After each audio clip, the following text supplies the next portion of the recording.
way to the stage. First off, Team USA. And next, here we come, Korea! Oh yeah, South Korea, one of the biggest powerhouses in PUBG history, is going to be representing as well. เอาละค่ะและอีกหนึ่งประเทศสุดท้ายขอเสียงให้กับ Thailand! And the crowd goes wild because Thailand is here as our 16th, certainly last but not least, roster.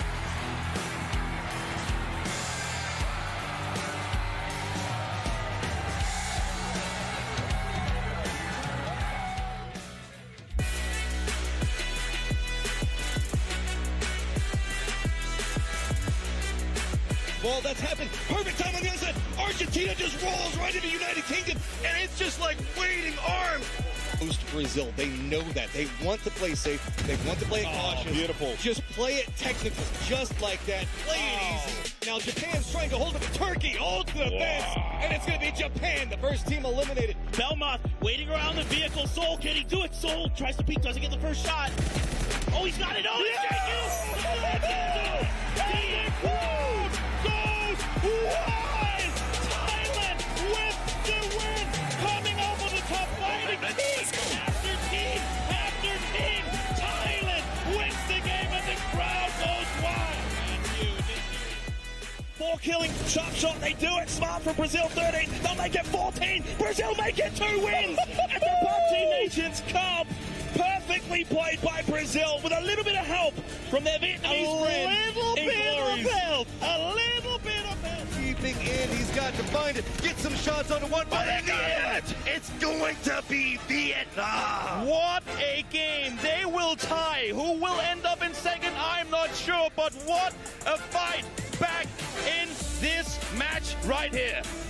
T-Bone wants to go for the revive. They have the angles though, and it's so much pressure. Luke can't move. Here they are, your champions of PUBG Nations Cup 2022, United Kingdom! They are the United Kingdom. They are the champions here for PNC 2022 after an amazing performance here. Toffee's Avenger, what a performance. They are now the champions of 2022.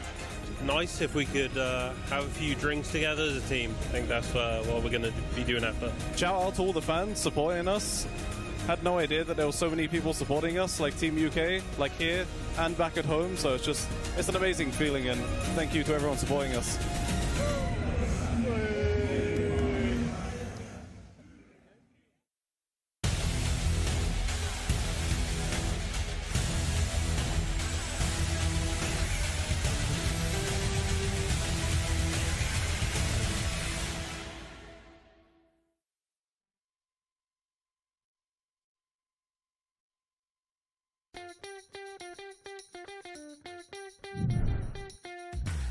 Full speed forward, bumping it. Oh, you don't know. No, you don't want to do that. Logan full speed forward, takes the gun. Oh, the car! Taken down by the vehicle. Still one life. Max goes down too, and they all fall. The nade! Max just dropped the nade for another.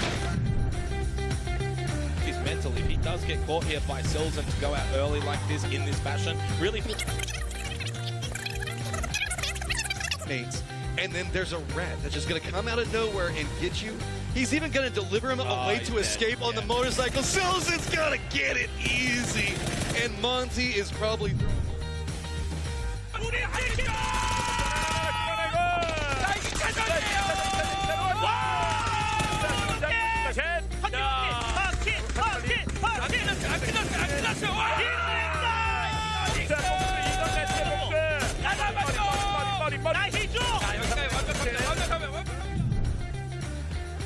on their way for it, just stacking up all that's happening. Perfect time on the other side. Argentina just rolls right into the United Kingdom, and it's just like waiting arms. They just get annihilated and pick up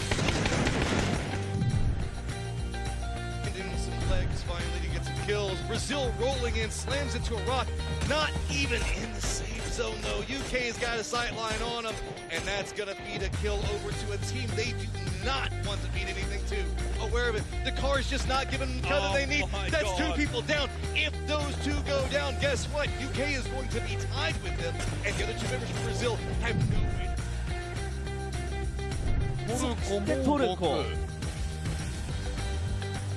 突っ込んでくる。ソイキャン、ポリールだけ強い。素晴らしいポイントの回収。最後はシンボイ。Đây cố gắng, à đây có tảng đá kìa. Xe lên. Ô tô bay. Lại Saki. Trời ơi, ô tô bay, người bay. The other way, I think there was a nade being thrown there, and now Indonesia pushing as well into China. Teddy with the opening nade. They want another one to go in there and to confirm these kills onto China. He's somehow still alive, but it's not going to be for too much longer. That one's going to run it just a touch too far. Ning Ning just clinging to life. Finally going to go down. Indonesia's going to pick those up.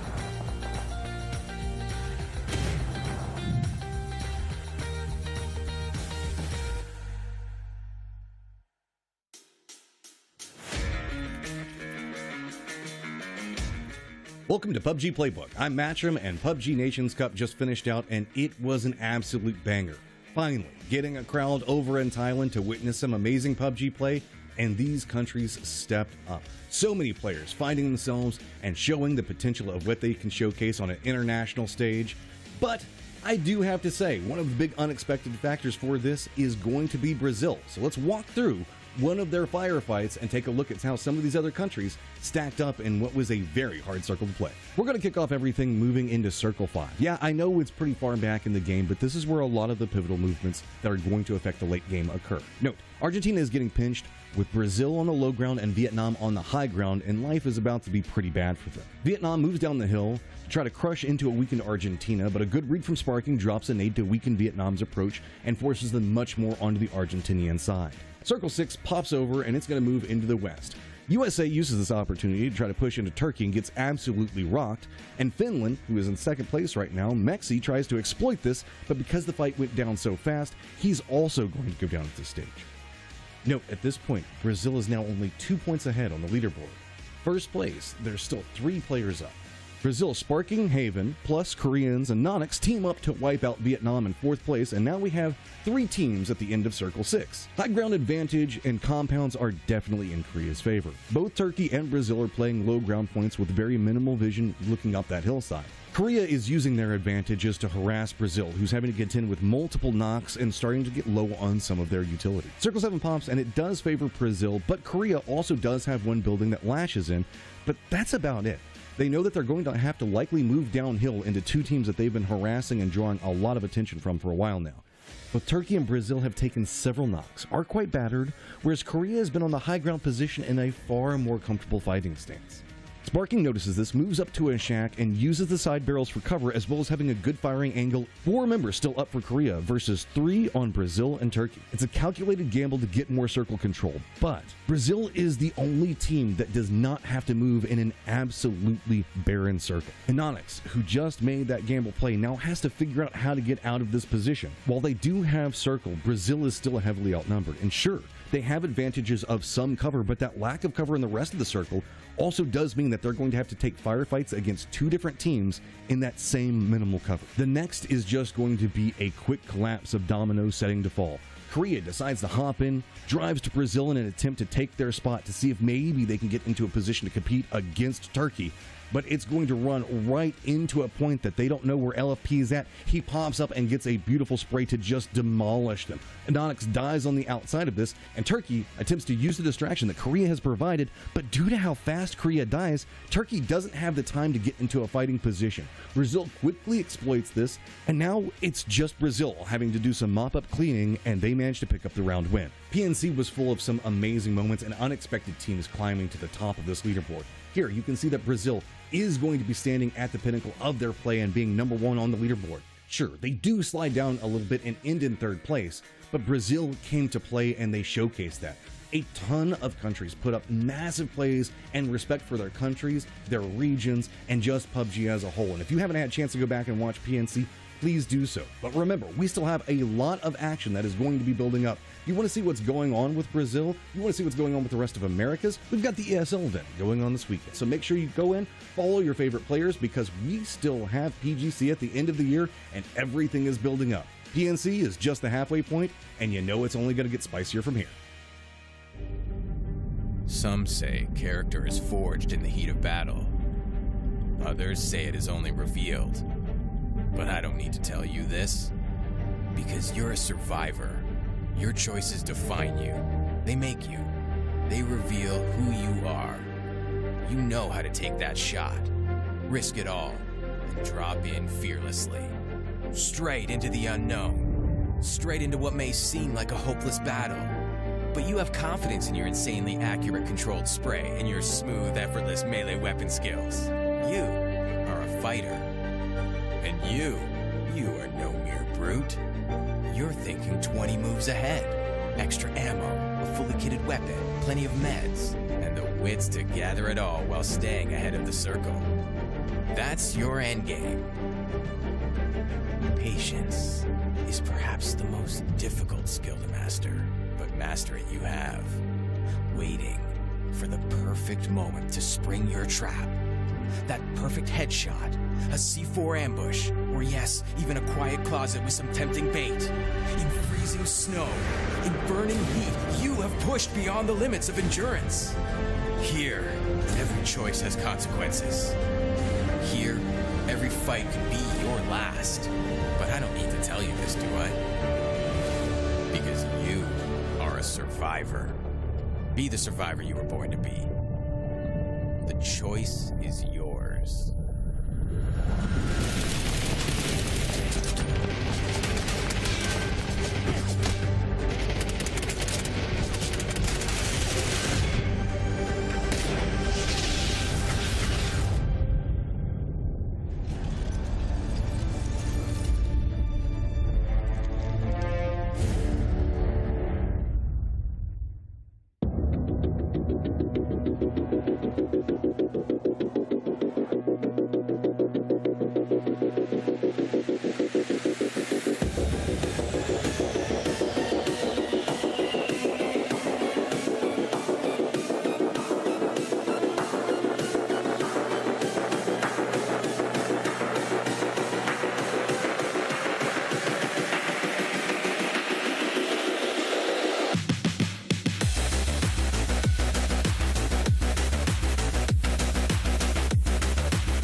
Welcome back. It is finally time to welcome everyone back to America's PUBG with ESL Masters Phase number 2. It's been a long break, but our teams are ready to clock back in and get back on the grind for those PGC points and a nice little chunk of change to go along with it. I am Porosaurus. Joining me once again is Godspeed. How are you doing, sir? Those mad lads finally did it. They let us cast together, you know? What are they thinking? I didn't think it'd be What possible, are they but thinking? I'm very excited to be here today. Obviously, we have a lot of new teams, a lot of old teams that we, the old guard. It should be a good little mix of fun today. I'm looking forward to it. I'm pretty pumped up for it. Well, we do have the Sonics as our defending champions from PCS 6 and E United as defending champions of ESL from ESL 1 way back in ESL 1. But let's take a look at the format to see how we got from the start of Open Qualifiers to here. We did start off with 128 plus teams in North America and Latin America. Godspeed. 128 plus. That's a lot of teams. It's a lot of teams, man. We whittled that down to 32 and then whittled that down even further to 16, where they played just days ago to decide who the final 8 teams would be to join the 16 invited teams. Those 16 invited teams being the top 16 teams from the regional qualifier for PCS 6. So that is how we got to our 32 teams. That is how we got to our groups, which we'll show you shortly. But this is the prize pool that they are hoping to fight for once they get to that grand finals. $50,000, Godspeed. It's pretty decent. Obviously, first place taking home the majority of that, 12.5, but then it trickles down, and 50,000 is wonderful, but it isn't just about the money. In fact, I would say it's not really even about the money, even though it's a nice chunk. It is about the PGC qualification point distribution, and we are now on ESL Phase 2, which means that first place takes home 300 points, which was more than second place took home for PCS 6. Big true. This is what everybody's trying to fight for here right now, trying to catch up to those Sonics, who are currently in first place overall in terms of PGC points ranking, followed by E United, Yoho, Gas Cans, and Luminosity. We'll touch a little bit more on that here shortly, but let's take a look at the highlights from that ESL 1 now. Or actually, I'm sorry, this is groups. This is our groups now. Only ones we care about right now today, Dustin. A and B. A and B, that's who we're kind of keyed in on. Yep, Group C doesn't exist today, but A and B We don't care absolutely do, and there's obviously some pretty decent teams in the groups that we're facing off today. Sonics, LG, which again is now the shoot to kill, was picked up by LG. Big congrats to those boys. Yes. But the thing that sticks out to me the most on this page is Spicy Fish and the return of Mahmoud, aka Moody. Oh my God, we're dragging fossils out from every Is this 2019? corner of the PUBG universe here. But I'm excited, man. I'm excited to see if Moody can still swang. And another addition on there, Simply Matthias. Yeah, Simply Matt as well. Big grinder, great community guy, streaming all the time. So make sure you go check out Simply Matt. But here is your Group B squads. Gotta say, man, sitting at the top of that, big and strong. Gotta be Yoho. Yeah, Yoho has been, obviously this is the former Dignitas roster, and now with Bale coming on this year, I mean, these guys have looked absolutely incredible. Huge. But also looking at Short Circuit Gaming, which was former 300, I mean, they've had some really great flashes in the past as well. Absolutely. Well, now, how about we take a look at some highlights? I know you want to see some highlights. Let's take a look at some highlights. I'm down for some highlights. You know, look, this was way back from the beginning of the year. And we had ESL 1, where E United took over the top spot. Now, things have come a long way since then, Godspeed, but this was a pretty good performance here by Bing Bang Boom. Yeah, I mean, that's the thing with Bing Bang Boom, right? They always generally have a pretty good performance, and they land themselves in the top 5, but it's just looking for that big win that we know Bing Bang Boom is absolutely capable of, right? We've seen some incredible stuff from this roster as well internationally, and so I'm really hoping, especially after kind of the PNC hype has gotten everyone going, because after every, you know, this sport, after every major event, all the rosters, everyone kind of gets motivated again, like, damn, that event was especially a live LAN event that we hadn't had in so long. So I'm hoping them, a team like Rumblers, obviously this is the team that I played for. I've played against a lot of these players as well. Valiant is incredible. Corsac has been a great addition to this team, but these guys just need to come together more and play as a team. That's my biggest issue. Now, E United...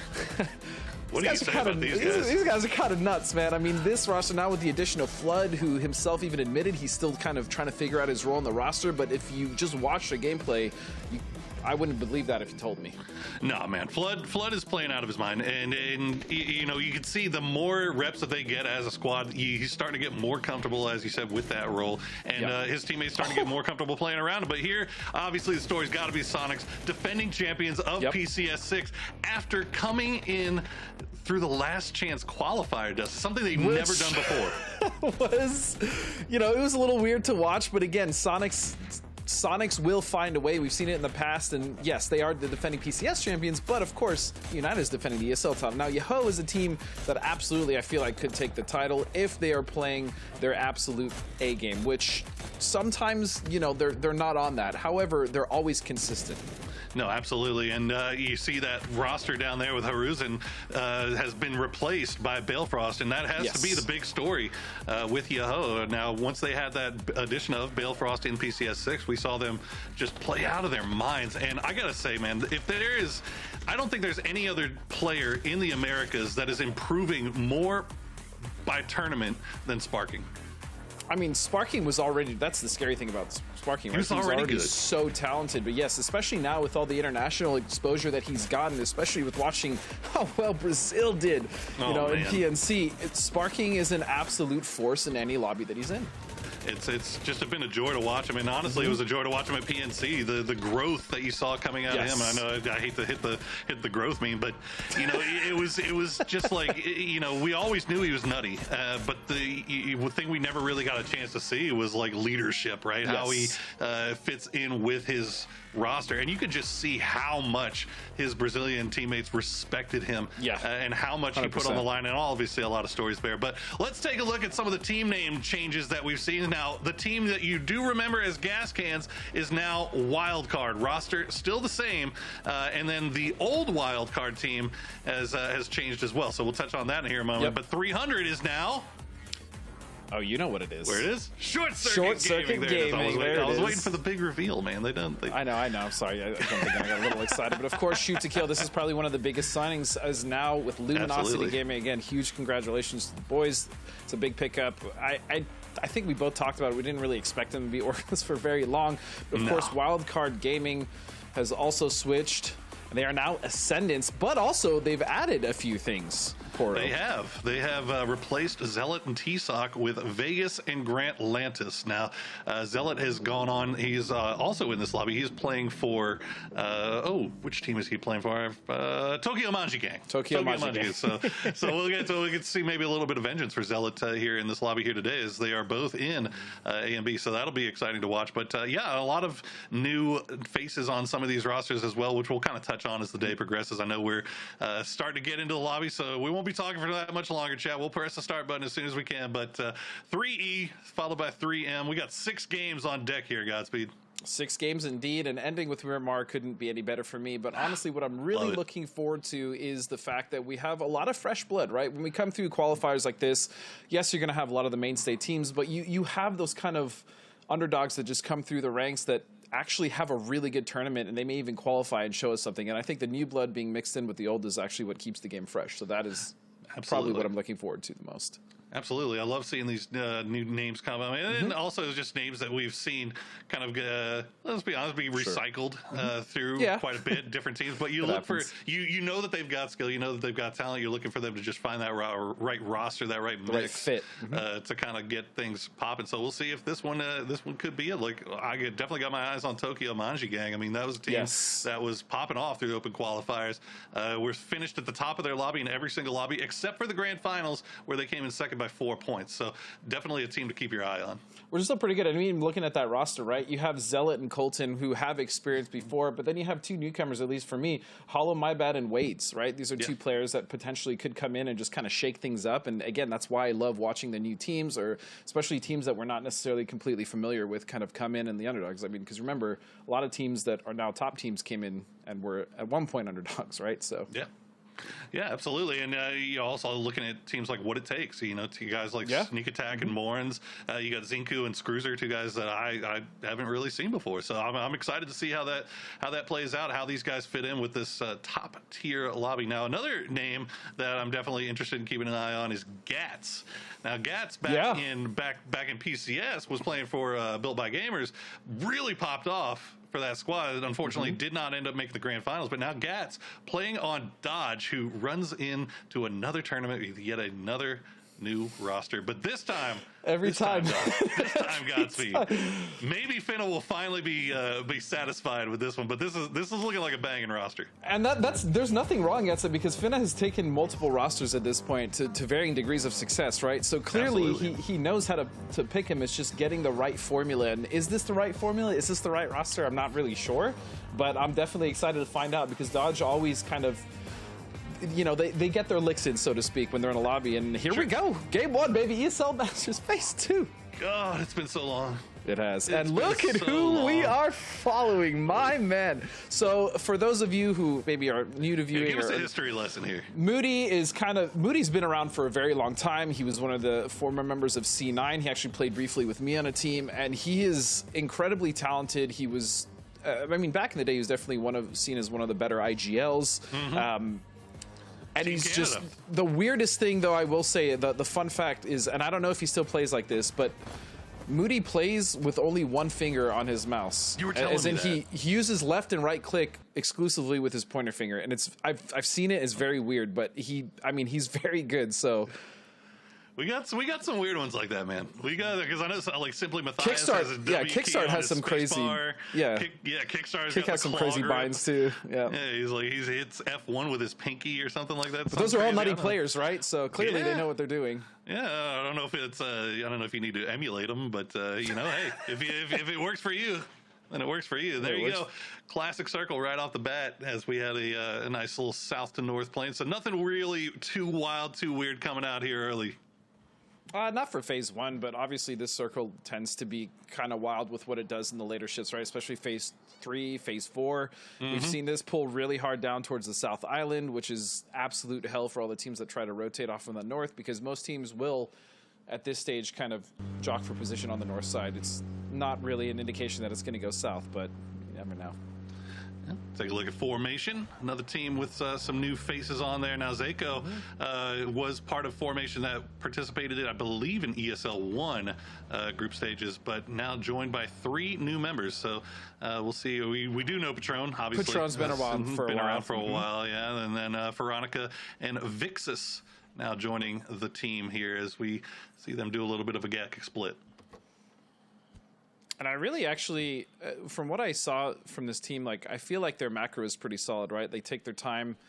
They make good decisions coming into circle. It's just kind of that mid game where things kind of get lost for them. So I'm wondering to see how they're going to fare against kind of these top teams, obviously Sonics. But yeah, what is going on over here?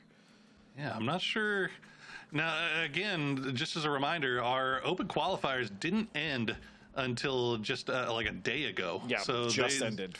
These guys have not really had a chance to scrim together in lobbies and kind of get things sorted out. So Train to Go down here, stuck between a rock and a hard place. The rock being Tokyo Manji Gang, the hard place being SCG, just down by the bridge. Now remember, Short Circuit Gaming was 300, a team that has been known to bridge camp in the past. And when you have a circle that's kind of cheating north here, 3 teams on Military Island, we may need to keep an eye over there on that western bridge, although it looks like Short Circuit Gaming starting to pull away, and Richie B, yeah, get out of there, buddy.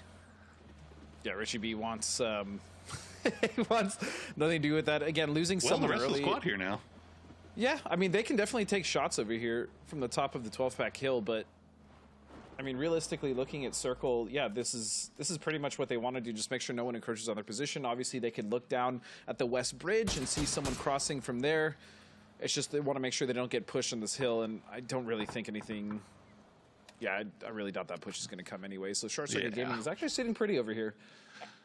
Not too bad. Not too bad for Short Circuit Gaming. They get a little bit of information. Now, Tilt Town I'm a little bit more concerned about because, as we saw, I mean, they've had to drop all the loot they have is from this compound right here. Now, they've managed to get 1 player away in Dangyu, has managed to kind of cheat over to the east just a little bit. But Tokyo Manji Gang, as you saw, I mean, they are still kind of hanging around their drop spot. Haven't really flexed out too much, and they have no real reason to. So maybe Tilt Town can get a little bit more loot in their bags before things start to get a little bit hectic. As we take a look at where everybody else is on the island, Spicy Fish on the roll. I actually really like what Short Circuit Gaming is here. So they have 3 on that hill, right? But they also have Neferhor, who's actually down on that west bridge. Because if this, for whatever reason, does shift south, right, and it does go to the military base island, they at least have an anchor that's already there. Is it risky? Kind of, not really. But the amount of information that they're getting off that is pretty huge. There's 2 teams that have to cross off Millie Island, and that is LG and Spicy Fish. Yeah, that's the thing, isn't it? I mean, if it does end up worst case scenario cutting south, at least you have Neferhor that's looking down there, knows the lay of the land, has a little bit of information, probably sees Luminosity making this rotation right now. Luminosity, for their part, not interested in making that cross across the bridge just yet.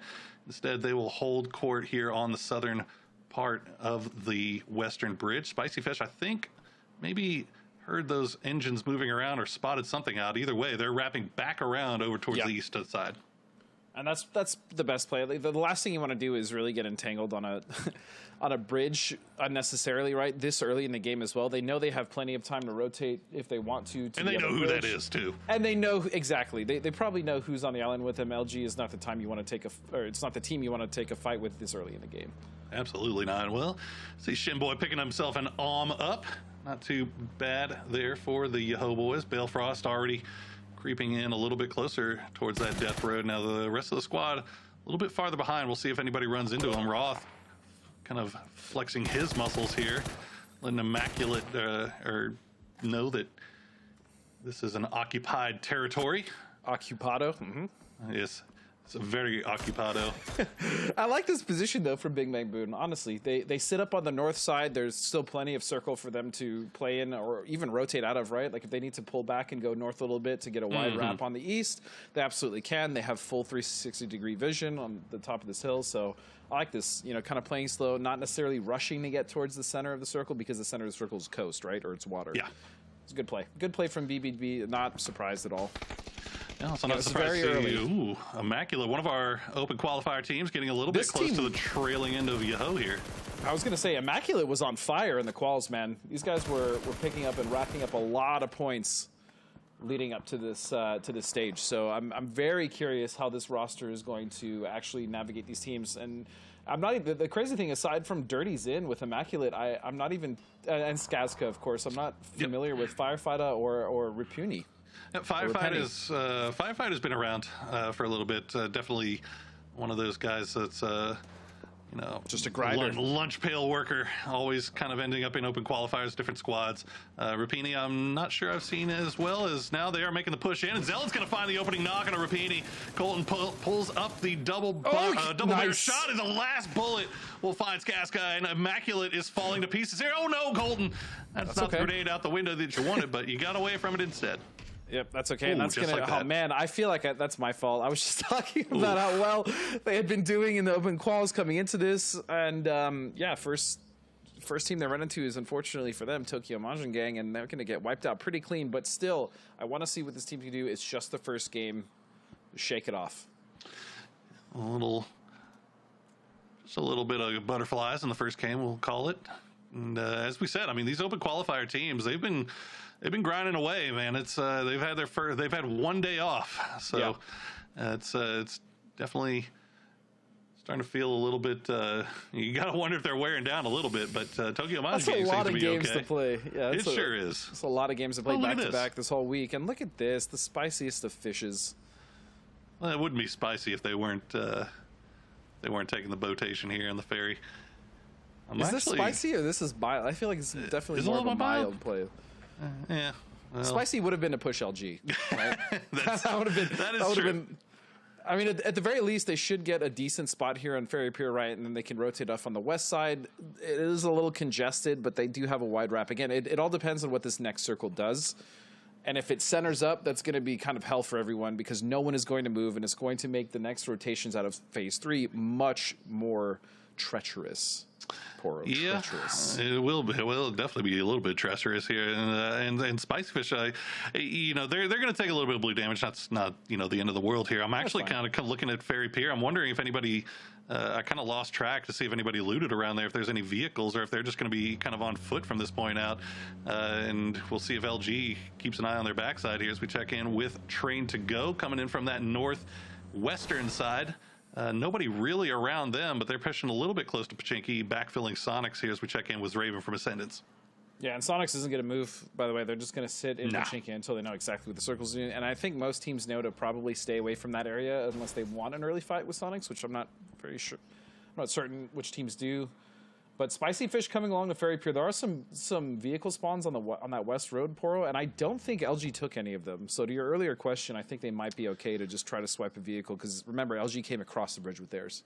And Shibboleth going to find Oldless. Yeah, but Balefrost got that knock from range, and they managed to flush it out. So that's a point in the bag of Yahoo. See if they actually decide to push on to BBB here now that the circle has shifted a little bit. Instead, they'll do a little jousting between cars.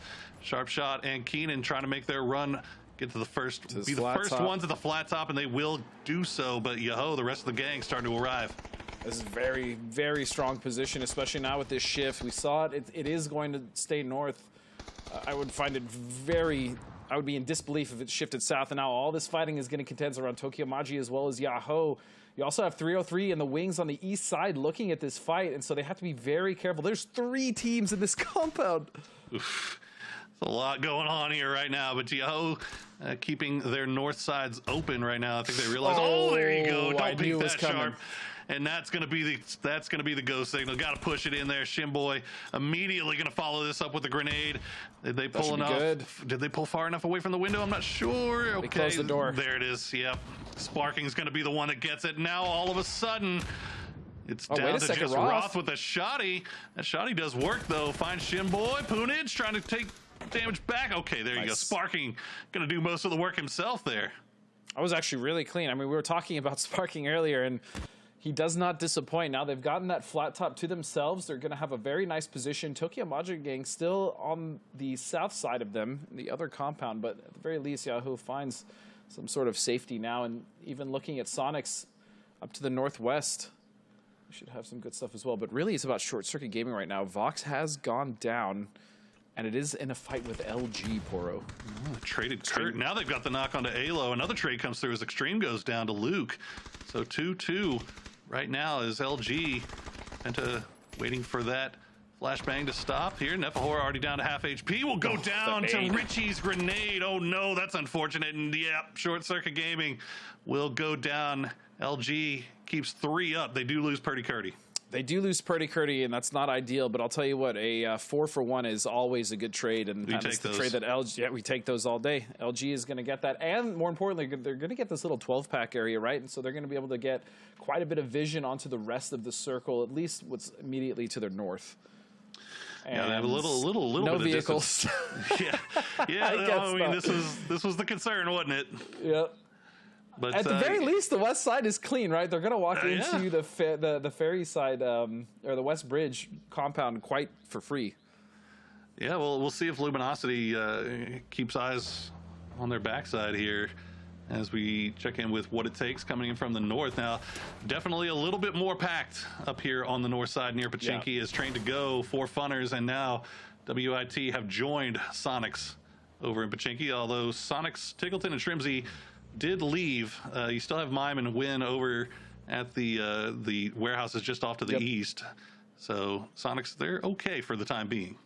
They have this split going. Sonics, I mean, they know what they're doing, right? They've done this split so many different times. They've played this area. That shift is going to come in, and Sonics have Tiggs and Shrimsy still in, so that split will be coming in, as well as LG is also in a really good position, actually. Now, that fight that they took really worked out for them. It's just on the Spicy Fish. I'm very curious how they're going to enter the circle now, especially on foot. If they had a vehicle, sure, they could pull up somewhere underneath. But running on foot means they basically just have to take this fight with LG at face value, and that is not great. Yeah, I mean, I guess the hope is that you can maybe sneak in behind LG while they're not looking, but you can see Penta and Alo, they're still... They are scouting, They're being very cautious, very, very cautious, very disciplined. Very courageous, making sure that nobody is there to backfill and haven't spotted out just yet. But here you go, the fight in Pachinki starting to pop off here as TTG and WIT will trade 2. Morns will come and join the rest of his squad as the push through the city commences. Sneak Attack is going to get flushed, and now Marnes is going to try to do what he can, but Screwser as well. I mean, they can still make something happen in this 2vx fight, right? Couple knocked, haven't been flushed out just yet for TTG, as Screwser has managed to join Morns. Now all of this is being overseen by Sonics. Those shots that you see coming from behind, those are DMR shots from range. Oh, and, what a nade. Ooh, nicely done. Okay, that opens things up here a little bit for what it takes. So let's see if they can find an angle here. They want it. They definitely would love to grab some points off of this. Well, this is the push to make. They know they at least weakened one, flushed one, knocked one, right? And so this is the push against that building. Screwser, though, doesn't see the angle. He's going to try to reposition. But they don't want to give them too much time, because that's going to give TTG time to recover. Yeah, and it looks recover like that's exactly they do. What they 3 did. up, Yep, Spartacus will even be at the heel off now as we check in with Luminosity. They left that 12-pack. They sent it right across the open hills here. Now, they will take a few shots from formation, a few for Funners as well, but it looks like they should be okay for the most part. And that actually is huge for Spicy Fish, as they're able to kind of creep into this 12-pack with no problems issues whatsoever. Yeah, this is the worry for Spicy Fish, but they're able to get in. On top of that, LG has now taken what used to be formerly called C9 Hill. It's that nice little dip there, and they're going to be able to have now full 360-degree vision on everything that's going down. While Morns finds the knock onto Spartacus. That's going to be a flush as well. Point going their way. And now a 2-on-2, Poro. Yeah, what it takes getting the points out of a bad situation here. As the blue has now arrived. Restraint will be taking a little bit of damage from that, as Fahihi, I think, is just trying to feed information over to his teammate, let him know where these guys are. But Morns once again back on the move. Scruiser doing the same thing for Morns, just feeding that intel over. And meanwhile, we'll take a look in the PIP as Yahoo is moving up on top of Potato Hill. They're going to run into Rumblers. Running Rumblers, but they are 4 strong. I believe Rumblers as well 4 strong, as we see Scruiser going to find yet another one doing work for what it takes so far this game. There you go, what it takes. Started off looking pretty bad, but they have managed to clean things up in the urban combat. Trying to go down to just 1 here, as we see Yahoo will find Valley 8. And oh my God, Waldo. The nade, Waldini, he's going to find 2 now, but the trade, the crackback is there. Bayfrost going to find it. Los going down. Waldo flushing Poon. This is a wild fight. Oh, Poro. Oh, Waldo, no. Who is this player? He's on one today here, sparking now the last player left for Yahoo. He's going to try to creep up at the last minute, see if he can find somebody. Sees one, doesn't see the other, and Waldo will clean it up for Rumblers. I'm not cheering because Yahoo died. I'm cheering because the Waldo that I used to play with finally showed up today. That's what I'm cheering for. It has been a while since I have seen Waldini that just locked in, but man, was that clean. That's a hell of a way to start your day for Rumblers, as Valley 8 is still knocked, and they did lose Los HD, so we'll see if Corsac and Waldo can get to that res here in time. Scruiser just wants to see if he can maybe get this last kill, get this last point before having to send it across into this wide open field. You know Sonics is keyed in. They're looking for anything that comes out of here. Well, the problem is he doesn't really have anywhere to go, right? Nothing. Nah, not really. There's nothing in that circle he can play currently. You still got to run into it. On top of the fact that, yeah, you're right. Sonics is there. Waldo going to get knocked by Colton all the way from across. And sleep well, buddy. Your job is done. You did so much work for that team. Now it's up to the rest of the Rumblers. But Valiant is also down, Poro. Yeah, Valiant almost through, bleeding out here, as Corsac going to keep hard peeking with that Alm. Colton needs to be careful here. I don't think he realizes what he's up against. Corsac just looking for anything, but they know exactly where he is. The shot's going to come through with the mini. Not going to find anything just yet. Corsac, I think, just trying to get whatever points he can, as the rest of his team has slowly gone away here. Lay down that smoke wall, see if he can survive a little bit longer. And the amount of work that Tokyo Majin Gang has done from the compound to the west of Snake, this little farm compound, has been nothing short of amazing. Honestly, they even pushed off Yahoo. They were able to defend their position, and now look at the spread that they have on that northeast side. I mean, really impressive stuff from Tokyo Majin Gang. Again, you talked about them before we came into today, and they have been on fire. Of course, that's going to go down, but at least some decent points for Rumblers to start off the day, even though their position wasn't great. Clean stuff from Tokyo Majin Gang now, as they have control over the northeast part of this circle. Sonic's still in that north side here, as Morns will lose Scoozer. His teammate will survive a little bit longer. They will outlive Train to Go, as Restraint has gone down as well. So I guess we can declare what it takes to be the victors of the Pachinki fight. Yep. As win. Sonic's already 2 kills in the bag. They're still 4 strong. They've got the entire north side here to themselves. The shift is about to happen, though, and I would imagine they have to move it a little bit, but they still have this massive hill in front of them to play. So, that shift, though. That is not rough. anymore. That hill that I called is no longer in, so Sonics with a little bit of work to do. In fact, most of the teams actually outside of the circle will now have a very tough time finding something to play within it. Tokyo Majin Gang, you obviously have Sonics there. The last couple members of Ascendance as well are going to have trouble to find something to play, and for Funners. I mean, they're sitting on the northwest side of the circle as well. This is a rough shift, very rough shift. Yeah, and I mean, you look at LG, you think they're in a good spot, in that hill spot, but I mean, you've got 4 Funners, you've got Tokyo Majin Gang, you have Sonics to defend, that are all, I mean, they all have to go somewhere, and that's looking like the best place right now as we check in with 303, trying to kind of hold on to their spot here. They've spotted out Maji and Vegas, last 2 players up for Ascendance. Actually, I'm sorry, they still have another one up there. I couldn't see who it was over there with Maji. It looks like it's going to be Zraven. So still 3 strong for Ascendance, but they've got work cut out for them. The problem for 303 is this spot is actually pretty decent, right? It's on the edge of circle, and it's, even though it's on a road, they're not as open as it looks, because they do have this little dip. You see them all playing with smokes. The problem is the other teams you were talking about. Yeah, so Tokyo Majin and Sonics, including Ascendance, are going to have to go somewhere, and this edge is probably where it's going to be. Spicy Fish, they found a buggy. It's actually Moody. He's going to charge straight into this compound in this 4-pack.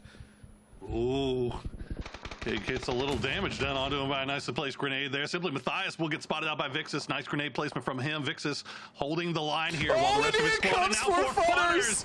They see the dinner bell ringing. They want a part of this as well. It's down to formation. Can they hold their individual corners? Waves! Tokyo Magi Gang just destroyed all of 303. We've got fights breaking out all over the place right now, but this is the spot to be if you want fun for Funners. 3 up, trying to hold the walls right now, but they've got to worry about Luminosity, who have pushed across the street. It's not even Luminosity now. Because LG did that, they didn't want to be the team on the top that had to fight. Sonics is now pulled into the north, and they have full control over the north side. So free. And they saw this is ridiculous turn of events. Sonic's coming in the north now with all the vision. LG stuck in that wizard tower now, unless they can make this push happen with some knocks. If they can wipe out at least 1 or 2 members, knock 1 or 2 members, they can actually make the push if they need. This is such a cluster, though. The spicy fish push gets repelled as Moody is the last one to go down now. For Funners down to 2, trying to see if they can take out what's left of Formation. Formation, for their part, they were in here 4 split amongst all 4 of these buildings. They've held it pretty well. They are down to 2 here, just Vixus and Veronica. But I cannot believe how free Sonics got the top of that hill, man. Look, though. I understand why LG moved to that position, they had right? We talked about it. Yeah, if they stayed on that hill, it was potentially 3 or 4 teams they'd have to fight. This way, they at least have hard cover, potentially a shift. They didn't get the shift, but regardless, there's really nothing to play on that north side. In fact, the only playables are really, I think, a little pocket on the southwest, and then the compounds that are currently in, or the barn buildings that are in. So I understand LG's reasoning, but this kind of sucks for everybody.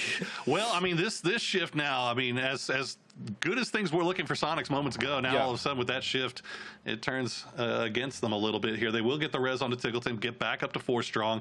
Kind of have to slow down here a little bit as they wait and see. The patience that Sonics has been displaying so far has been paying off huge dividends for them as they'll take a few shots down towards Luminosity. Penn will be the last one to make his way through. You can see Mime just laying the bullets down, nothing finding it. And oh no, Tickleton's gone down again as Hello My Bad. Oh my bad. Yeah, he's kind of nutty at this game, but yeah, I mean, it's Sonic playing this patient is indicative of the lobby, right? There are some unfamiliar teams that obviously they don't have experience with, and we saw them play safe, and there's nothing wrong with that because they've found themselves now in this endgame situation. Yeah, it's a little rough, but with also, I believe, 4 kills to their name. Yeah. So again, Sonic's playing slow right now in this lobby makes perfect sense. It's a little bit of luck and a lot of good shot calling going on for Sonics right now as they'll get the revive back onto Tickleton. So once again, back up to 4 strong. But yeah, the PUBG butterfly flaps its wings, and all of a sudden, Sonics has the whole north side to themselves. And we'll see where they go from here as Tokyo Magi Gang. There's not a lot to play. That's the problem. There really isn't. I mean, Tokyo Magi Gang and Tiltown are right on top of each other, and it's just wide open plains, as he said, in Formation. And For Funners still have not left that compound as Yaxley will get spotted out by Twin. And I mean, at the very least, Sonic still do have vehicles. But yeah, I'm really worried about now 4 Funners and the last couple members of Formation, right? What do they do? What is the play? LG have found themselves a nice little spot for the time being on the south coast there on those rocks. Sonic's still looking for an angle or something. They might need a knock on Tokyo Magi Game before they can make a play, but I don't know if they realize there's 2 separate teams. In fact, they probably know there's another team separately, completely in that barn compound. So, again, unless they use their vehicles as a forward, they just go for the crash. This is going to be a mess. There's a gutsy call by LG to go for that long push across all the way to the south side, but it pays off. Hello My Bad will find Mime as Sonic's trying to find, as he said, the vehicle forward spot. I mean, they are right on the edge, though. I mean, they're not going to have vehicles, but they're going to survive another circle. Maybe hope that, oh, never mind. This angle from Luminosity is disgusting. Meanwhile, Vixus will find all of 4 Funners. Mutually assured. Yep. Destruction as Yaxley will get the kill from the grave with the well-placed Molotov. So now the west side completely clear. So you got to know that LG is probably has seen that in the kill feed. Sonic's probably as well, as Tokyo Magi and Tiltown just sharing their compound. But as he said, it's just, look at this wide open now. Sonic's back in the vehicles, back on the move. There is a bull there. It's not great. And that's not what they're going for. They're just going for the crash on the back side of it. And I agree, this is the only play they really have. Shrimzy gonna get knocked though. LG in the back is shredding Sonics. Oh, Shrimzy I think got knocked, but managed to get inside the compound before he got flushed. So they should be able to get that revive as Mime is going to go for it right now. Tokyo Magi Gang has just been absolutely so good. on fire. Look at this, 14 kills for this squad so far. They have been just destroying everybody. Tokyo Manji Gang coming from the open qualifiers with a chip on their shoulder. Yeah. And they are proving it right now. So far, game one is a hell of a game, but here comes LG now. This rotation, they realize that everyone is stuck in that compound. It's not in the circle, and LG is going to find themselves the best spot in the circle. Beautiful stuff. Beautiful timing. Well played stuff from LG And a little right bit now. of luck, sure, but oh yeah, we take those. Yeah, look at the circle shift. Will fall right on top of them. So now the question is, can LG get a few points off of this, as they are pretty much secured for a win? You have to think his mind will go down to Wade's, as Tokyo Manji Gang just adding to their kill total. And I say luck, but if you look where LG actually started, they were not lucky at all this game. They've been riding the coast this whole time. That is all good decision making, and the fact that they were able to get to that spot now while this fight is happening is beautiful. Colton going down though, and Penta now fighting Mime, and this is where LG should be able to just farm. Let's get that res back onto Colton. Wade's going to toss the Molotov to make sure the push doesn't come through just yet. Tilttown still have 2 up. They are holding on to dear life. And to the top of that warehouse right here is Tokyo Manji Gang. Now they have to get back on the move. Colton's going to go down to the blue, as the Tick's not even going to wait. Shrimzy will find one. He was just waiting for that door to open. He'll find 2 as well. Shrimzy going to pick up another couple of points here for Sonics, and now it is down to the classic duo here, LG versus Sonics. But you gotta, I mean, LG's they've got the good spot here. This is going to be really tough. If Sonics pulls this off, boy, that is going to be something special. But Luke will find Shrimzy.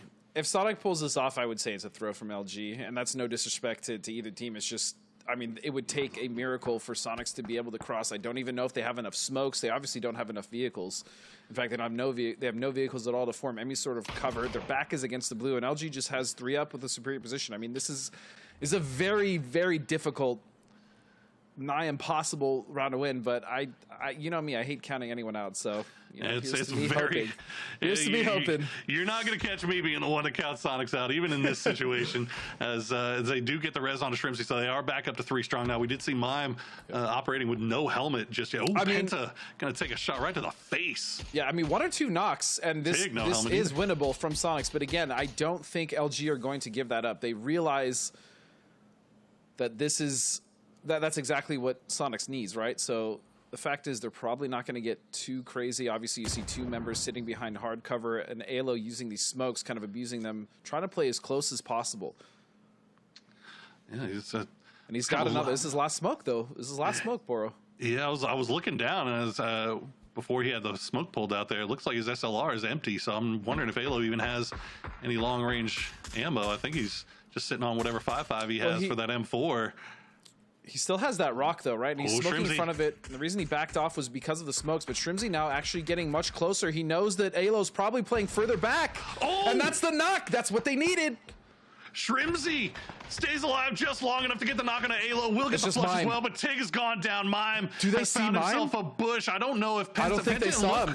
They were pinned. The shots come through from Mime, but it doesn't land. Luke will take a few shots, does spot him out. We'll get him low. Another one will do it. There it is.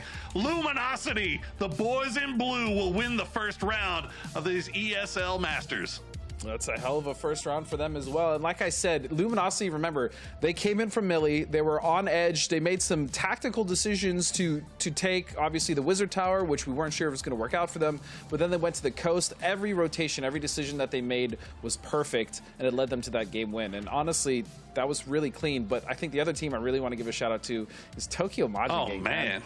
Oh, my goodness. You gotta talk about Tokyo Manji Gang. Yeah. Well, Tokyo Manji Gang coming from the open qualifiers, as we said, just playing so many rounds here in the last few days, and they come in the first game, drop 15 kills. I mean, that is absolutely nuts, and they fought for it too, man. They were. It's not like they were sitting in a compound and having everything drop onto them. Like, they were pushing out. They were taking fights. They were looking really good there. But again, Sonics, Luminosity, 1 and 2, El Clasico. Luminosity takes the first round this time. I'm sure it's going to stick in the Sonics craw just a little bit. I mean, Sonics almost had that. Like I said, it was going to take something really big, and that knock from Shrimzy's nade was the start of it. And Mime, if he got both members of Luminosity solo. If he could have just gotten 1 knock, that could have been the game. But either way, like you said, LG closing that out, and again, a really good start to the day. I really like that we saw some of the other teams Specifically, I like actually what I saw a little bit from Short Circuit, even though it didn't really work out. Their fighting, I'm really curious to see how their team fighting is going to be moving forward. Overall, good stuff. Good stuff for a first game. Hey, we got 5 more to play, man. 6 games for this first day, and we've got 2 more days to play as well. But we are going to take a quick break. Before we do, I want to remind you, Godspeed, and you, everybody at home, to try the newest PUBG map, Destin. It's the latest 8x8 map to enter the rotation. Destin features new utility items, new vehicles. Shout out to the airboat. New vehicles, new weapons. Hop on with your squad to check out the diverse biomes like the skyscraper packed downtown Ripton. And this is my favorite spot. The balloon, man. The chicken. You would. The chicken. We actually dropped in Ripton earlier. Yeah, tell them what happened when we dropped in Ripton earlier, Godspeed. We'll take a break. We'll let them know afterwards.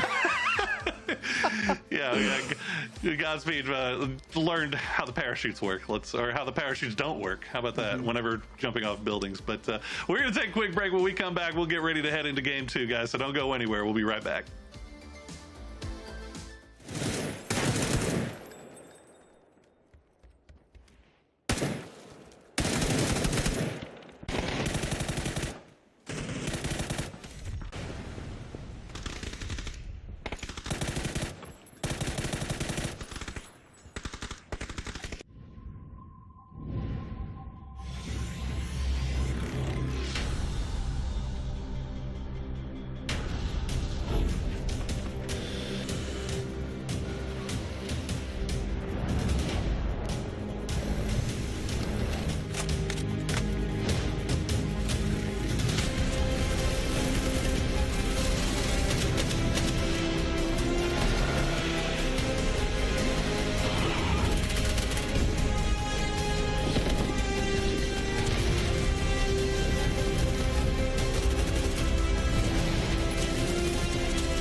Names on the back of the jerseys despite the new names on the front. Luminosity Gaming come in with the big win in Game 1 of these ESL Masters Phase 2 regional qualifiers. My name is Porosaurus. Joining me once again is Godspeed, and a lot of the same stuff, but a little bit of new stuff there with Tokyo Manji Gang, Godspeed. Yeah, Tokyo Manji Gang. I mean, they had 14 kills that game, and they were working the entire game, right? They weren't just gifted circle. They were pushing teams. They were pushing teams off of their position. They'd taken control of the Northeast. I mean, it was just really impressive stuff for them. And then even LG, right? LG lost pretty early in that game. There were 3-man for the majority of it, and they still were able to find those rotations, find the kills, and find the wins. So very impressive stuff from them. Yeah, Sonics with a little bit of unfortunate luck there in the late game as the circles kind of forced their hand, didn't allow them to stay there, keep that high ground, or otherwise we might see this flipped up a little bit and Sonics fans be going nuts in the chat. But all being said, they still gave they made it close here. Mine almost had this. I mean, mine wasn't whiffing either, right? Like he had gotten, I think, Luke and Penta down to like one shot each, basically. They were very low. It was like 1 or 2 shots, and so that's a big ask of any player to make that clutch happen, especially with how well LG was playing it. But man, look at Tokyo Manji. I kept calling him Majin. Tokyo Manji Gang. It is definitely a DVC. Majin Buu. Oh man, 20 points, dude. It totally was. It totally was. I'm not even gonna hide it. But 15 kill points. That is immaculate. That's a heck of a way to start your day there, especially as an open qualifier team coming in. And there you go, Wades and Zealot there in the top of that kill leaderboard. Zealot getting a little bit of revenge as he was kind of let go by his Ascendance teammates, but looking like he's found himself a nice little new home there with Tokyo Manji Gang. Vanilla, of course, with 4, but more importantly, look at Waldo. Young Waldini. I know you were going to 4 kills. You know, I knew you were going to look at that. It's good to see him playing well, man, because that kid is really nuts. It is, and it's good to see Rumblers play well. But yeah, I gotta say, so far, teams have looked pretty solid. At least through one game. Obviously, you can only tell so much. And as we said before, these teams haven't even really gotten a chance to scrim a whole lot together because they didn't really know who was going to be coming out of that open qualifier until a day ago. So you're not kind of knowing where everybody's going to be or drop locations or anything like that. So a little bit of a mixed blessing there as far as the first circle. We got a nice smooth playing path, a nice smooth central circle. So we got to see things start off a little bit slow, but I have to imagine it's probably going to start heating up here pretty quick. Yeah, I think a lot of the teams, especially like some of our bigger teams, right, are just kind of taking things slow. Like we saw Sonics play that quite safe, and they were just, well, I mean, they got the circle to do so, but just playing slow in the beginning, especially in these lobbies, right, rotating lobbies, A versus B versus C. You don't really get a hard read on a lot of teams, especially the ones that you're not very familiar with. So yeah, playing it slow in these first couple of games, taking your time is, I think, definitely the way to go, especially like if you already know that you're a pretty good team. Yeah, and I mean, there was no reason really to force it for Sonics there. I mean, I think they realized the situation that they were in. I mean, you had full funners that were kind of hanging out in that valley. You knew that Tokyo Manji Gang was coming from that eastern side. They were kind of left out in the cold on that northern plain there. But fortunately for them, for funners, Luminosity both ended up crashing the formation compound and turned into just the wildest 4-way fight there. And Tokyo Manji Gang did what they did, pushed the bottom there with Tilt Town. So all of a sudden, Sonics has that whole free hill there. But unfortunately, again, the circle goes away from them, and they're left with some hard work to do. Some hard work indeed. But you know what? That being said, I mean, this has been something that we've looked at some of these really good teams where what makes you a really good team is when you are in those rough situations where everything seems like it's going to go wrong, but you're still able to kind of fight your way out of it, find your way into a couple more points, and Sonics did just that.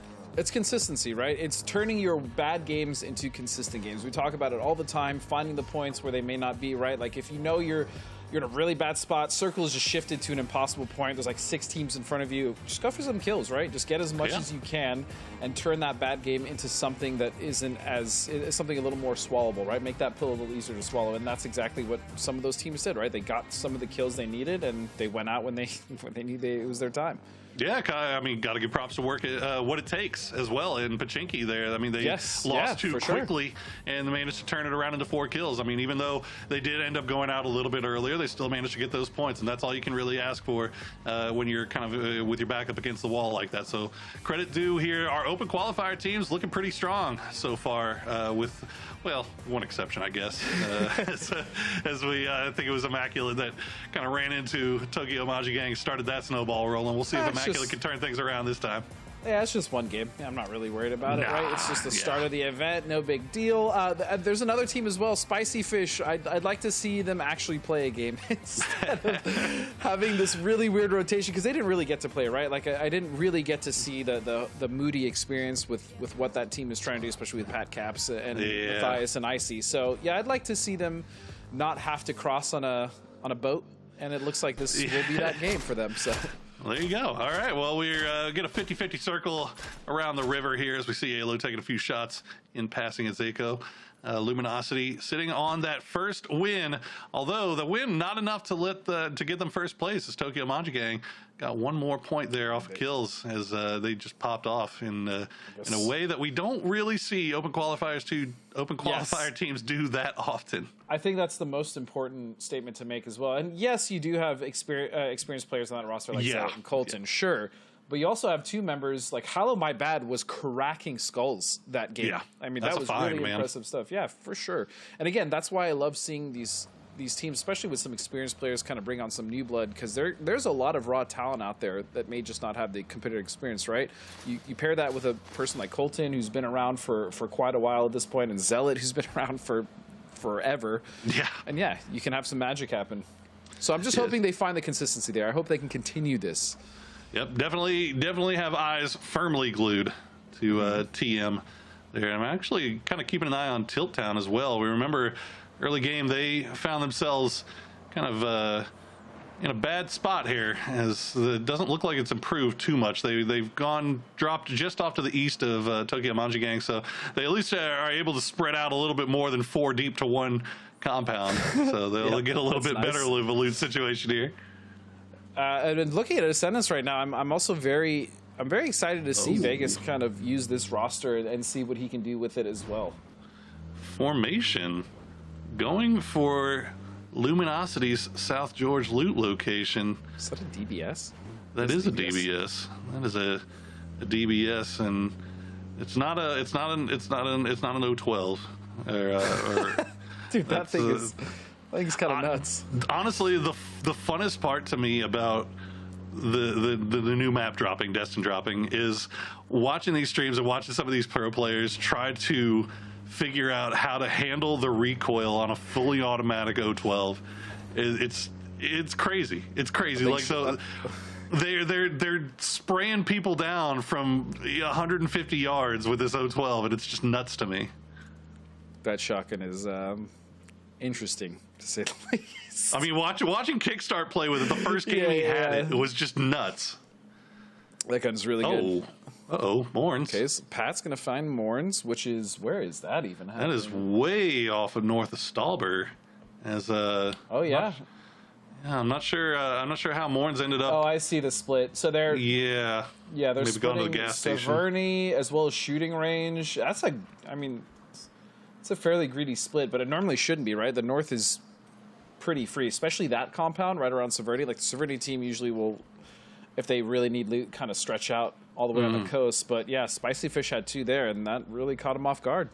Yeah, Spicy Fish doing a real quick pass through of the top of Stallber, and maybe taking what it takes a little bit by surprise to how quickly they got through there. So back down south here, the rest of the boys, Moody and Simply Matthias, will come and join over from the west. As you said, we're definitely keeping eyes on Moody. If you've been watching Scrim streams, Moody has been doing Scrim streams for quite some time, and it looks like he's been watching enough to let himself know, you know what, I still got this. I can still come back.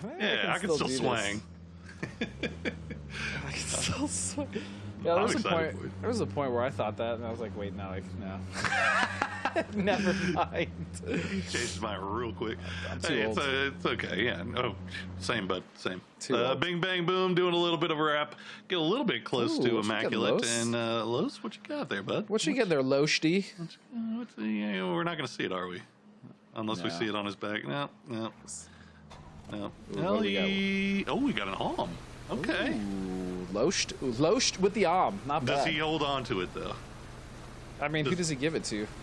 I mean, Corsac. Maybe Corsac, actually? Yeah, I was going to say Corsac for sure. Maybe Corsac wants to keep holding it. Los used to bolt, not a lot, but he definitely was a very competent bolter when we would play, so I'm sure he can find some use with this. If not, give it to Corsac. Either way, an is a very dangerous weapon, especially against Rumblers, because they like to fight. I mean, I want to see him hold on to it. Personally. I would like to see Losht. That's I'm just going to keep calling him Losht. Losht? Okay. I'm sure he loves it when you do that. He probably doesn't. He probably doesn't care. But. Well, Bing Bang Boom, as we saw, they were getting a little close to Immaculate, now getting a little closer to Train to Go. A few shots coming through, but nothing too terribly serious as they're just kind of centering up in these hills. We'll see if the rest of the TTG crew, now they've got the compound. They're not going to flex out. They'll most likely just hear these shots, know somebody's nearby, and yeah, it looks like they're just going to go 4 deep into the compound. Can't fault them for that.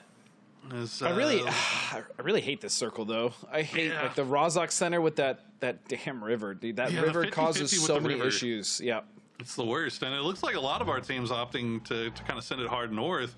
But I mean, it kind of feels like we're 50-50 with the lobby, even really. Sonics, Tokyo Manji Gang, Tilt Town, Yahoo. Yeah, pretty much. All still south. They're all still south as well, and they're all just kind of hanging around Rozhok. What actually shocks me is that not a single team is taking Cube. Yeah, not yet. I mean that's usually a Luminosity thing. They do tend to send it there, but as we saw earlier, but they're dealing with formation. That's the thing, right? Yeah. Again, the PUBG butterflies flapped his wings, and now things have slowed down a little bit more for Luminosity than maybe they normally would have, because they could not just kind of blind send it into the South George because they know the formation's there. And now all of a sudden they're about to be joined as well by For Funners, as For Funners is making the hard West Coast here rep. But let's see if Bale Frost maybe spot out Dangyo. Shots come through. Oh, Bale hits those. There you go. Oh, there it is. There it is. Okay, I was a little worried there for a second there, Bale. Shimbo, go ahead and finish it for him. I wasn't worried even a little bit. Not a little bit. Okay. Not even not even an inch. Not even an inch. I didn't know you could worry an inch, but it looks like well, they'll find a kill for doing their little bit of a bridge camp here as we determine whether or not inches are units of worry, as we check in on Cube, still unoccupied. I hate you. I know. I hate so me very too. much. I deserve that call though. It was an odd. I don't think I've ever heard anyone else say that. Luke 12 isn't gonna find the headshot. No, he's gonna take his time, and there's nothing wrong with that, right? Ooh. Get as much information. Veronica does not know that Luke is there. For Funners, that might be why he pulled back. I think he saw. Wait, there's a whole other team. There's a whole other team. Yeah. Exactly. I think he saw Veronica, but as he was just about to take a shot, he hears these vehicles pulling up from his south side, and all of a sudden he's like, "Oh no!" But now this leaves. I am very separated from the rest of the gang here, and now this leaves Luke 12 to deal with For Funners. His formation, as you said, they're out. Veronica wanted nothing to do with this, and I think Luke knows something is up at this point. Well, I mean, the one good thing is that if you are in a situation where you need to hide, Crates is a pretty decent place. Yeah, Crates is definitely the place you want to be if you're a solo or you're cut off from the rest of your team, right? And that's exactly what Luke has done. Obviously, finding him is probably not even a priority at this point for any of the teams. He's just going to chill and get as much information as possible. Yeah, no one's going to look for him. No one even knows he's there. No, yeah, he's a ghost, an assassin. The rest of LG still kind of down by hospital, so they're just kind of relying on Luke's discretion. Real quick, For Funners actually may realize that Cube is open with this scout from this garage compound. They may actually take that, which would be huge. Yeah, we're looking at them. They've sent 2 over the western bridge here. Not heading for Cube just yet. And, Cube is so good right now, bro. Get in there. Cube is looking sexy. Okay, does McLovin, do they spot this out, though? You got to scout that. McLovin is looking. Oh, yeah, he's looking. Well, they're looking, but now all of a sudden they hear formation pushing in from the north side here. So all of a sudden now For Funners has to go and kind of collect themselves just north of the river. And now Cube is still open, but here we go. Hello, my bad. Creeping a little bit close to Sociopath here, Sonics just on school. Sorry, I was just looking at the map, but yes, Tokyo Manji Gang. Oh, my bad's actually in a very precarious position right now. He is. The rest of his squad over kind of by package, although he does have Zealot. I think Sociopath maybe in a little bit worse position here. He will hop into that buggy, pull out. So how am I bad? Does he even take the? Oh, he has got to. He's got to take the shots. Nice the seat swap, Sociopath. Nice. Good reaction from Sociopath. Good reaction for sure. But how am I bad with the prone? That was well played. He was very patient. It worked out for him. Meanwhile, oh goodness, no. Tilt Town. Oh dear. That's a rock. Okay, Balefrost. Shots come through. Not going to find anything, but Tilt Town just kind of playing on the river. They're actually pulling into Sonic's 2-2 split here as Savage is getting right in there. And yep, he's going to run into Shrimsy. He's going to go down. Now Tilt Town, once again, just kind of left without a place to call home right now. Yeah, and this, I mean, this is like a new little bunker area, right? This wasn't here before, so Sonic's actually affording a nice split here and a nice area to play with because of that. And Tilt Town is just in a world of trouble, just looking for anything or anywhere to set their heads, and I don't think they're going to get it. Gage is going to go down. That's going to be a flush as well. I think it's just 1 or 2 members left of Tilt Town. Taco 2G, the last one, just rolling around, trying to survive a little bit longer. Looks like he might do that. Yeah, okay, he's going to stay alive. You can see the kill feed starting to light up a little bit as our edges are starting to get a little bit more active here. Cube has been taken by 4 Funners. By 4 Funners. I want to mention, they scouted that out, Poro, the whole time. They scouted that out. I like that. It was very smart. Very intelligent play from these guys. Yep. And you got to keep an eye over off to the west, too, as Formation is now kind of doing a little bit of a split here as Luminosity has made their way over. Ascend, meanwhile, having to hold off the push from Yahoo. Nice little spread coming in from Yahoo as they are working all sides of that hill here. All angles just ducking and bobbing and weaving. Shinboy will find Maji with that opening grenade. Here's Raven now a little bit off on his own. Balefrost, what a tour! Oh my God, what a turn from Bale. Immediately flicks onto him. Vegas is just going to escape with whatever HP he's got left, and it's not much. And I was going to say, if Zray could just kind of hold out a little longer, he had a really nice knock that could have been huge, but he wasn't able to. And Ascendants now have to send it out. It was, I believe, Vegas and Grant Lannis, the last 2 alive. And now Alo is about to push very close to a member there of Formation, but Purdy's there for the trade, and I heckin' love it. Great backup there for Purdy. Unfortunately, it looks like the train going to push him off here. Alo, it's going to be Vixus. Nice angle from Vixus. They do get Penta up, but once again, man, this feels like we see this a lot with Luminosity, just fighting their way out of the blue with some team just gatekeeping them right on the edge. It looks like, I mean, last game they were on the edge the whole time. Yeah. Right. Yeah, so until the end, right? They were basically just had to play edge. And here come Rumblers as well from that north side. You can see Tokyo Manji Gang doing the long rotation, coming all the way over there. Remember, they were in the south part of school, so they did this long wrap around here. And unfortunately for them, they're going to find a very, very busy northwestern side of this circle. It was definitely a fat little rotation. You know what I mean? They got it done, though. They definitely got it done. LG now with 3 members alive. This is almost like last game. 3 members alive fairly early, right? Circle has shifted. Again, Cube is that beautiful kind of central position. But the hills, there's a lot to play here still. There is a lot to play here. There is. Unfortunately, it looks like Luke 12 going to run right into Rumblers. Yep, Valley 8 will be the one to creep out in the blue to get the job done. It's very Rumblers thing to do. Yeah, Penta way up north. Purdy Curdy a little bit separated, and now they're going to be hearing the rumble of the engines of Tokyo Manji Gang wrapping off to their west as well. So Luminosity not in a great spot right now. It's looking very unlikely that they go back-to-back here. I actually really like the split from Rumblers. The only thing I worry is they don't have someone kind of closer to the top of that hill, and they could get crested by Spicy Fish. Otherwise, I do like the hold they have on the edge. I just worry about their back. And I think Val was too. That's why he kept turning around throwing smokes. Yeah. You know, the question is, does Spicy Fish have any reason to want to move? Not really. They've got airplane. They've got kind of close to the center of the circle, so they're just kind of holding it for right now. So I think Rumble should be okay here as we check in with Yoho, trying to push in from that eastern side. Now they've got Bing Bang Boom uphill to their south, and they've got what a Ascend down to the low side as Bale's going to find another one. This kid has just been on fire ever since he has switched over to that Yoho squad here. 3 kills already in the bag, and they're looking to make it more. I think he saw Keenan with that jump peek. Yep, he is going to have to be careful. Bale, oh God, survive. And Sparking with the trade, though. Oh, so good. The support coming in from all members here. Oh, that jump spray. Sparking. Jeez, this kid is insane. Okay, 7 kills now for Yoho. They clean up Bing Bang Boom, but they've taken 2 knocks. And now remember, Vegas and Grant Lannis, they were the only 2 left from Ascendance. They got spooked away by the push from Yahoo earlier. And now maybe they have a chance to do a little bit of backstabbing here, get a little bit of revenge. Vegas going to send the frag grenade into the smoke cloud. Could be a huge punish. It is. Oh, it will. If he can get that spray. Shinboy as well, going to take the spray, but not going to land it. Shinboy going to do some big damage in return, and he's going to make him pay. Grant Lannis now the last remaining player up for Ascendance. And I feel like if Grant had been a little more active helping Vegas, he could have had a huge kill, but no. It's going to be Shinboy cleaning that up. Bale will die, I think, but they still have 2.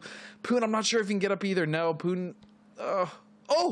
There you go. Oh, he's good. So Yahoo actually keep 3 through that. Beautiful fighting there from the team of Yahoo. Sparking and Shinboy specifically, too. Actually, even Bale, all of them were just hitting crazy shots. That was a mechanics masterclass from Yahoo right there. Very impressive. So Tokyo Magic Gang looks like they were creeping over in this direction. They heard the shots, but they can't really spot Yahoo. So they will be able to reset here as the circle pops once again off to the north. For Funners will have to leave that cube compound. They do take a knock here. Look at Taco 2G. He's hiding out in the middle of 303. Do they know that the snake is there? I think 303 got that knock onto 4 Funners, and now they're trying to make the push here.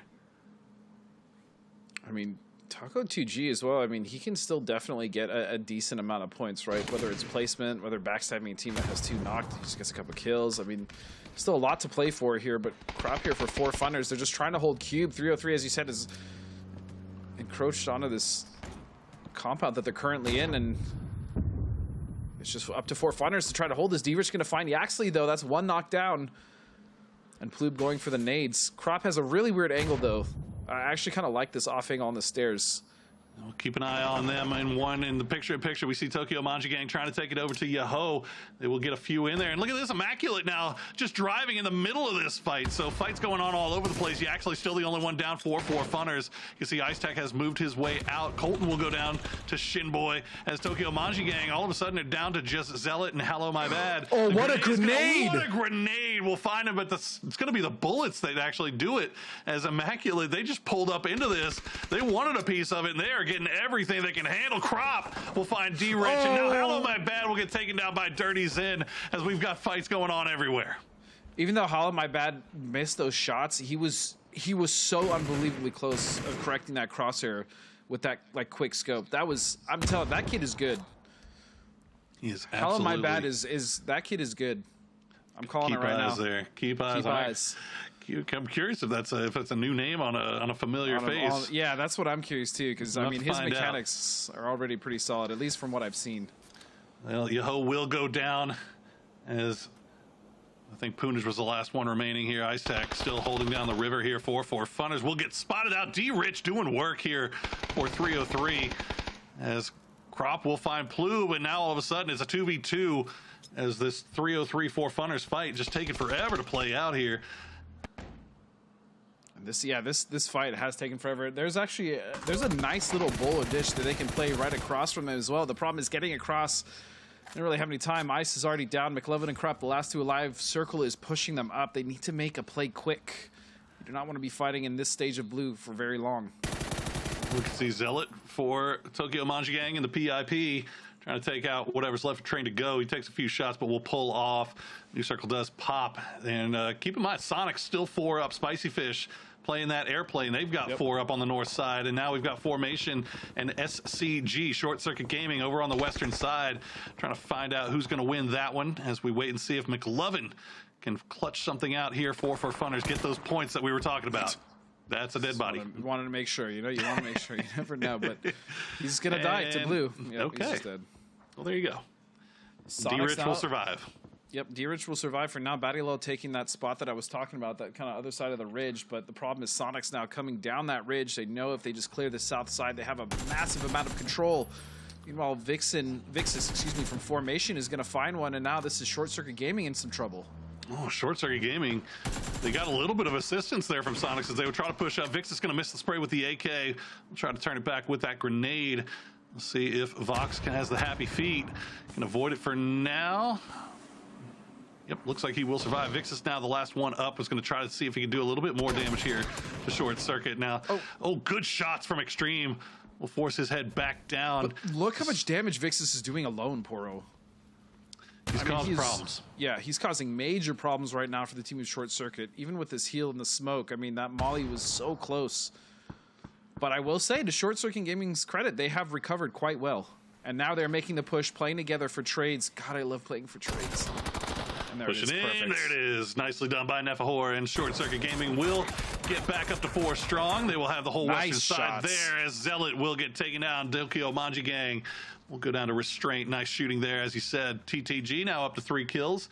They do have a little bit of company there on the north side, though, as looks like they've been spotted out by Spicy Fish. Spicy Fish taking the shots over here. I don't know if they've spotted out the Rumblers, wide split around them here. So the north side going to be definitely where the fight is going to be going on here. Oh, your boy kept it.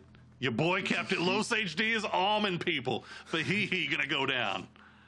And I really like this. Again, I talked about the split earlier from Rumblers. It was actually really good. I was worried about the top of the hill, but that was not a concern at all. And now they have a nice split with Corsac all the way in front of where Spicy Fish would want to go. And this hold is clean, man. Rumblers so far today have played really well.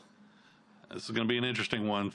17 alive in phase 5. A lot of real estate to work with as Spicy Fish is going to hop in the vehicles, try to wrap down past Rumblers. We'll see Corsac just a little bit ahead of the rest of his squad. We'll see if he spots them out. Has the grenade in hand. He definitely spotted them out. Now he knows exactly where Spicy Fish are, but he has to be careful. The rest of his team is not in range to cover him yet. Oh, Los. But Los gonna find the arm knock onto Pat.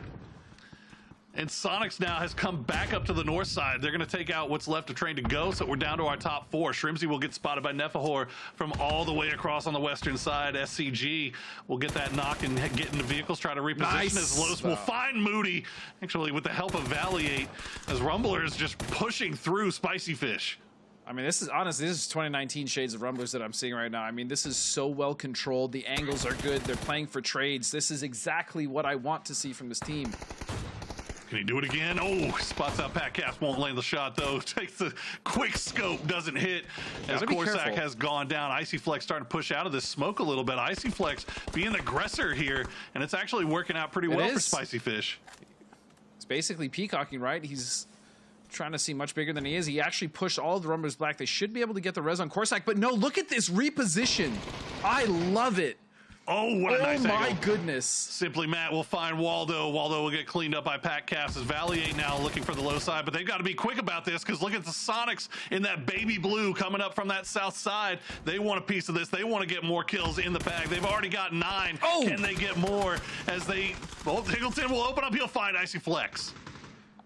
And just like that, Rumblers is actually saved. 3 members still alive. Sonic's now coming off the backside, absolutely wiping and obliterating Spicy Fish. And now just Rumblers to deal with. Once again, perfect timing from the Sonics as they arrive just the right time to clean up what's left. 10 kills already. Rumblers will get heals off. They'll, ooh, nice shots there. Shrimsy. But he will get the knock on the Los HD. Corsac goes down. It's down to just Valiate and a tree and a little bit of smoke. The spray coming through. H-Twin has the Molotov to do the last bit of work for him. Will it hit? No. Valiate will pull away just in the nick of time. While all this is going on, Short Circuit Gaming has taken control over the south side here. That was an absolutely wild fight, and even though Spicy Fish and Rumblers were the ones that kind of took the brunt of that damage, that was still really well played by both teams. I mean, there was a lot of really good movement, a lot of really good team play there that I wish we had more time to highlight, but Sonics just came through. They smelled blood in the water, and they absolutely capitalized. That's it. Tiggleton going to find Val, and Sonics looking very good in this last little 4v4, actually, just straight up 4v4. Straight up 4v4. And the Sonics have looked absolutely incredible this game here. Perfect timing, great shot calling coming through. Everything working in their direction. But yeah, SCG, they've got this big wide spread. They got to be a little bit careful, though, because any of these guys getting knocked, there's no way you're getting them back up, especially Nefahor. It's the biggest issue with these splits is sometimes they can be your greatest asset, or they can be kind of your worst detriment. Tig is a laser, but Extreme gonna find Win. I'm curious if that's even, it should be a flush, right? It looks like it might be, yeah. Yeah, Extreme. it is. Okay, so that's now a 4v3 for Short Circuit. Well done by Short Circuit. They and Sonic Circle pushed up against the wall, and now they will get Circle. Extreme going to try to escape here. Tig to take a few shots into his Australian compatriots' backside here, but Extreme will survive now as Vox getting spotted out as well.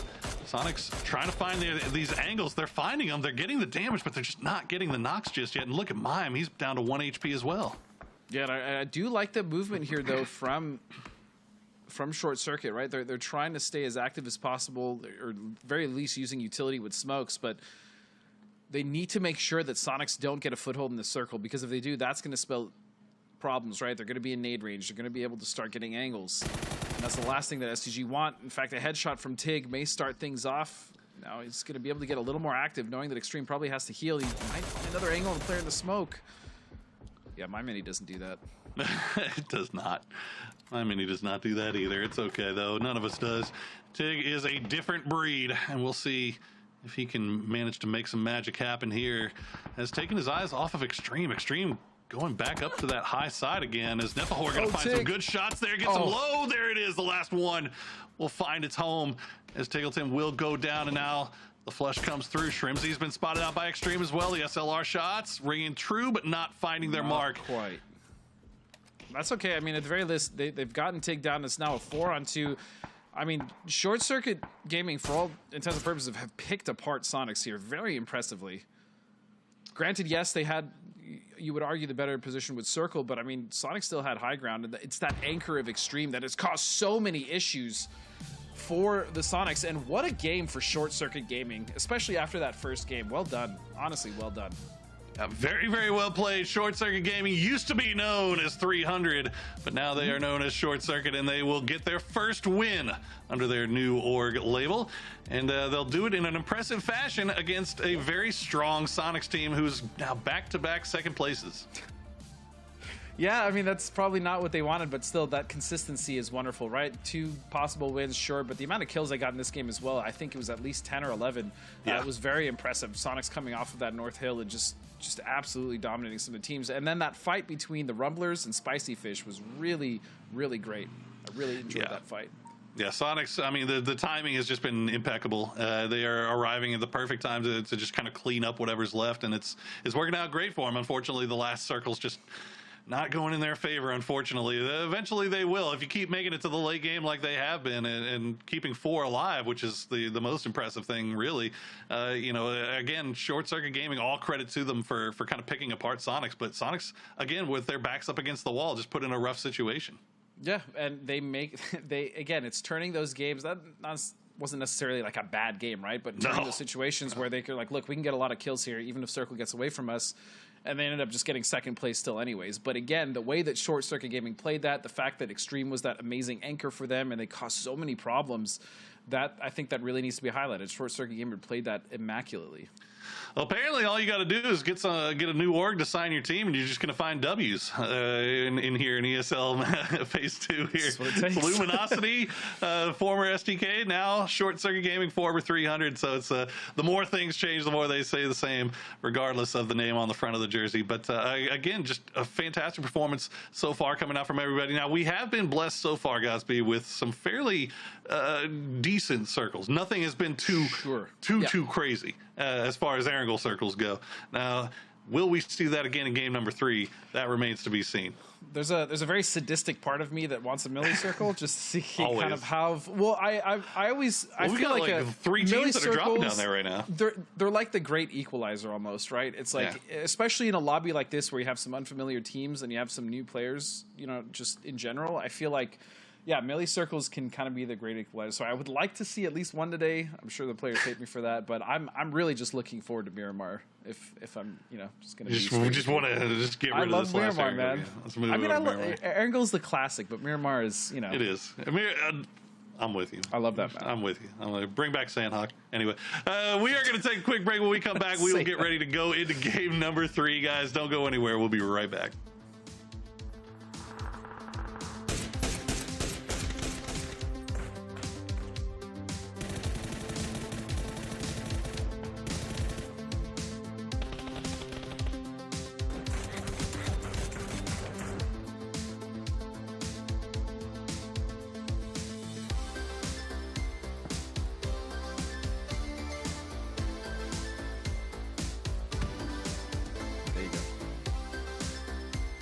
kind of cool. I like.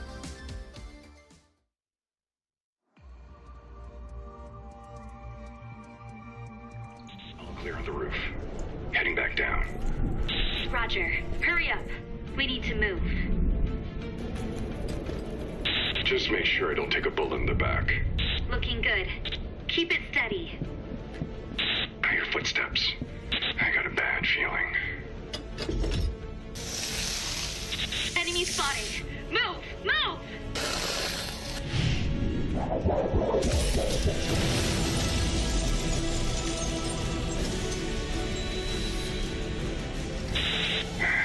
You're going up next time. There won't be a next time.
Oh, hey!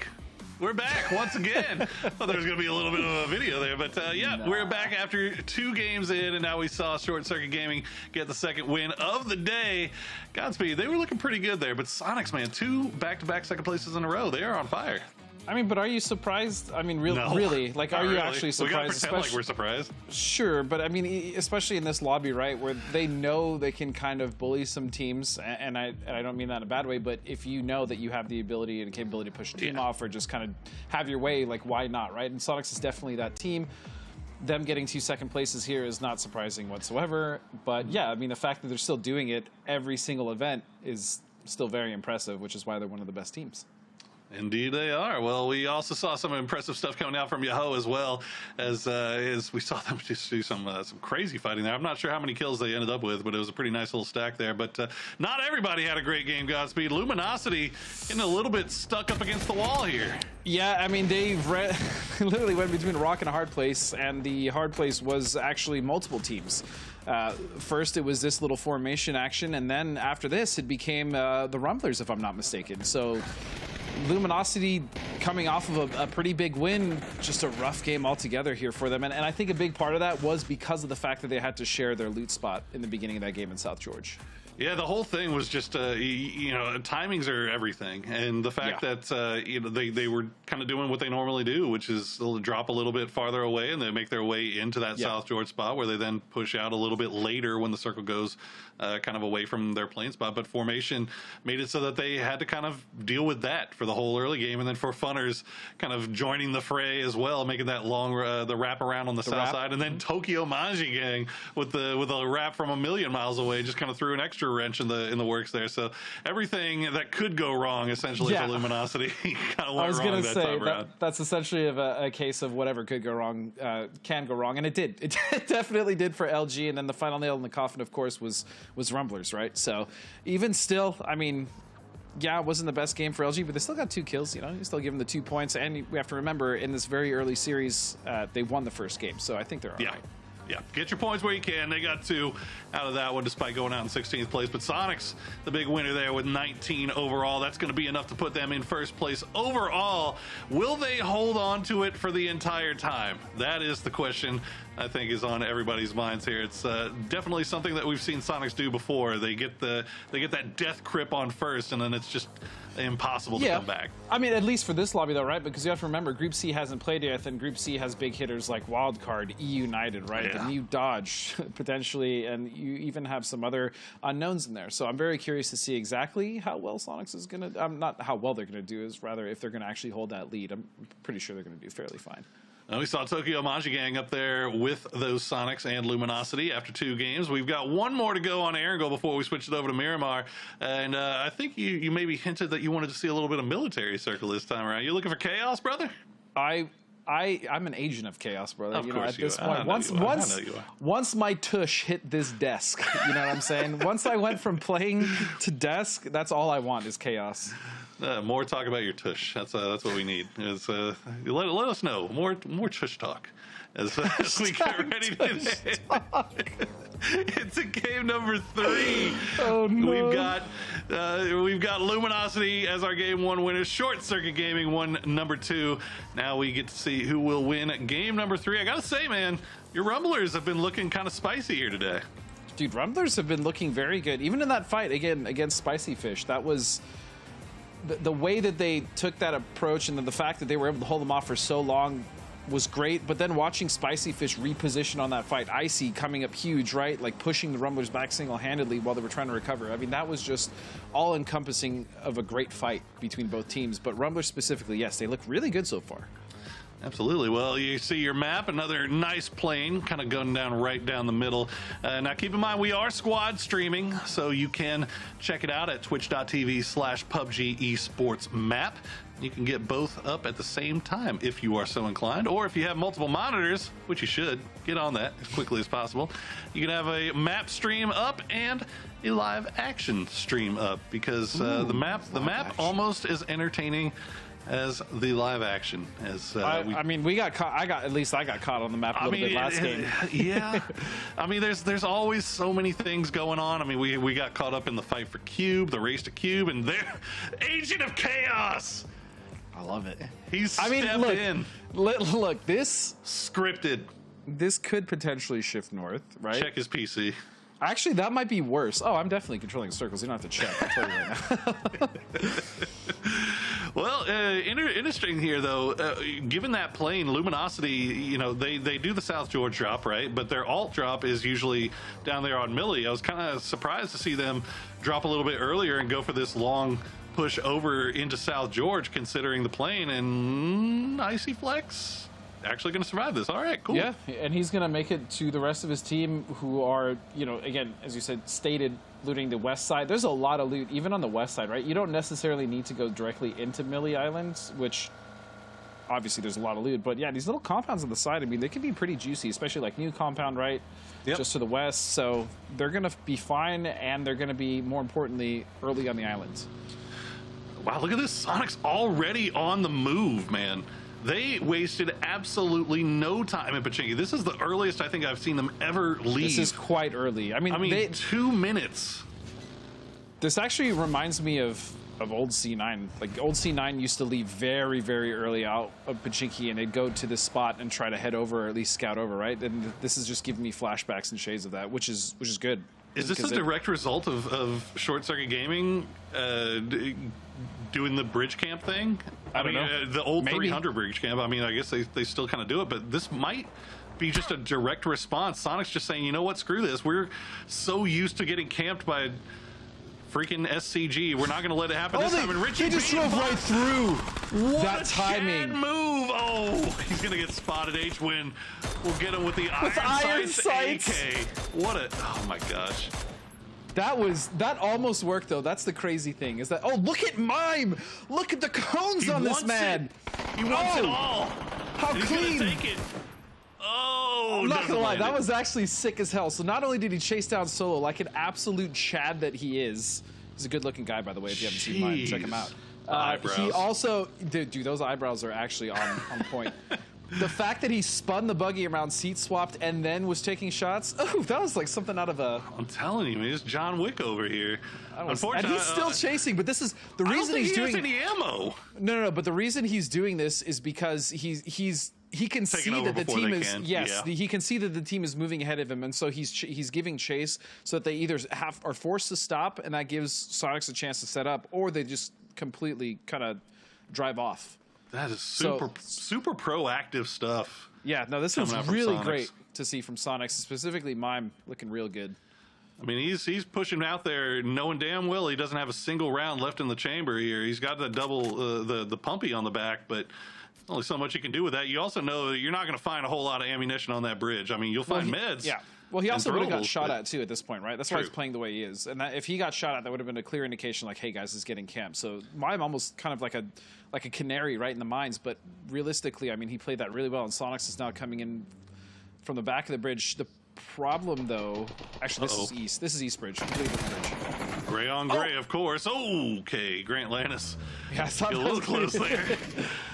But Gauge 2G will go down.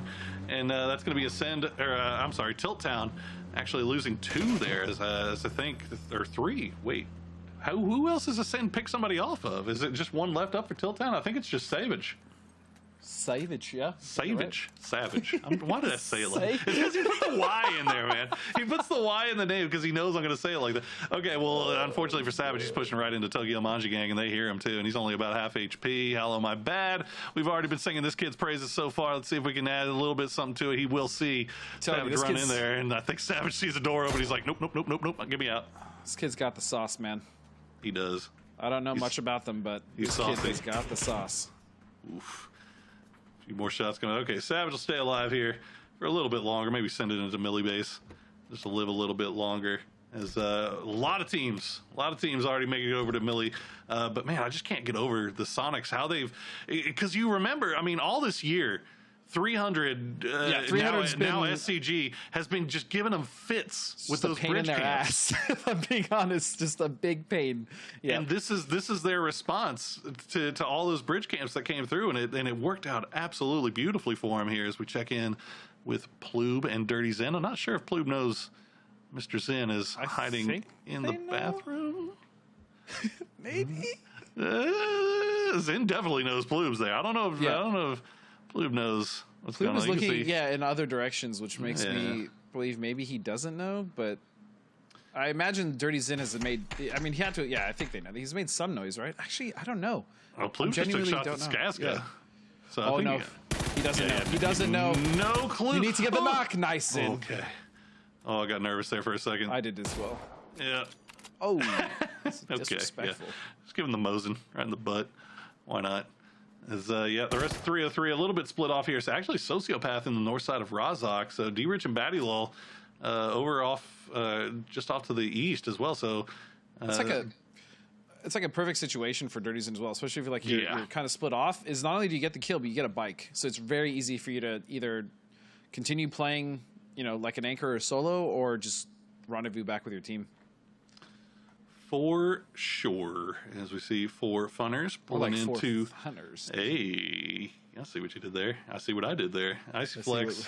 You can see Icy Flex just on the north side of your mini map here. I don't think he knows that anybody's coming in, but he is going to go and join the rest of his team as they make their way into military base. Spicy Fish will pull in around that ATC most likely, so that's going to be good news for funners as they have a pretty clear path in. Still quite a few teams off to the north. Not the least of which is Luminosity, finally kind of making their way out of South George, trying to go right behind them. And 303 could see they're going to see Immaculate pushing through. It looks like they're just going to go ahead and let them. A few shots come out from Batty Lull. Won't find any knock, but Skaska definitely took a little bit of damage. I'm looking at the north side of this right now, Poro, and I've noticed that there's still 1, 2, 3, 4 teams that aren't even on the north side or even in the circle to rotate. Yeah, they're taking their time, man. Which generally, that's normally not an issue, but because of this circle and the way I feel like it's going to shift next, I feel like that's going to cause a huge bottleneck. Well, Sonic's kind of doing everybody a favor here by forcing Short Circuit Gaming to kind of push off their bridge camp. So now that kind of opens up that western bridge, and that's great news if you're a Luminosity fan. They now have a pretty clear path onto the island. Nobody else really near, although it looks like Train to Go and maybe What It Takes starting to head down here, but there's still a long way to go as Rumblers, they're going to hear Immaculate making that rotation on the hill just off to their east. No lines yet, no shots yet. I've also just realized that I've used the compliment Immaculate twice this cast, and there's a team called Immaculate. That was not my intention to you like can't BM. script it like this. It's fantastic stuff. I mean, heck, I'd like to see Immaculate do some immaculate things. Yeah. I mean, wouldn't we all? I want to see we need more winners. That's what I really just want to see this circle shift north, though. God, Agent of Chaos for sure.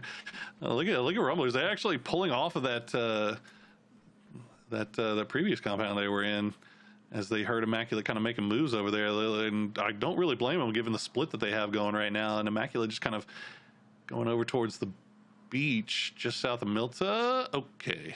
All right. So it is no just more be chaos. A dead set. That's fine. I mean, that's totally fine. I wanted to see a melee-based circle. I got that. I can't complain.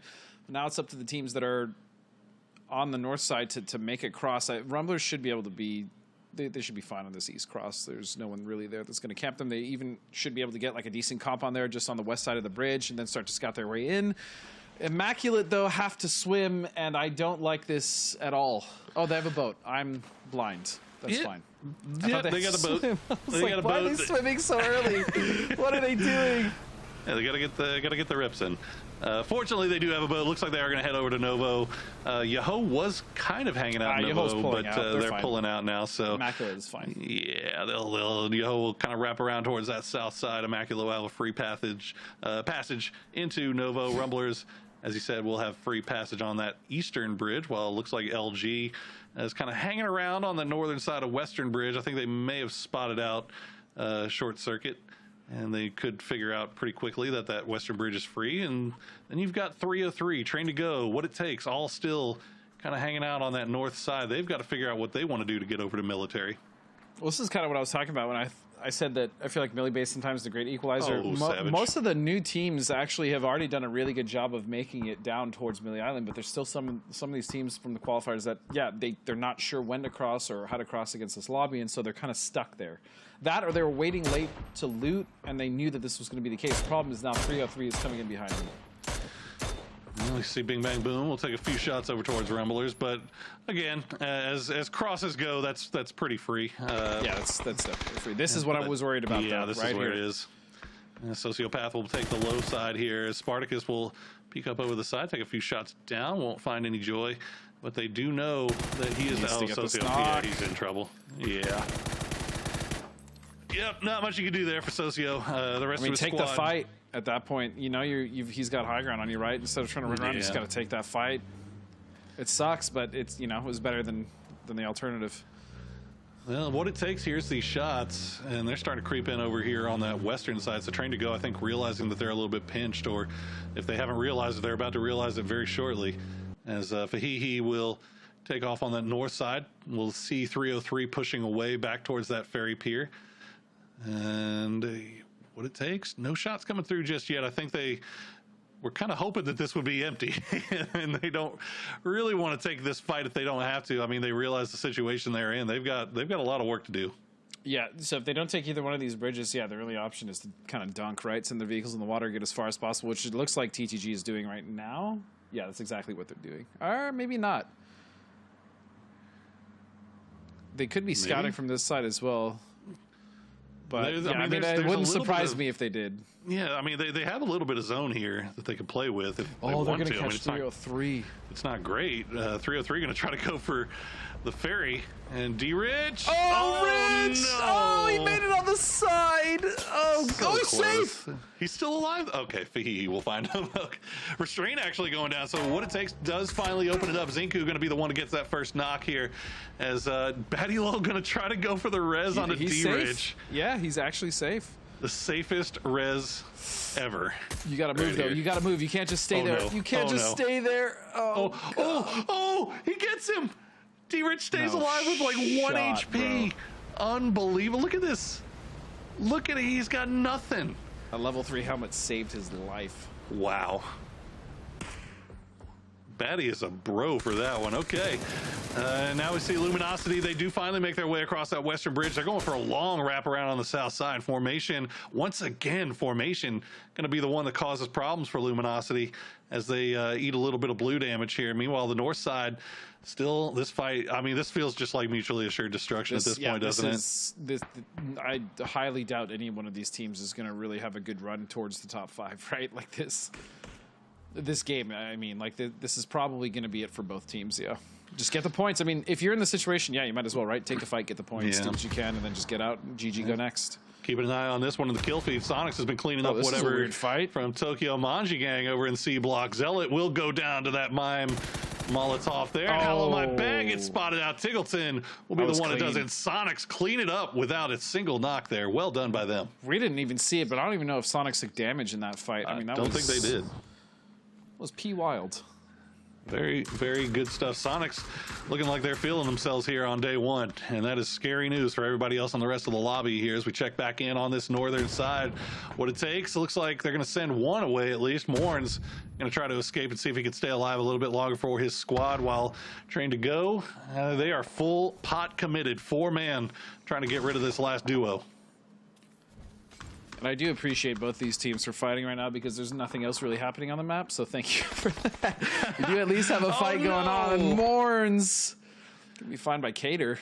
Cater got left behind. Morns, I thought that they had sent Morns away to just try to survive, maybe cross the bridge, but he came back. He's like, guys, look what I found. Oh, no. Well, not like this. That'll be a point for Train to Go. And see, this is the only thing like I'm not terribly sure. Well, what are you doing here if you're what it takes? I think you just take the fight, right? Try to get the kills. Yeah, like I don't understand the plan here. Like you're not going to be able to escape this. You can't swim across. They're not making it across. There's no shot at this point.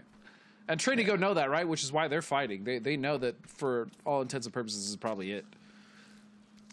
Actually, is it though? If they have enough meds, they could drive across. They could pull it off. Well, Luminosity their problems continue as formation will find Purdy Curdy, and actually that's going to be him going down. Looks like they actually lost 2 here, so it's just down to Penta and who is that? Is that Luke? Nope. Penta gets spotted. It's Alo. And Alo. Oh, Luke's still alive though, different vehicle.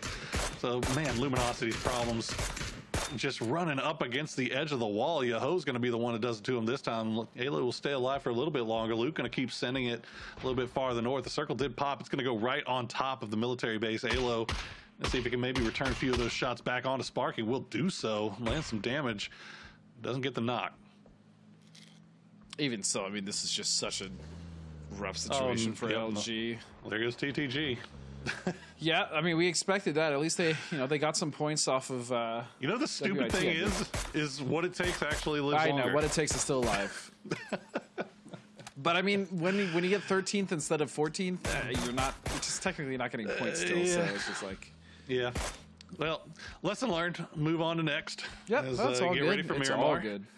Alo still in kind of a rough situation here. Sparking not wanting to let him go. Okay. And this shift has done nothing but help the Sonics as well.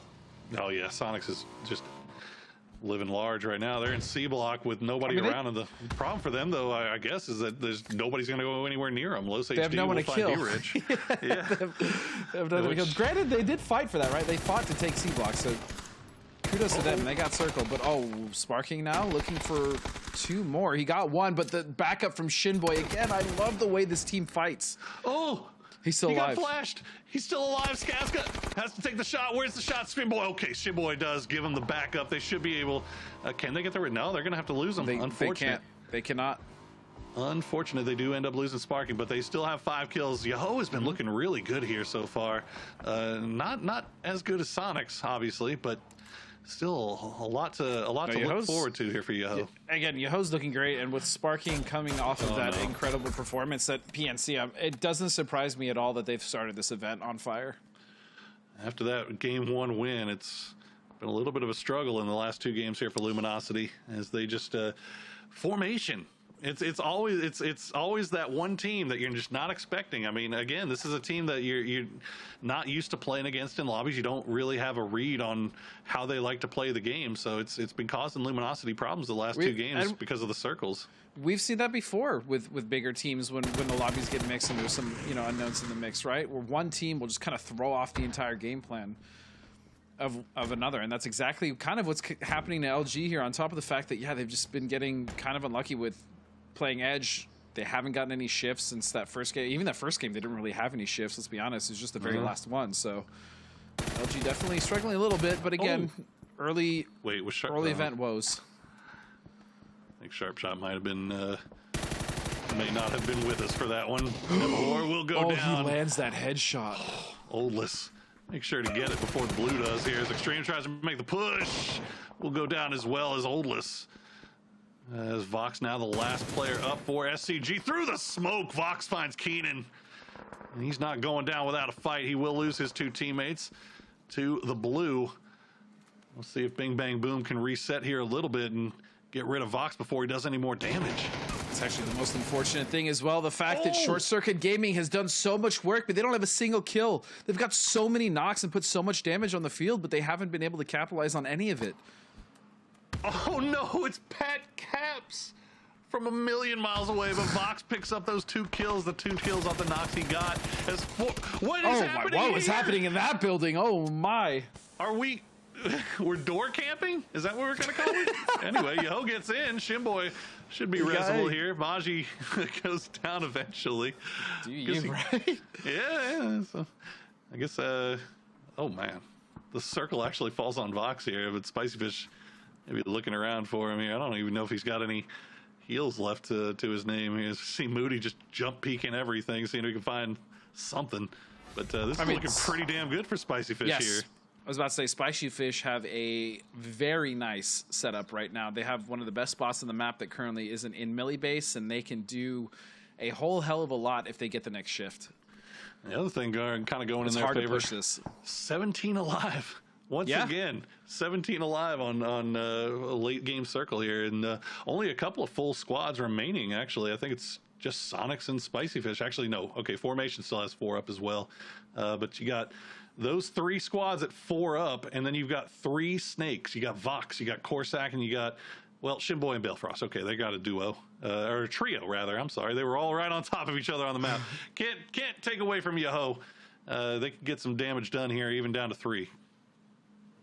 And they survived. They absolutely survived, and they recovered. That's the one thing I will say about Yahoo as well that I admire the most, is that they are scrappy, and they find ways to make it out of a situation that normally you wouldn't find, right? Especially when it's just like one member up. They are very resourceful, and they tend to at least salvage their fights at least better than most teams, I would say. Absolutely. 10 kills already. Good enough to put them in 2nd place with no wins just yet. Through Balefrost, I really feel like Balefrost was such an integral part of this roster.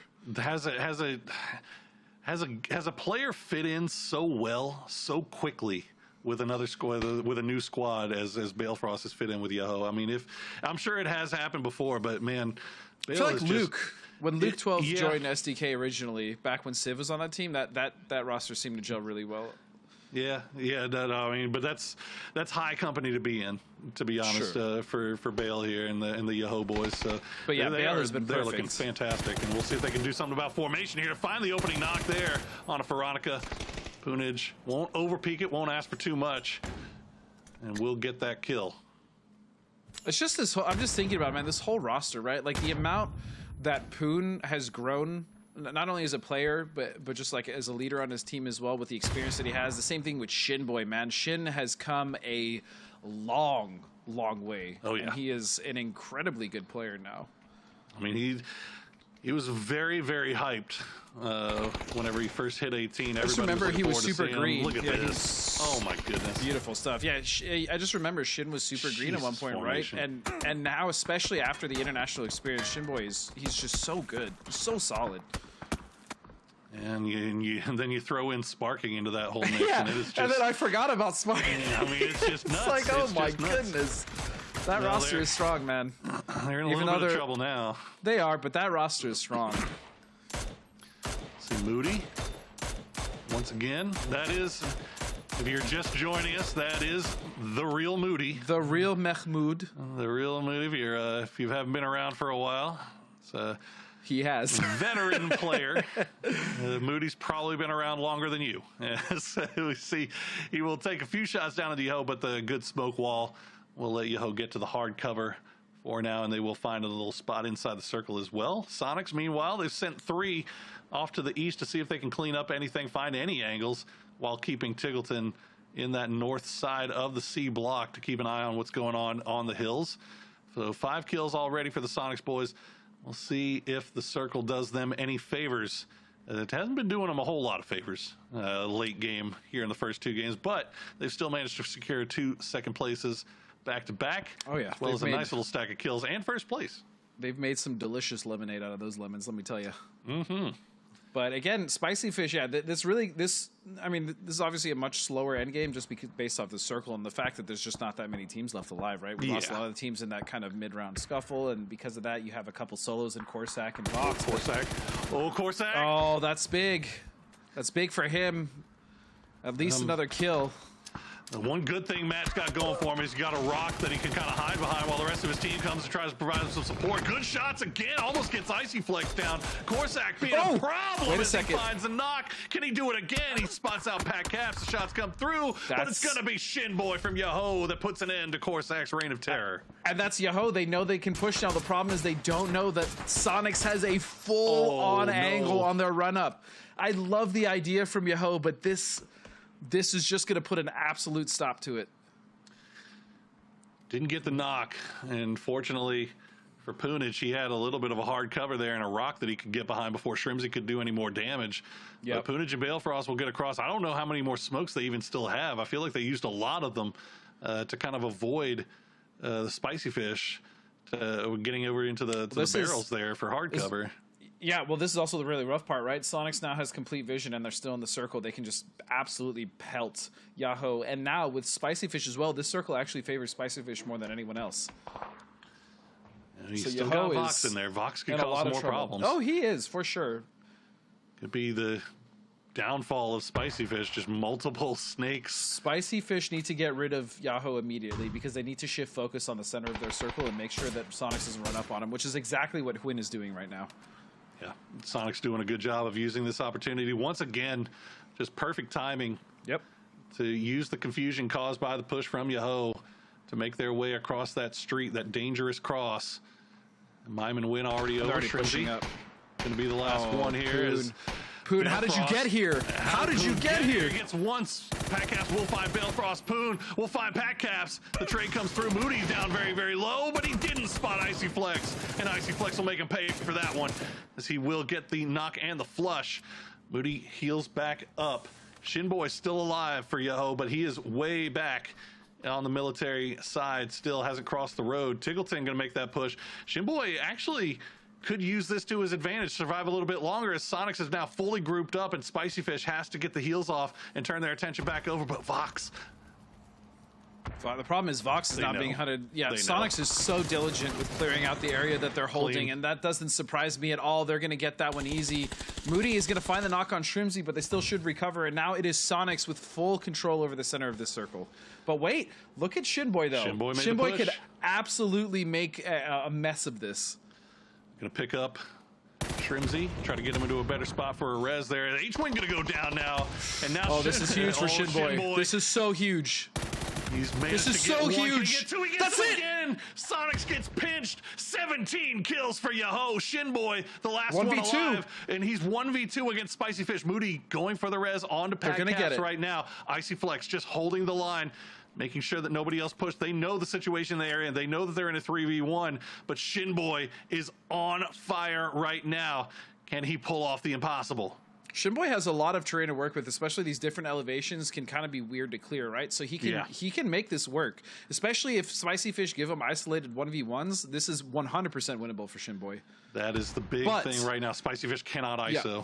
They need to play for trades. If SF plays this correctly, they shouldn't give Shinboy a chance, and they should win this game. But this flash actually could... Oh my god, the flash. Oh my god, the flash. He spots one. Oh my god, the flash. He spotted out the second one as well. Moody was flashed. He was blind. He couldn't return fire. There was no trade. He can reposition off this Look at the reposition he's got coming through. Another frag grenade coming through. Moody just holding the top here while Icy Flex protects Pack Caps. Pack Caps actually going to go down. So it's down to 1v2. Shinboy trying to make the push. Oh my goodness. He's got the shotty in hand. Spots one. Icy Flex. Oh, Moody goes prone. Oh my goodness. Oh. Shinboy giving him everything they can handle, but Spicy Fish will come out the victor in game number 3. I genuinely thought after that flash that Shinboy was going to get 2. That was one hell of an attempt by a solo player against 1v3, and Spicy Fish wasn't playing that poorly, right? They were running together, they were trying to play for those trades I was talking about, but they were stacked, and so that flash got all 3 of them, and Shinboy almost pulled that off. I gotta say, I was watching the screen. I was watching to see what Spicy Fish was doing, so I didn't actually get to see. Did Shinboy run out of ammo? Is that why he switched over to the pumpy? I didn't see either. Maybe he thought they'd be closer. I mean, we've seen in pub games, especially when some of these guys are streaming, we've seen shotguns do some pretty unfair stuff. So I mean, any one of those shots could have been a knock. I'm not going to fault him for that, but man, what an attempt and what a game! What a game from Yahoo! But again, congratulations as well to Spicy Fish, man. That's huge. That's huge for Spicy Fish. 2 new players on that roster as well. You know, you love to see them try to get this victory, start gelling together as a team, try to turn that into, you know, turn that first victory into another, or maybe a third. We'll see what happens. But Spicy Fish get the victory that time. Sonics, once again, get to late game, but they can't find their way into first place. But, again, you just got to imagine they're still in the lead, right? Yeah, they have to be still in the lead. Their consistency is nuts. It's not surprising at all, but...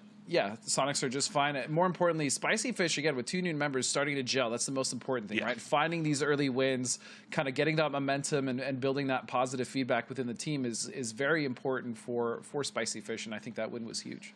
And a big stack of kills for Yahoo. Now, we are going to take a quick break, and when we come back, we will switch over to Miramar. But before we do that, we want to let you know that, hey, PUBG Esports fans, this is me casually telling you that PCS 7 registration is now open. Open qualifiers start on August 10th, so make sure to sign up at na.pubgesports.com. for your chance at PGC points and $250,000 in prize money. Also PGC points. Also remember that PCS 7, if you win it, you get that free invite to PGC. So check it out at na.pubgesports.com for registration details. We're seeing open qualifier teams find great success so far here in the regional group stage. Maybe your team could be the next one. But we're going to take a quick break. When we come back, we'll get ready for game number 4.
And we are moving over to Miramar as we are getting ready to see what these teams can bring on the dusty plains of that map here. We have 3 games, 3 different victors, and I didn't really have a good way to intro this. Godspeed. You said Dusty. I thought you were talking to me.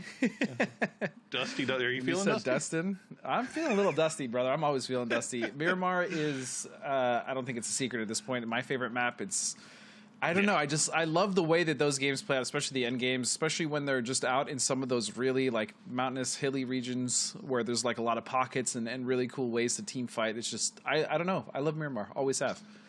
Well, we get to go over there. I'm excited for it. I'm excited that you're excited, and I'm excited for you, to be honest. Well, we've got 3 games down on Erangel, and we'll take a look at our leaderboards here quickly, but I just wanted to let you know, so far, Yahoo in first in the kill count, Sonic's right behind them. Sonic's in first in the damage count, Yahoo just behind them. So it's clear through halfway through the day who our top 2 teams are. It is very clear. However, again, with the rotating lobbies and with the 6 games a day, we're going to have multiple. You know, it's. Yes, Sonic's, Spicy Fish, and Yoho, it's no secret that they're probably the better teams, right, in this entire event. But you also have LG, who last game did struggle in the game before that as well, even though they won the first. I really think LG is going to come back. We always see them start like kind of slow. I mean, this time we actually started with a win, but I would put them as well, obviously, in that category of the top teams. No secret. Yeah, midday adjustments is not something that's incredibly foreign to that team, so I wouldn't be surprised. Actually, we don't really have to do much as we're moving over to the Miramar, so we'll see what happens there. Overall leaderboard. Actually, we're going to take a look at the highlights first. We check in with Shinboy, 15 kills for Yoho, and damn near clutches this sucker out at the end. He almost won this game. Again, that flash that he threw was God tier. Literally perfect. It was a perfect flash. He got all 3 members of Spicy Fish. And again, I thought he was going to have 2 kills. Even though he didn't, I felt like his reposition was super clean. The way that he played this hill, like I said, as a solo, it's actually not that bad. The elevations kind of mess with the way that you clear it. And so Shinboy was just so good. And he has been so good. Yeah, and I know. I mean, we were talking about it even at the time, saying, "Look, this is not out of the realm of possibility here for a solo to win this 1v3, given the terrain and given how everything works." And that flash, as you said, that was literally perfect. Spotted out Moody at the last second, gets the kill onto Pat Cast. Moody, fortunately, ducked down. Otherwise, I feel like Shinboy would have sprayed over. Now, this is what I wanted to see. I want to see how many bullets did he have left in the M4? Did he switch 27, over? Yeah, he only had like one magazine left, basically. Okay, so he starts off. Did he? Yep, he's okay. Okay, that was my one question. I think he thought maybe they were a little bit closer here. The Pumpy not working out as well as maybe he had hoped there, and there you go. At the end, Moody and Icyflex combined to take him down. But again, fantastic stuff coming out from Shinboy. There's your overall leaderboard. Sonics are in first by a mere 2 points. Godspeed. Mere 2 points, but I mean, Yoho has 34 kills in 3 games. That's look at the rest of the lobby. That's 11 kills a game, man. That's really crazy. Absolutely for 3 games. Nuts. Absolutely nuts. I mean, they're popping off. Tokyo Manji Gang, they had that great game 1 where they got something like 15-something kills. It slowed down a little bit since then, but so far it's good enough to keep them trucking. Holding on to that 3rd place spot. Yeah, we are seeing them kind of hang out here. Now, Sonics did manage to make short work of them in the C block there in the last game, so a little bit of a rough fight for them that time. I was interested to see what they bring here on Miramar. Yeah, I'm kind of sad that we didn't get to see that fight, because I'm very curious, because Sonics wiped them out clean, like very clean. So I want to see how that fight kind of started and where it went. But Tokyo Manji Gang has been, as far as their team fight, I mean, their macros are already good, right? Their rotations are good, the way that they're coming to the circle, their timings are pretty solid, especially for like a newer team. What really surprised me with that team, though, is how well their team fighting generally is. Again, aside from that Sonics fight that we missed kind of, out the window because they got wiped clean, they've been really good in the way that they've been, again, playing for trades. I'm always going to be big on that because I feel like teams still kind of leave that on the table, especially when they shouldn't. But overall, Manji Gangs, they're really solid. Looking clean, and area control as well. I mean, that was something we saw in game number 1 where they kind of, it's something that we see E United do very, very well. Yeah, E United is, That's like example. that's your gold standard, right? Where they take that and they don't press out too far, but if anybody comes into their little zone of influence, they'll take them out really quickly. Well, Tokyo Manji Gang, that's what they looked like in game number 1.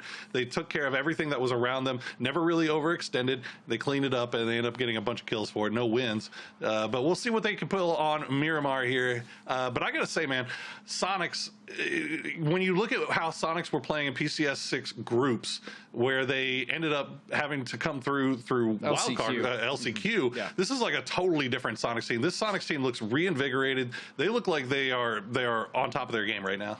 Look, when you're a team that's obviously as good as the Sonics, and you guys have been together for as long as you have, sometimes there's going to get that point. It's not necessarily fatigue, but you're going to have like 1 or 2 events where things feel off, right? Like. And that just happens. And I think reinvigoration exactly is the perfect word to use to describe the Sonics, because we know how good they are, right? They know how good they are. Yeah. For whatever reason, they just struggled to get through groups in the last PCS. It is what it is. They obviously made it through, and they won the event entirely. But my point is that's going to happen sometimes, even to the best teams. And that's normal, right? Like, you can't stay on top all the time forever. Like, that's just not how competition works. Generally, you will falter at some point. Now, granted, great teams will always come back. But yeah, it's not a big deal for Sonics to falter. We've seen other teams like United is another perfect example where even before they were United, we weren't really sure how they were going to play. But man, they've obviously burst onto the scene and become nuts, especially now with their current roster. And to even go back to Tokyo Manji Gang, I'm really curious to see how them and Tokyo Manji Gang will do in the same lobby, because we haven't seen that yet. Oh yeah, that's gonna be really interesting to see here. Well, so there you go. If you're a Luminosity fan, maybe a little bit of a silver lining. I know the last thing you want to do if you're a Luminosity fan is to look to Sonics for some inspo, but the fact that Sonics has kind of was slipping a little bit and now managed to turn the ship right around, that gives kind of hope there. If you're Luminosity, you can kind of make those same day adjustments the way Sonics did the same thing in PCS 6. They started off the grand finals after they made it through the LCQ. They started off the grand finals the first 4 games. I think the highest they placed was 14th. I mean, they were awful in the first 4 games, and then they won. Wasn't great. Then they came in top 3 like 7 out of their next 10 games. So it can always turn around, guys. So if you're feeling a little bit about Luminosity, again, only 3 games. We'll see them turn things around here on Miramar. But we are getting ready to get into that game, and I am excited, as you said, to see how these open qualifiers. Miramar, the OQ teams are doing so well so far today. Yes. I mean, they're not pushovers by any means. That's a really good point, is the fact that the open qualifier teams are actually pushing back, right? They're not being kind of ran over. Unfortunately, sometimes in the past, some of the teams that have made it through open qualifiers, they kind of just get run over by some of our big teams. Hasn't really been the case here. In fact, they've been fighting pretty well, and especially now with a lot of the teams in Group C we haven't even got to play yet. I'm really looking forward to it. But most importantly, right now, this game, I'm looking forward to Miramar. I want to see how this lobby plays with Miramar, and I want to see the adjustments that LG will have made, obviously not for Erangel, but for this next game. Because looking forward to see what Yoho and Sonics bring as well. Can they continue to add to this lead? They are a little bit separating themselves from the pack, especially in terms of kills. But you saw, they're first and second with 40+ points. Tokyo Manji Gang in third with 20-something. So, the rest of the lobby, they kind of need to start stepping up here a little bit, or Sonics and Yoho are going to start running away with this thing. Very possible, honestly. But again, at least for lobby's A and B combination, this Sonics team as well as Yoho are looking incredibly strong for sure. And I know we keep talking about LCQs from PCS, but make no mistake, this is ESL. There's no LCQ here. This is top 10 goes on. Yep. So you've got to make top 10 by the end of this weekend, or you're not going to be in the grand finals. That is all it's going to be. So you can see that cutoff point right now is at Ascendance, but again, only 3 games in, so that's not really saying a whole lot. But through game 1 here on Miramar, at least we get a nice playing path. We do. We get a nice playing path here. We'll see what the circle does. But even to go back to your point, Poro, ESL Masters 2 it's honestly way more important than Masters 1. Not necessarily more important than PCS 6, but the amount of PGC points this event gives is no joke, which is why the fact that there's no LCQ or no other... Oh, my goodness, I love it. Which is why the fact that there's no LCQ or other way to kind of get into the finals is pretty detrimental, and why these teams desperately need to make sure that they make it, because the amount of PGC points, especially if a team wins, is 300. That can shoot you up from not even in the conversation to all of a sudden in the picture to going to PGC. Yeah, and a couple of these teams, this is kind of one of their first attempts or first shots at getting some of these PGC That'd points. Be huge if they could get it too, yeah. Absolutely, and you could get right back into the conversation. Well, the conversation right now has to be about this circle. We're cutting all the way down south. You can see Icyflex already stretching, or Spicy Fish trying to take that good position right in the dead center of the circle, but a little bit farther towards the low end. So circles like this, Godspeed, I feel like playing from that southern coast, you see a lot of teams have success going from south to north, and less so coming from north to south. Yeah, it's because of the edge on the north, right? A lot of teams tend to bunch there, right? So the teams that tend to wrap wide, especially down towards the east and west side of the map, and then come up from the south, those are the teams that generally have either the least resistance or they have a much cleaner path into the center of the circle, rather than the teams that are sitting on the north who are all just trying to get in on the edge and then inadvertently fighting and then causing issues for each other.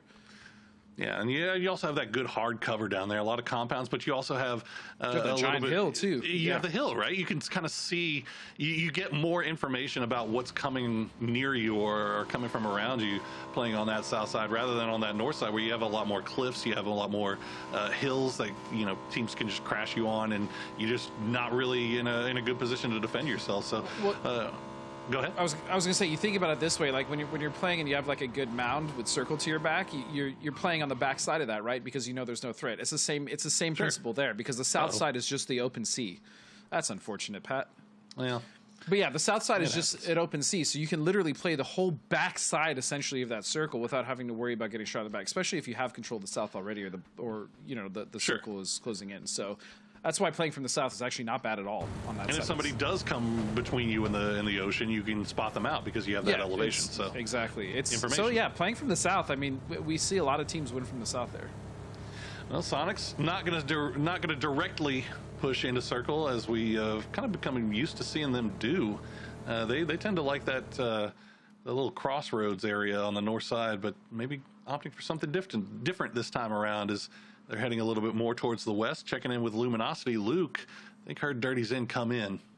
He's way north too. He's got nobody near him.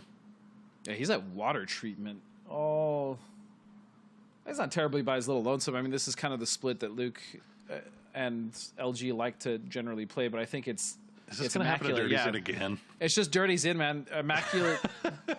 Luminosity usually doesn't have to deal with someone being at water treatment, right? So they usually do this for free. But the fact that Immaculate is not here, especially with Dirty's in, I think Luke is looking for him to try to get that early kill.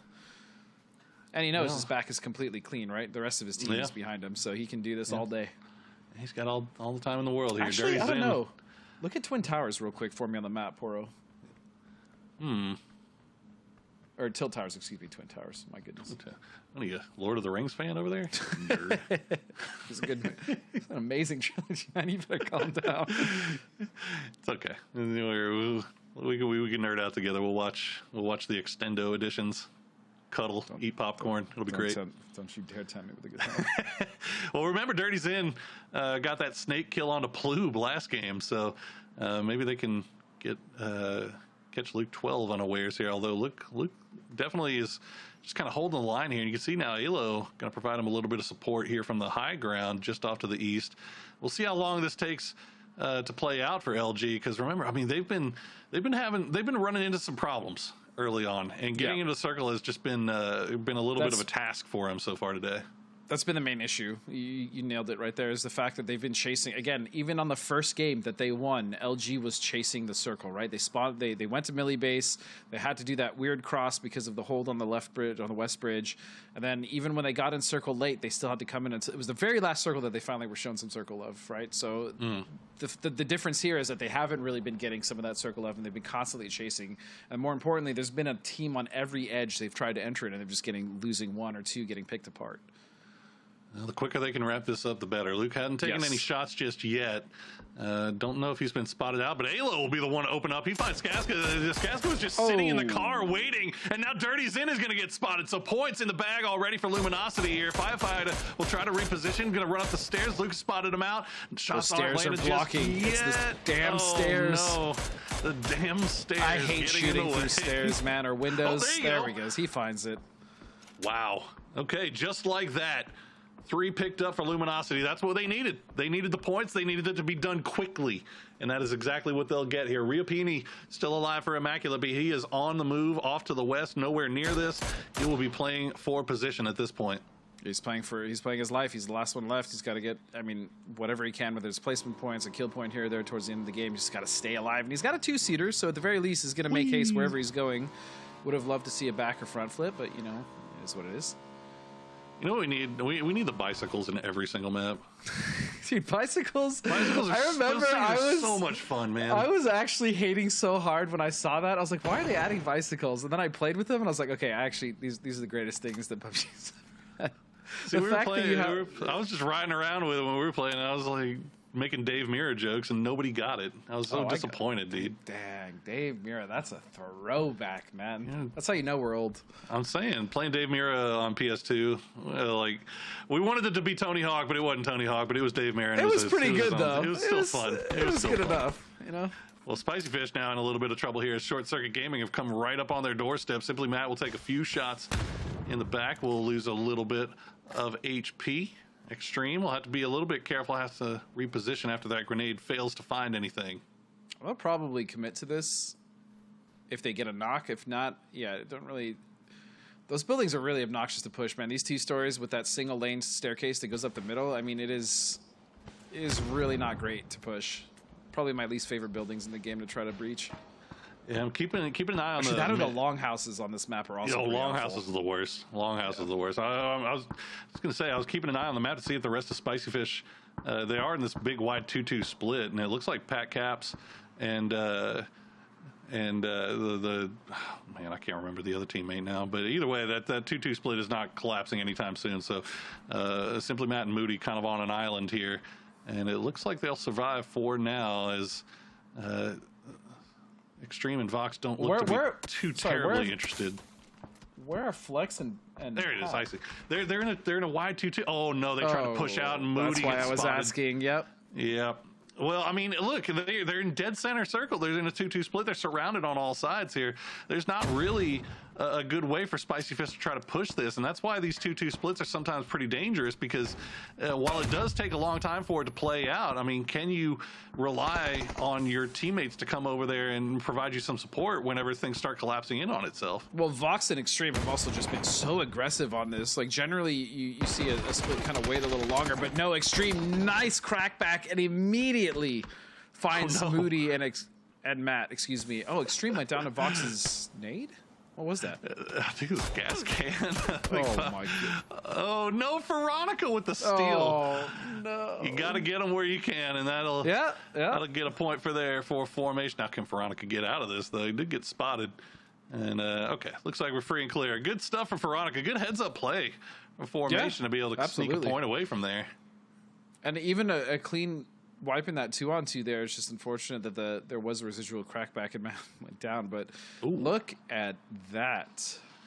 Yeah, I mean, I think everybody kind of anticipated it playing between Los Leones and the coast, but this will cut a little bit farther east than I think most were anticipating. So a few teams off to the west will have to make that push. But how do you do this, though? I mean, you know that the south side is going to be a death trap, and unless you want to do the long wrap around to the north.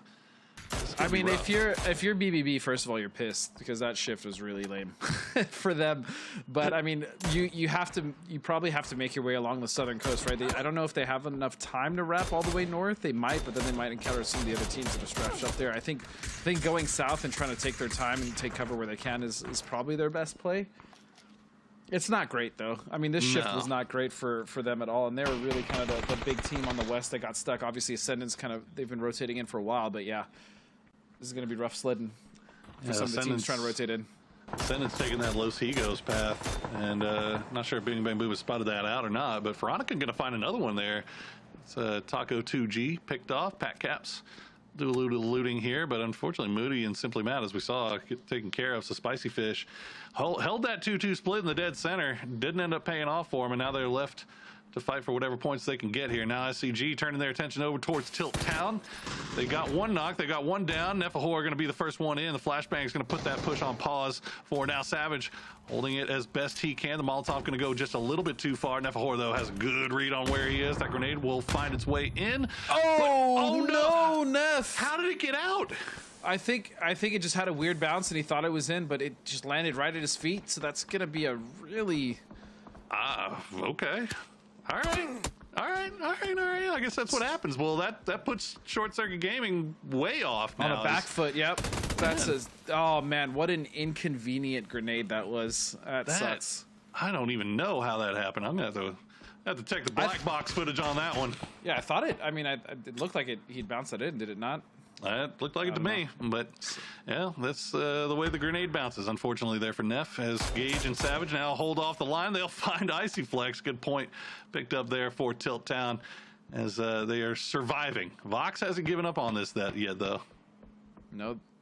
I mean, Vox has really come into his own, especially on this roster. I feel like ever since he's joined 300 now.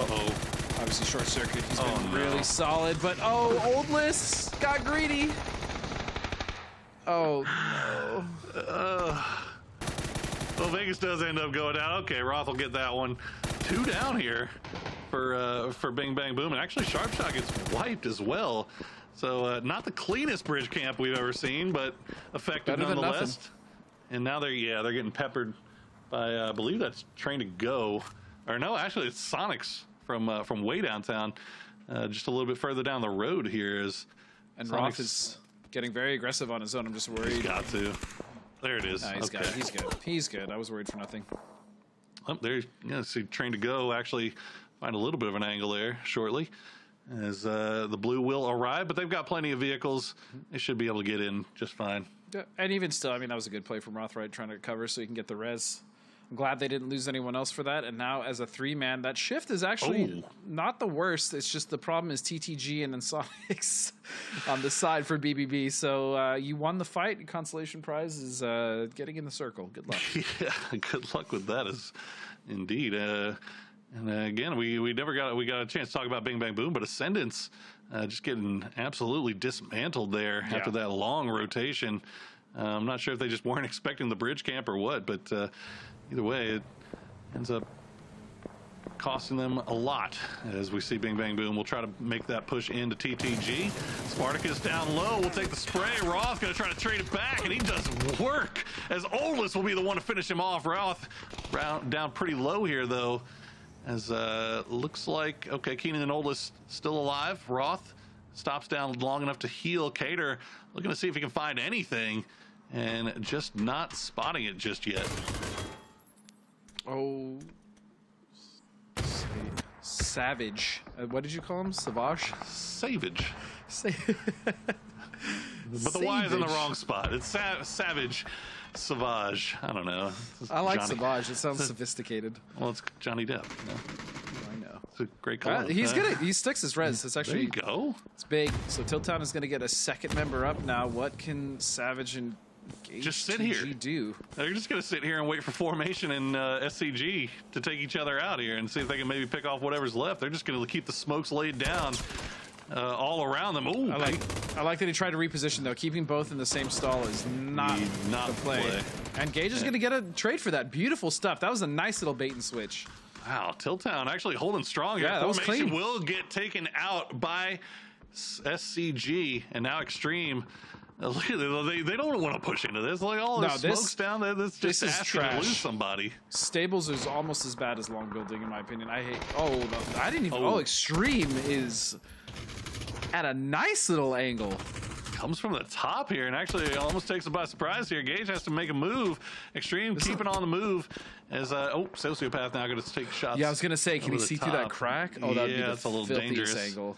Oh, I think he spotted him a little bit. Filthiest angle in the world. You know, I'd be so tilted if I died to that.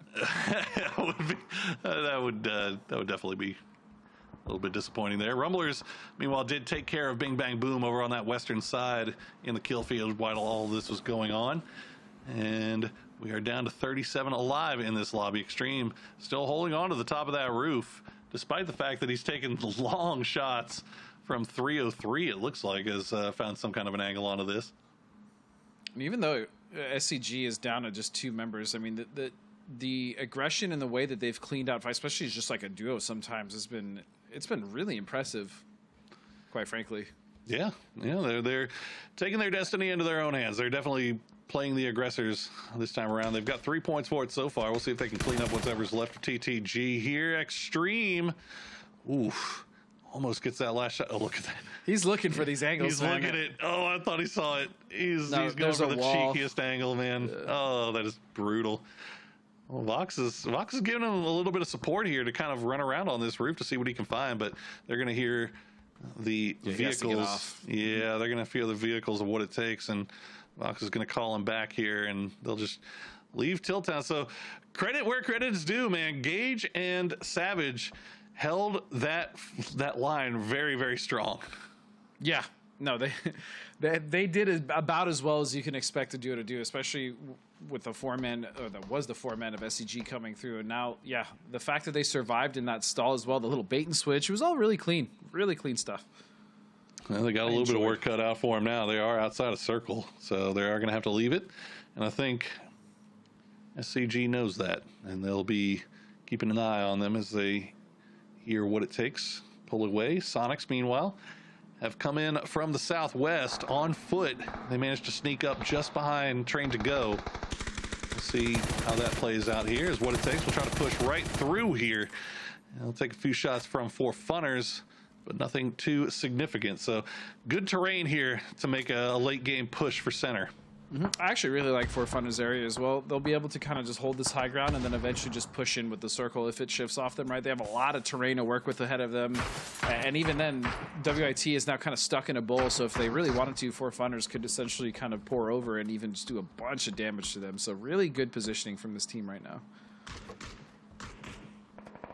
He's kind of slowing down a little bit, 37 alive. Yep. As we wait for phase 4, but Sonics, they are now right on the doorstep, train to go. Fader already took a little bit of damage here. Mime with, is that an S12K? I think it is. It is. He wants to push it, and there you go. Cater will get spotted out by Shrimzy. Mime with the shotty in hand, ready to push. Oh man, he wants it. You can tell he wants it. Tig will go down to restraint. Shrimzy will trade it, and they'll have to stop down here. Well, Mime's not stopping down for anything. They want to push in. They want to. They'll stop down whenever they're dead, and there you go. Shrimzy will clean it up. They'll get the res on Tig. 7 kills now for Sonics. And another unsurprising strong start for Sonics. Again, I mean, they're imposing their will on teams, feasting, especially some of the newer teams, right? Like these guys are not ready for the level, and that's not an insult, by the way, at all to the newer teams. It's just they're not ready for that level of play, for that level of coordination, not only from the Sonics, but also from teams like Yahoo, right? Like LG, like these teams that have been around. I'm actually really kind of worried about some of the teams they're going to have to deal with United later and their zone control, right? Like, because that can be very, very claustrophobic to try to play around. And so, yeah, I mean, Sonics are absolutely going to do what they do early in these lobbies, and I'm not surprised at all. No.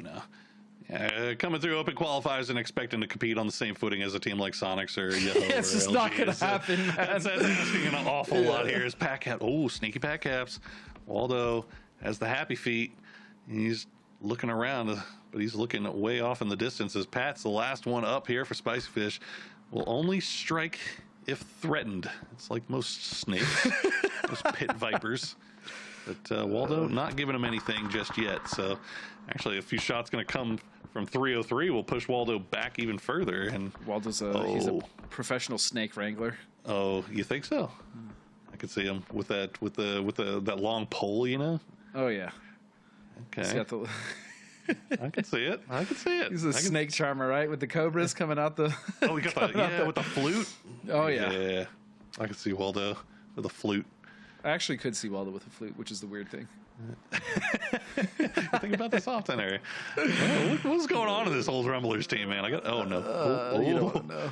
Oh, he's baiting so hard. He is Waldo in so has much trouble. Absolutely no idea that he's there either. Like, not even. I don't even think he has the slightest clue because he's looking over, right? He's trying to get information on Sonics, some of the teams in the surrounding areas. But Pat's also just in a very weird spot. To Waldo's credit, right? Yeah, I mean, Waldo's got no reason to go over here. Oh, of course. Well, Sonic's actually starting to creep out. Yeah, making the push. And I'm not sure if Waldo actually saw that. We've been watching it for a while here. Somebody saw it, though, because a grenade comes through. I think it's Corsac. It's going to be throwing a little utility over in their direction. As none of it's going to hit just yet, but Rumbler's now fully aware of the push coming out from Sonic, so keep an eye on Pack Caps for this as well, because he could influence this depending on where he is. Shrimzy now wrapping around from the low side. H-Win still back at range, just making sure nobody pushes in from the south here, while also providing some support with that DMR. God, Pat is in such an awkward position. Oh, it's so weird. He's like right between these fights. Waldo gonna find Shrimzy, mine fighting Corsac, and so this is a 3-on-3 automatically. Again, Pat shouldn't be making a move here, not just yet. Val gonna find Mime.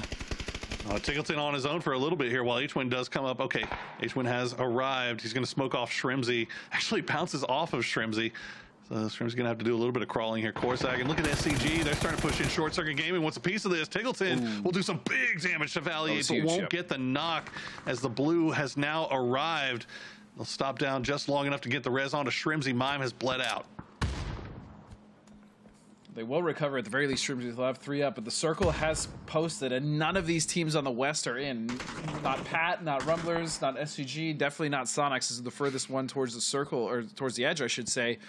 And now this becomes a fight about time. They don't have a lot of time. Whatever team wants to make it out of this edge needs to try to do it as fast as possible. The problem is the positioning is so hard to just push. Oh, God, they can't just push. Yeah, this is nice. This is the angle I want to see, man. Pat Cav, the snaky fish, just waiting to strike.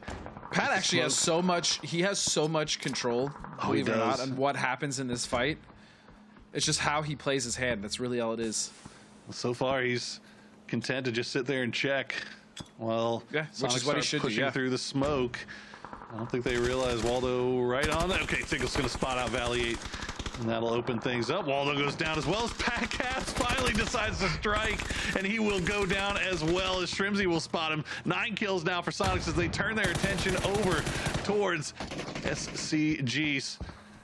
Short circuit. Hey, he got his. Oh, Pat got his. You know what I mean?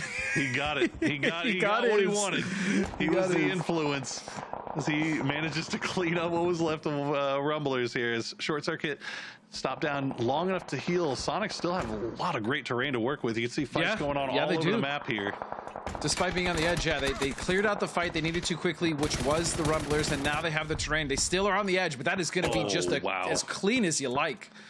Just like that. They peak at the exact same time. H-Win gets knocked pretty low, but does not get knocked. And there you go, Alo, the last one up. Luminosity will go out in 7th place, and Yaho will have to stop down to get these heals off.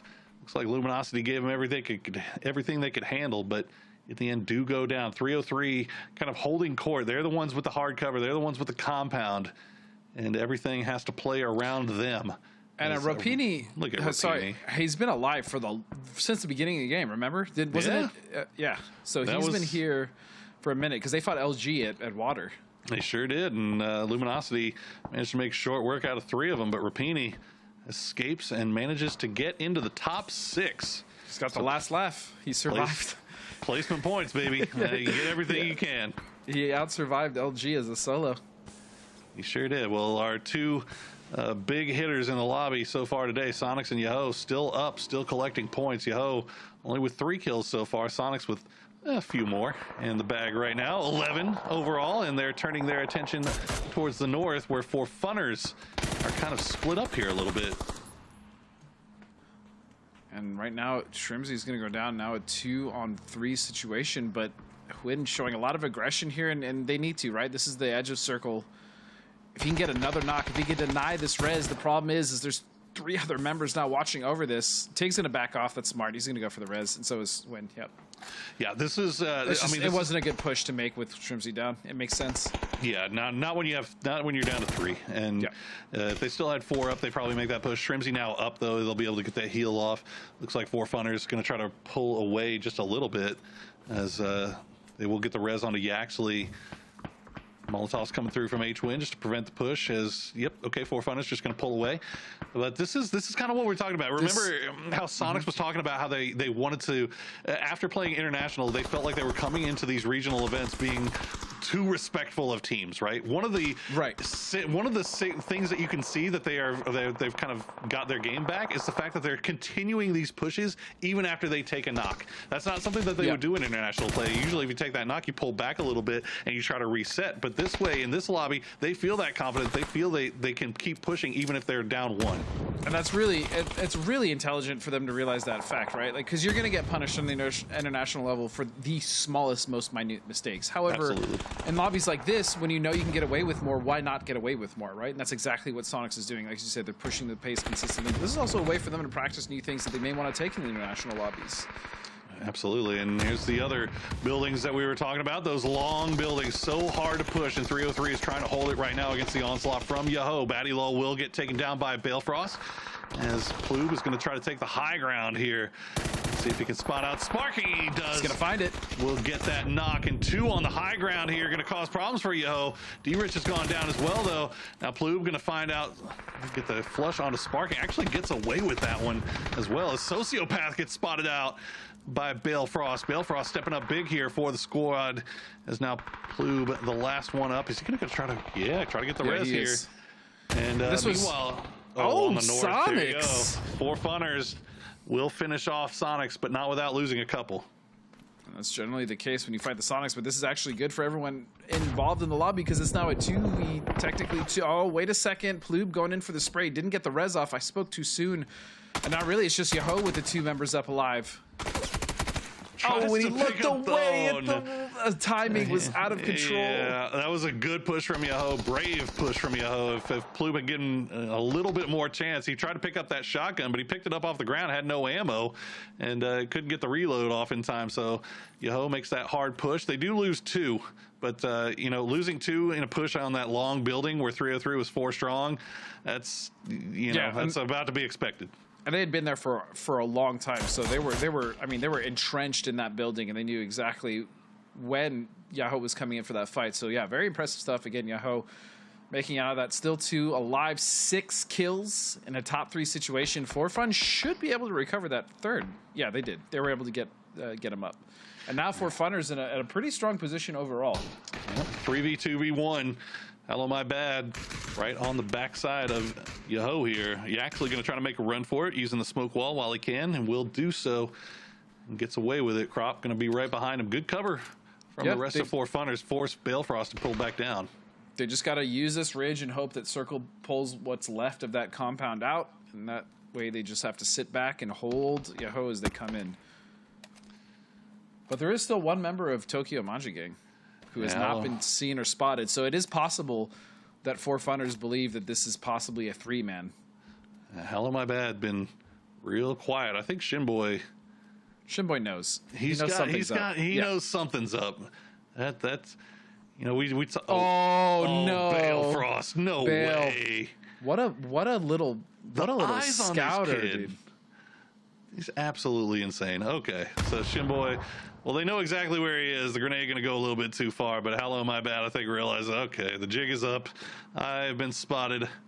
Can I stay alive a little bit longer? Fortunately for him, Yahoo, not really a whole lot of utility left in the bag, so they can't really send anything over other than flashbangs. But he is flashed, though. I'll tell you that right now. He is flashed. Absolutely. He is flashed beyond a shadow of a doubt here. Okay, Ice Tag will force him to move around, and Balefrost will go ahead and get that point. So now a 3v2 for the win here, as Yahoo has their backs up against the wall. Feels like it should be a 4 Funners game, but can never count Yahoo out, man. No, you surely can't. Specifically, I mean, this isn't even the worst 2v3, right? They do have smokes, and they have some of this. There's like little pockets in this hill for them to play in and kind of utilize, right? So, I mean, this could be a lot worse for Yahoo. I'll say that 2v3 and this hill is.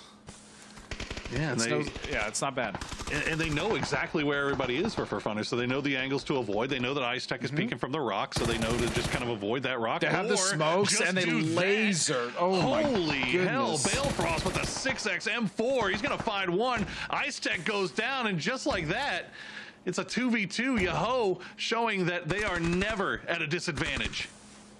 That spray was disgusting. Bale is going to find that first stock, evening this into a 2v2. But the trade back, Yaxley finds Bale now, and all of a sudden, Shinboy came close to doing it last game. You're putting it on him once again. Is just 6x M4 sprays all the way around for him for Yahoo here. Yep. 1v2. Actually, they are pushing as a duo here. Oh, he's on fire. Crop, beautiful molly from Crop. Is he dead? Oh. Survive. Oh, survive. He gets it too. And yeah, it's back against the blue though. I mean, he's still running. He's putting some damage on the field. This is an opportunity. He finds one. It's not over. 1v1. Timbal's in. Crop will get it. Shinboy once again takes them all the way down to the wire at the end, as Yahoo now finishes with 2 second places in a row. Well, we saw what happened to Sonics. Well, yeah, Shinboy got a couple of second places in a row. Shinboy's like the last player I'd want to have to face in a clutch situation, because he has proven almost twice now that he can absolutely do it. But yeah, 4 Funners, man, they held that northeast side of the circle for so long, and they were able to push off other teams, and they were able to kind of move down. They even fought with Sonics and were able to wipe them out. So overall, huge shout out to 4 Funners for that game. I mean, really showing what an open qual team can do. Yeah, absolutely. I mean, you definitely earned that win. If you got to take the 4v3 versus Sonics on the north side and then you come out the victor of it, you earned it. You earned that win. But it has to be said, Sonics, again, collecting, I think, 12-something kills maybe, so adding a lot more points to their total. So they are not going anywhere in terms of the overall leaderboard. I'm interested to see where For Funners falls after this one is all said and done. And in Tokyo Maji Gang, we see them again, snake their way into the end there. But more importantly, Yahoo, another one of those teams that was second place before that game, right? Still racking up points, still just kind of slaughtering the teams around them, and then just still pushing for that last little fight and almost getting it with Shimboy now 2 times in a row. So Yahoo, it's very clear that they're going to be one of the teams to look out for. I mean, they were already one of the strong teams, right? But I mean, today, with the way they're playing so far, I mean, if they can continue this, my goodness, they're strong. Yeah, I'm excited to see. We got 2 more games left to go, 2 more on Miramar. So, guys, don't go anywhere. When we get back, we will get ready for game number 5.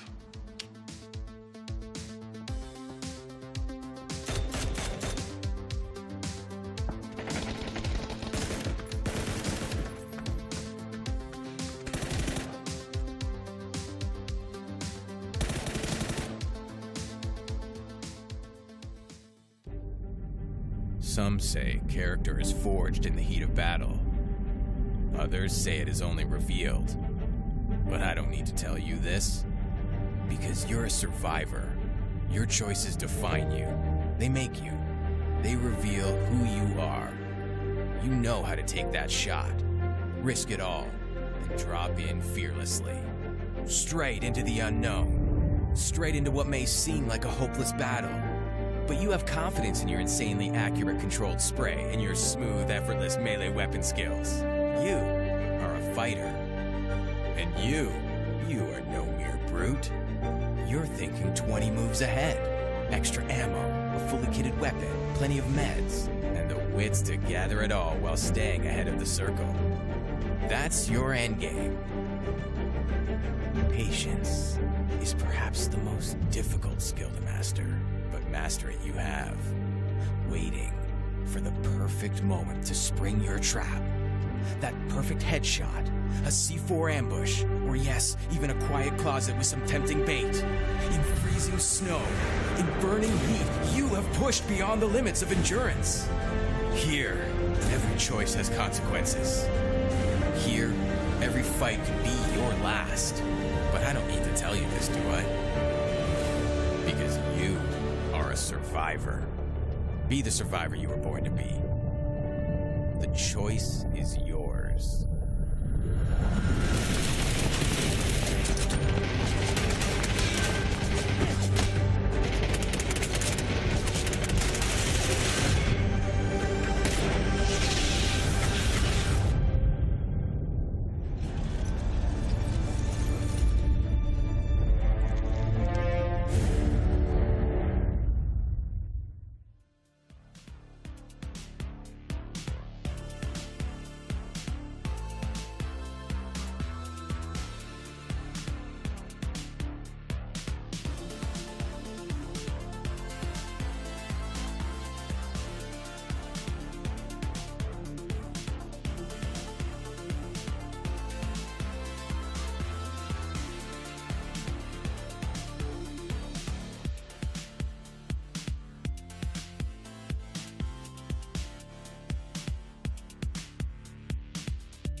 And we are back once again. 4 games in the books. The 4th one goes into the pocket of 4 funners. But the story today has to be, so far, Godspeed, Sonics, Yoho, just making a mess of this lobby. I mean, just doing what they do, right? It's just dominating lobbies. But yeah, I mean, Sonics have obviously been doing what Sonics does. They've just taken control. But the one thing I actually have noticed about Sonics is I feel like they're even more proactive than they usually are, which is pretty crazy considering how proactive Sonics can be, right? But as you said, they're just kind of bullying some of these teams, right? Some of the open teams, and they're just pushing things that normally they would take care of like a little later, but they're just like, no, there's no time to wait, or there's no reason to wait, right? And they're basically BMing teams without intentionally BMing, right? Like they're just running them over. Same thing with Yoho. That's the thing. As I was saying, I mean, given all the things that Sonic's been able to do, and I know we've been talking a lot about them, but they're popping off. I mean, what else do you want us to say? I mean, Yoho has been in lockstep with them every step of the way, and that has got to be a little bit concerning if you are a Sonics fan, that you see Sonics doing what they're doing, and then Yoho is just right there with them. But here you go, Tokyo Manji gang. I cannot believe that angle that Bale had. Yeah, I had crazy. How on earth does he spot him? And then the 6x spray is just disgusting, just filthy. Yeah, I think if you look at a side-by-side comparison of his 6x spray and mine, you probably wouldn't be able to find the difference.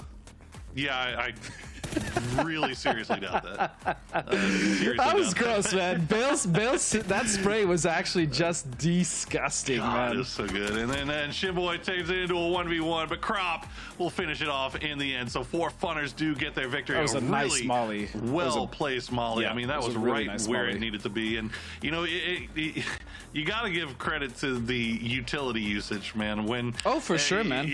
It's so important. It's such a huge part of this game, and yet you see so many even top-level teams will kind of fall short on the utility whenever it matters most. And sometimes, right there, Crop just nailed it. So you got to give him respect. No, 4 funners, they absolutely earned that win, and then it's really nice to see both Yaxley and Crop appear now on the leaderboards, obviously flanked by Shrimzy and Tig, but Shimboy with 4 kills. I mean, again, talking about Shimboy in the first couple games, he's been getting better and better. Every event that I see him in, I feel like he is just improved. And it's the same thing with Poon, which is crazy because Poon's always, I mean, Poon started when he was like, what, 14, 15, I think, at some point, like in PUBG, and now obviously he's of age. He was always so good, and the fact that both of those players who were young guns, right, who are now coming up and now like kind of at this level, it's just ridiculous, man. The amount that they improve every single tournament it's wonderful. And, you know, we were talking about, we touched on it very briefly at the very beginning of the show. PNC, obviously a disappointing performance for our North American squad. Sure. Our Brazilian brothers, Argentinian brothers, popped off, and, you know, you can't speak enough about it. But do you think that maybe some of these guys from Team USA, Team Canada, coming in here with a little bit of their chip on their shoulder, maybe wanted to prove that that was a kind of a fluke? I'm not sure if it's necessarily a chip. Like, yes, I know North America as a whole, like, we wanted to have a much better performance at PNC. But if anything, those events kind of light the fire under those players, especially, like, I remember, you know, we didn't do particularly well at an event. I'm just like, okay, I just want to play now. I just want to be better. I want to go to the next event, and I want to win. And I'm sure that's exactly how a lot of these players feel, especially, some of my North American brethren who didn't do as well as they wanted. But honestly, it's the big LAN events that genuinely reinvigorate the players to just start to go really, really hard. I'm having an earthquake here. Oh my goodness. We're good. I'm just Okay. kidding. California. Hey, it's not. It wouldn't be the first earthquake that happened on a. It really wouldn't. That was really weird. That was I got mine. I think at PCS 3. I think it was me and Clover were casting in the middle of an earthquake. Remember that? Yeah. That was disconcerting. But no, and again, obviously PNC, we talk about it was a little bit of a disappointing performance. But again, it was a show match. For all intents and purposes. Now, huge, and it was a spectacle, and it was a fantastic, an amazing event. But at the end of the day, these guys, this is what they're here for, right? They're here for PGC. They're here for the PGC points, and you can. I guess it makes it a little bit easier to shake off maybe a bad performance of something like PNC, and just kind of put all your attention, all your effort into turning things around and getting back on the grind here in ESL Phase 2. And for Funners, our team that won the last game now, dropping straight into Minas Gerais, or at least the surrounding areas. Actually, they just pointed something out to me. Our top 3 teams, no chicken dinners. Chicken dinners are overrated, man. Aren't they? Remember when we used to have that format all about it? Oh my God, don't even get me started. Don't even get me started. Well, gone are the days of MC, thankfully. As our play cuts through, we'll cut a little bit closer to that East Coast, so anybody going a little bit off to the West is going to be a little bit of trouble. Actually, it's going to make sure that the circle goes East as well, so I'm interested to see how stacked on top of each other these guys are going to be. And, well, as far as circles go, it's a little bit far north, but at least it's 100% playable. It is 100% playable. There is no funny business happening here with that, especially with that last circle, as you said, all the way south. There was a lot of unplayable land, but yeah, this one is interesting still, only because we normally don't get a lot of circles that are mostly centered on like crews. Obviously, this one has a lot of water treatment in as well, in that center road that we see LG looting on around Hacienda. But if this shifts north, I mean, there's a lot of really neat kind of playable areas that I hope we get to see on this next shift, if it does indeed pull that way. Yeah, lots of room on that western side to rotate around as well if anybody fancies making a long wrap. As we hear a few shots going on in Purdy Curdy's ears as he's gotten to Hacienda. Who's that shooting? Okay, I think that's, I can barely see it. Tilt Town. Just kind of shooting at Penta in the background. But, Luke is right next to Sparking, again, though. Man. It's always Luke, isn't it? Well, where is he now? Hold on a second. Yeah, now he's pulled all the way to the warehouses just to the northeast of Crossroads. This is a byproduct. I mean, we were talking about that plane, weren't we? Yeah, but then look at where the rest of Yahoo or Sparking's team is. I mean, this is kind of weird that both of them would randomly be in this one compound at this time. I'm not going to lie. And Dangio is going to get ran over by Savage. Well, there's nobody near him, so you should be fine there. And it looks like Luke's going to just go ahead and we'll call it disengage. He does have a van there. Get in there. Take that bus. Do it. You won't. You know what? Honestly, he heard Sparking take a shot with that S12. It's so slow to start. Okay. I think he heard Sparking take a shot with that S12, and he's like, you know what? He's got that S12. He's not going to be able to shoot me out of this thing. I can get out of here now if I book it quickly. And there you go. Okay. Done and Luke's done. just trying to loot early without any problems, man. You know, this is the second game in a row, and he's like, had to deal with someone. Just you give him a little me time, a little alone time to get his looting done. Well, far north circle means all our teams on the south side. Looking at Immaculate, we're looking at Bing Bang Boom, Spicy Fish, Formation, Rumblers, Ascend. All of these guys have long roads ahead of them. And Sonics, once again, quick on the rotation after landing and getting everything done in Picado real quick. These guys I gotta give them credit, man. Even though we had that long break for PNC, I know most of these, well, 3/4 of these guys a lot of these guys play, yeah, but it's still just the fact that they've come into ESL, they're coming into game one, day one of group stages, and they are just right on top of it. The discipline to get that looting phase done as quickly as possible and get on the move is a testament to good leadership there. Yeah, I mean, and they definitely have a solid team behind them as well. Not only I just want to give a shout out to the staff at Sonics as well as like their coach Sologic, but realistically the parents, man. The PUBG has some of the coolest parents that I've ever met in any gaming community. I mean, the way that their parents support these kids and you know, have their back and understand. Support us too. Yeah, absolutely, man. I mean, just huge shout out to all the support staff for not only Sonics but all the other orgs, the parents. Just really appreciate everyone, and of course like the people that watch. I mean, without you guys, this wouldn't even be a thing. I wouldn't be sitting here. So, huge shout out and thank you to everyone out there. Thank you very much. And now Ice Tech was just hoping that these bullets don't hit here. Spoonage take a few shots with the iron sight. Balefrost, well, of course it's Balefrost, isn't it? I'm gonna find Ice Tech, and he will be the one to get the kill this time as well. Balefrost, man, I know we talked about it last game, but he has just really found a home here with and that's not to say at all that he didn't play well on E United or Oath. Oh, he's it's great. Just I feel like this roster just fits really well with him. Oh my God, Savage. It's going to go down to hell, my bad. Some weird trades up in this longhouse building. We've talked about how annoying and how difficult these buildings can be to breach and play around, and surely you just saw some of that right now. But Tokyo Manji, man. They're looking good. Oh, Third place overall. I mean, a lot of that based off of what they did. That's the kind of the lobby that we're in right now, though. That goes to show how dominant Sonics and Yoho have been. Is that Tokyo Manji gang? They had one game where they really popped off. Game 1, 15 kills, and that's been good enough to keep them in the top 3 this entire time because all the other points are being sponged up by Sonics and Yoho. Absolutely, sponged up indeed. Luke. But I still want to point out how impressive Tokyo Manji game. Even that last game when they only had one left and it was a snake. The fact that they're finding consistency is very nice. No, even this early on in the groups. And unfortunately for Luminosity, their consistency has been getting involved in really early fights, and this time they're going to cost.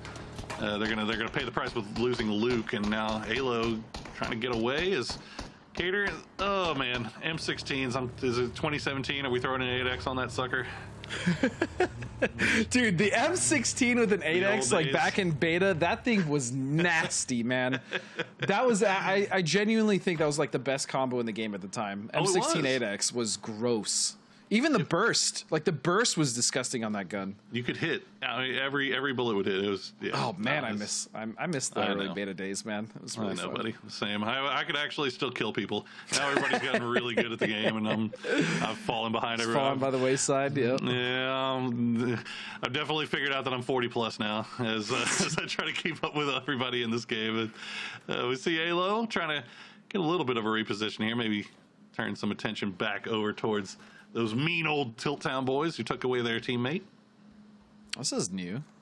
Yeah, I like this. I like this. This is actually really, man, this would have been so handy back in the day. Play up here. We've seen some people take advantage of that high ground, especially after it first got instituted, and nobody really thought to look above them in the warehouse. Well, because you never could be. There's no reason to ever look up before, because that wasn't an option. Yeah, it's training yourself to break your muscle memory or just map knowledge that you've had for 3+ years, and all of a sudden now you gotta think about, okay, well now I gotta think vertically as well. And but that's what keeps the game fresh too, you know. I have no problem with that. But yeah, when you're absolutely right, when you have that ingrained into your muscle memory, it's hard. It's like, wait a second, if I go in here, someone could be above me. See, that's why I want Destin. Oh man, I know Destin's fun, man. We didn't play a lot of it, but it's fun. But it is definitely fun. A lot of fun, and it has been a joy so far, and can't wait to get a few more reps in. And I for one would be happy to see another map enter into the esports rotation. I mean, I love Erangel, I love Miramar. If it makes sense, of course. I still have that player mentality where I'm like, look, if it's not ready, I'd rather not play it. But yeah, for sure. I think another map in the mix would definitely be great, and I'm hoping it is Destin. We will see. We will see. Well, right now, Short Circuit Gaming. They've got Vox keeping an eye on that south side. We see Bing Bang Boom making a late rotation into the south side of the circle. Pretty slow game early on here. A lot of that having to do with the play, and a lot of that having to do with a 100% playable circle. So everybody kind of having a lot of room to work with. And we've lost 3 so far, and it doesn't look like anybody's getting too terribly close to each other just yet. Everybody inside the circle except for Spicy Fish, and they are just about to cross that line on that southwestern side. And Southwest is free. I mean, that's exactly the symptom of the circle being the way it is. I mean, you mentioned it earlier, right? It's the fact that there's just everything is playable. There's so much room. And so a lot of these teams are probably not going to run into each other. And even if they do, there's enough room for them to pull back, reposition, and maybe go for another rotation or just kind of set up camp somewhere else. And that's kind of where we're at right now. This next shift, though, however, is going to make things much more difficult, especially if it shifts off to like the east. If it shifts hard east, yeah. Northeast shift will cause so many problems. And that's pretty much it. It could have been worse. Could have been a lot better, though. Okay, all right. We'll have to keep an eye on the west now. The southwest, you can see all these teams just kind of hanging around right on the edge. Everybody already in their vehicles starting to make moves, but there's only so much real estate really to work with. I also got to keep an eye on Train to Go. All our teams that are inside the circle that we're kind of keeping these big wide spreads now have to decide how they're going to collapse onto each other, how they want to play from here on out. We jump in with Sonics. And the other problem too is for a lot of the teams on the west, there's already multiple teams, including Sonics, as you said, on the west side of water treatment, and this is not conducive to vehicles at all, right? This is a lot of foot terrain. These guys are going to eventually get out and have to push, and there's multiple teams up here, and the fights have already started. Towers is actually already down to just Gage. Tilt Town. Yeah, they ran into Train to Go at the wrong time. LG also losing Penta now down to just 2. It's Pretty Curdy and Alo, and they have Train to Go just off to their north. Train to Go, for their part, they've got 3 right on top of each other, but they do have a 4th. Spartacus is going to have to try to come and arrive here. Looks like who's now crashing on. We're keeping an eye on Tilt Town, but there's another team Tilt Town, crashing. Gage. Gage. Oh, that's not where you want to bail He's out still here. Alive. There's looks like okay. 4 Funners kind of ran right in that same track that Tilt Town was just on, went between Train to Go and oh my God, dude. Could anything else go wrong? There it is. Okay. Plu will be the one to put Gage out of his misery here as Tilt Town will go down in 16th. Oh my God, dude, I'm not laughing because he died. It's just the whole journey for him was such a joke. I think we've all been there, man. For sure. I mean, and it touches on what you were talking about this area of the map. It's so hard to drive around because of all the little hills, the little rocks, everything on Earth to possibly get in your way. And now we have Spicy Fish trying to do the same thing, but they have Rumblers in a little bit of a pinch right here. At least they have some Broncos, man. It's got some suspension on it. The Murado is not the play. Also, if I call Tilt Town Towers one more time, I don't know what I'm gonna do. Where are we dropping, bro? You gonna call it tomato? Really hate myself right now. It's okay, buddy. We all play video games. It's okay. Looks like Spicy Fish will avoid Rumblers for now. They're just going to go ahead and get on out of this. They don't want to deal with it as the blue has arrived. Valley and Corsac, though, the last 2 up as Rumblers maybe getting involved in a little bit of early scrapping there, unfortunately. And it doesn't. Do they have vehicles? He's got to have something, doesn't he? Would hope so. Oh goodness, do they not have? Oh no. Oh no, he is. Wait, Val has one. Where's Val? Yeah, Val's way off to the south here, and he might be. It's not even the same area code. Yeah. Okay. Well, it's tough sledding here in game number 5 for those Rumblers, but they've been having a pretty decent day so far. 24 points. Yeah. What was the first game or two? They were looking. They were looking real nice. Dangerous on Erangel. Real nice. Pretty dangerous on Erangel, but. You know what? You got to be consistent. You got to turn those good games into more good games, and unfortunately, the bad games into some decent games. You know, that's really what it comes down to. We talk about all the time. This shift is great for us to watch.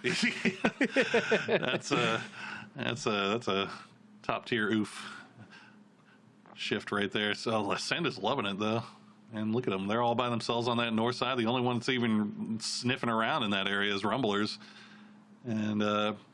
Everybody else going to be playing off to the south.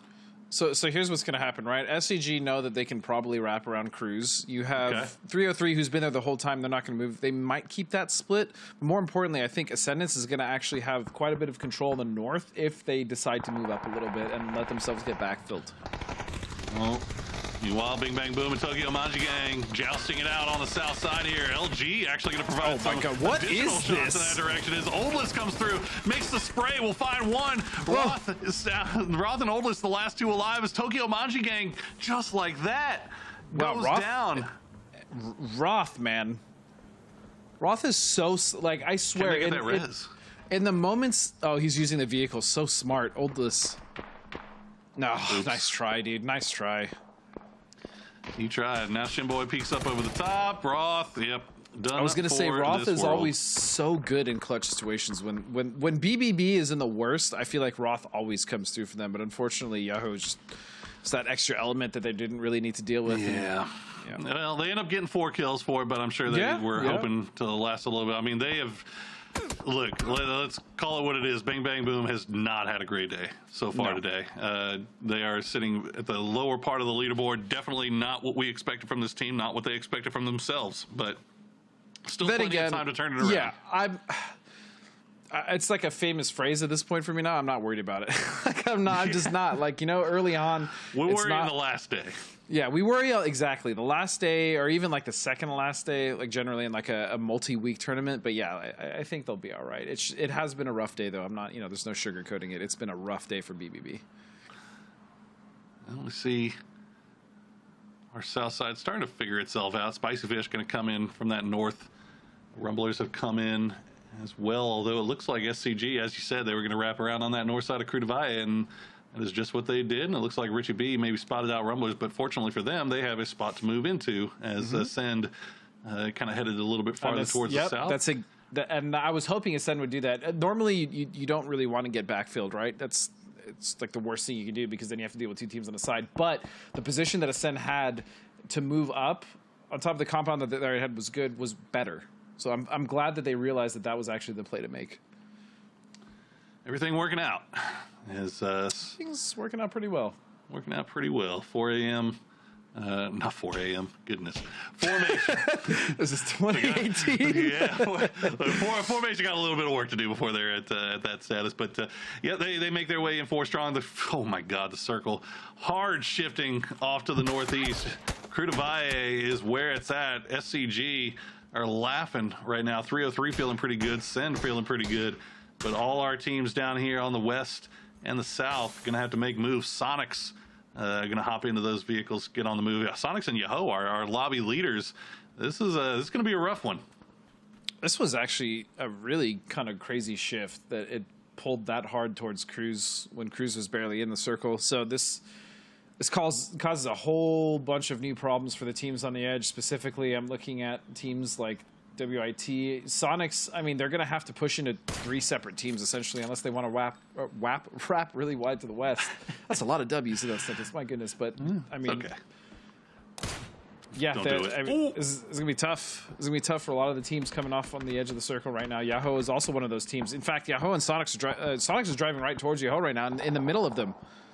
Sure are. It looks like Yahoo tried to make a push, but had to get stopped down by Formation. And now Sonics, as you said, pushing right in the middle of them. They're going to find Balefrost. Shimboy goes down as well, as Formation going to contribute a little bit to the damage here. Now it's down to Sparking and Poonage, hiding out behind vehicles in smoke clouds. They are nowhere near each other to support each other. So Sparking will be on his own in this crash by Sonics, but the blue has arrived. He'll try to find one. Shrimsy so quick with it, but he's got 1 HP. He cannot stop to heal up. That blue is going to take him down.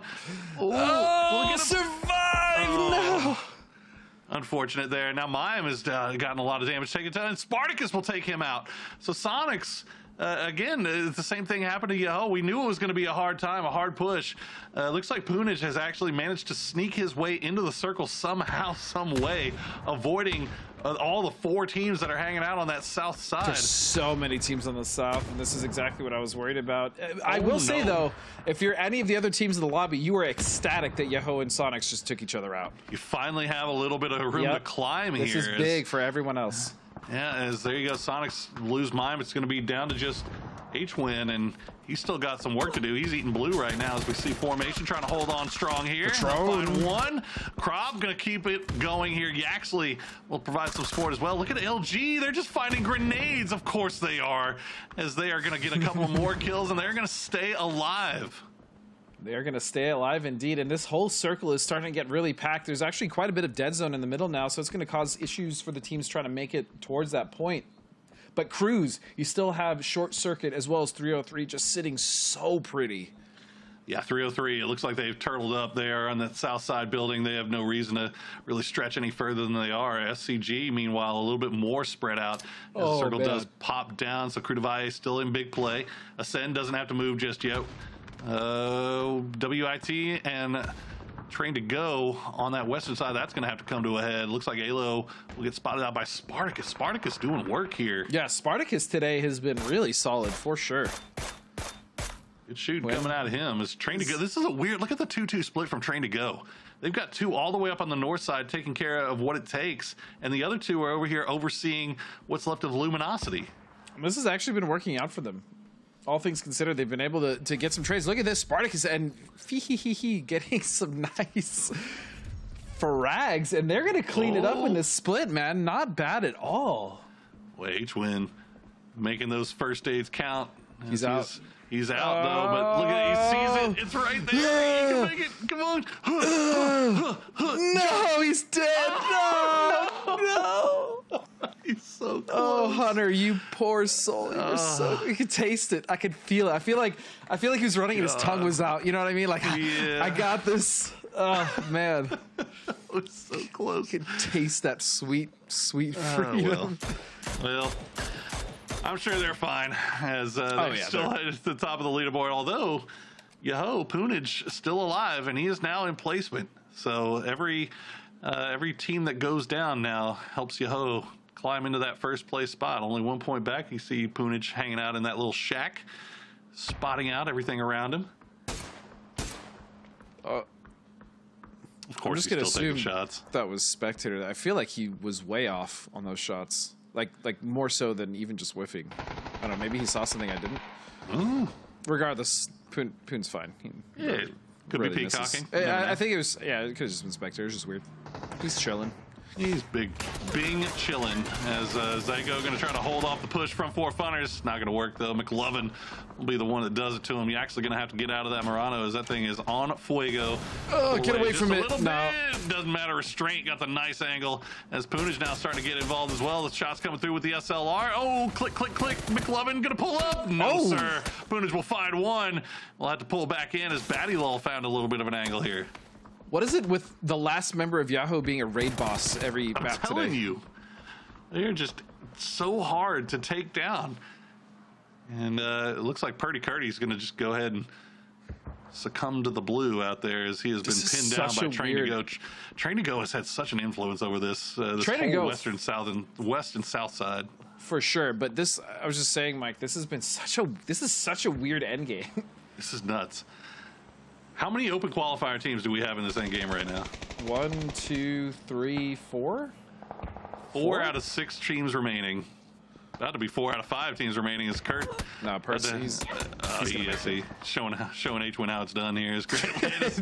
We'll try to get into the smoke, survive here a little bit longer while trying to go. He was so close, man. He was so close. He was. He did everything he could, man. There's nothing really else he could do. Yeah. Well, short circuit game, there's still 4 up. They had Crew Divide, but this is the problem. They only have 1 kill. As you said, everybody has just been kind of avoiding that whole area here. Now Vegas going to try to make the push onto Restraint. He's got shots coming over the top. That's going to be Poonage that does it to him, as Poonage still collecting more points for Yahoo. Poonage is so annoying right now for the other teams on the field. I mean, he's really just been so... I mean, for a solo, he was incredibly active. He was causing a lot of issues for a lot of the teams, but now Richie B going to find 2 members actually of TTG. Let's see if can Short Circuit get 2 wins in the first day. It's looking like it's setting up pretty nice for him here as they are continuing to wrap around, collect a few more kills in their pocket. 303, they've just been hanging out. They're just chilling in their Crew Divide compound. And there you go. SSG will clean up SCG rather will clean up what was left of Train to Go, and they will keep 4 alive. And Purdy Curdy still in it. Let's go. Kurt is just doing his little old bestest. He's now gonna loot the former solo raid boss and maybe become one himself. But he's got a long trek ahead of him. He might be able to use one of those vehicles, though. In fact, I think he can. I think he can use one of those Broncos. It would help him a lot. Yes. If Short Circuit were to kind of give something else, 303 something else to shoot at. But you know what? He's gonna make it, and that's inside circle, easy peasy. Nice little 360 as well. Style points are everything, man.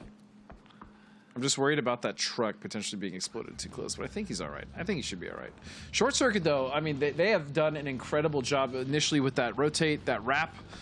that we talked about earlier, and now the amount of control, the fact that they went from the east to the west side of the circle with all that control, swept up all the kills, and now have center of the circle control is incredibly impressive. Yeah, I mean, look, hey, 303 had the option to do the same thing on the south side. They absolutely did. And they were, remember, 303 had been there for a long time. Yeah. Way before SCG got there. Now, all that being said, 303 still has 4 kills, so they've managed to collect a few points in their pocket, just as many as Short Circuit. So, well, Short Circuit was also the symptom of why 303 didn't make that push, right? Because they knew there was a team above them, so they couldn't really do that. What do you do about Purdy Curdy, though? I mean, they know exactly where he is.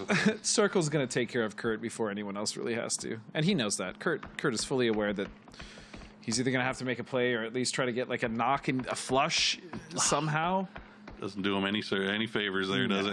Well, there you go. Short Circuit will get a little bit of circle love there as they fight their way towards getting a second win on the day, which would be absolutely huge. I mean, in qualifiers, even in like PCS and stuff, I feel like Short Circuit, formerly 300, like they were always so close, right? Like they had some amazing games, they had some really sick clutch moments from their players, but they just couldn't kind of crack that like top 3, right? And I feel like if they continue to play like this, especially now with a shiny new and awesome team behind them, Short Circuit, I really think this team has the potential to finally crack that top 3 potentially in this event. Yeah, I mean, they've always had the mechanics. They've always had the mechanics, and they've shown spots of brilliance in the past. Truly, and, yeah. Oh, there you go. Kurt just got headshotted like 3 He times. just got bodied. Goodbye, sir. We didn't expect him to live much further past that. Yeah, the way he went out was quite violent.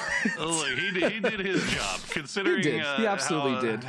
Considering how this game went for Luminosity up until this point, the fact that he was able to get into that top 3, the fact that all of these games really have been kind of just. This has been a crappy These have day been for Luminosity, and they're in 5th. I mean, you take that. You absolutely take that. I mean, that's the symptom of also winning the first game. What's going on here? D-Rich went down to blue. I think he may have been trying to. Yeah, you can see the smoke wall. It looks like he was trying to leave that compound at the end, and maybe took a shot at the wrong time, and just ended up taking that one tick.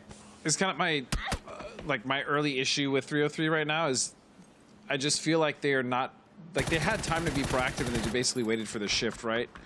Instead of trying to maybe send someone forward and maybe get like a forward position, which they have Ploob doing now. They essentially could have done this earlier and maybe avoided losing someone. We also saw them a little passive in the last game. I'm not going to judge too hard because it's only been 4 games, but regardless, Ploob needed, if they had done this earlier, potentially they could have saved one, but it doesn't matter now. Ploob with the position, trying to go for it. They're going to find a knock. All of a sudden, 303 turning this on its head. I can't believe Short Circuit let Ploob get away with that one. He got right after that rock, got the initial knock, and basically put Vox down to 1 shot here. Battylul going to be the one that does the honors, as now you've got Extreme kind of in Krudavaya and Nefahor very split from the rest of them. Vox going to try to get back. Extreme will find Sociopath. That's huge. That is very big for SCG here. He's got to buy time. That's a good grenade. That's a good grenade. Oh, somehow. Just falls a little bit short here. Vox. Oh, they pull off the heel though. So Vox actually Ploob. It's a 2v2, I believe. Gets him down. Oh, no, 2v2. Extreme though still back in the city. So right now it's a 2v1 versus Nefahor. If 303 can figure this out quickly, they've got 3. You can see Extreme is nowhere near his teammate, but Batty and Ploob have the ability to kind of push through this as a duo. Such a wild wrap. But I mean, it's working. You can't go down. You cannot go down. Oh, we tried to get aggressive there before Extreme was really there. There you go. The trade comes through. 1v1 now. Extreme versus Ploob. Ploob with the molly in hand. I think he knows. He knows exactly where that nade came from. He's getting that information fed over to him. Extreme backing off a little bit. Be careful. Don't step into that molly. Yeah, I was going to say, he's got to be careful of that molly. He can't step back into it. The nades are coming out. He has utility, Poro. Oh, that grenade did a little bit of damage. You will flush out Batty, and I think he knows exactly where Ploob is. Trying to feed that information over. Oh! Beautifully done. And I will say, I really feel like 303 had no business getting that close or making it that close, right? So shout outs to Ploob and 303, but either way, Short Circuit, they played that very well up until the very end. I mean, it looked dangerous there for a second. It looked like Ploob and Battlegrounds maybe were about to combine and kind of take it a little bit short for Short Circuit. But again, 2 wins on the day now for Short Circuit Gaming. They have been looking really, really good getting to that late game. The kills haven't been as impressive or as highlight worthy as teams like Sonics and Yahoo, but they're being consistent. They're getting their points the way they know how to do it, and that's through getting those wins. And they've been consistent, at least in the placing, right? Which is something I feel like they've always done. It's just their kills sometimes didn't match their placements. But, I mean, this team has a lot of killing potential, and they just showed it right there, especially with that wrap. I was not sure if that wrap was going to work, but Extreme absolutely made it work. And so SCG with a great finish. But, again, shout out to 303. They made that much closer than I thought it was going to be. Yeah, no, I mean, as you said, SCG was playing it very proactively, and then in the end, a lot of pressure on Extreme right there. He had to come up huge in winning that fight to get out of the city, and he did so. And, you know, it's great to see Extreme back to that level to where you can kind of rely on him to be that guy that's going to clutch out the big fight. And right there is a perfect example of how, and that's going to be what gets Short Circuit their second victory. And also, you know, it's good to talk about the fact that Yahoo and Sonics went out early, right? For the rest of the lobby, you absolutely love to see that, specifically because, as we talked about earlier, they've been sponging up all the points. So for them to go out early, the other team's like, all right, we can start to catch up now and start solidifying our place at the very least in the top 10, top 5. Absolutely. Well, we've got one game left to go for the day, and we're going to take a quick break. But before we do, wanted to remind you to go and register now for PCS 7. PCS 7 registration is open. Open qualifiers start on August 10th. So make sure to sign up at na.pubgesports.com for your chance at PGC points and $250,000 in prize money. Check out na.pubgesports.com for registration details. We're going to take a quick break. When we come back, we will finish out the first day of ESL Masters Phase 2.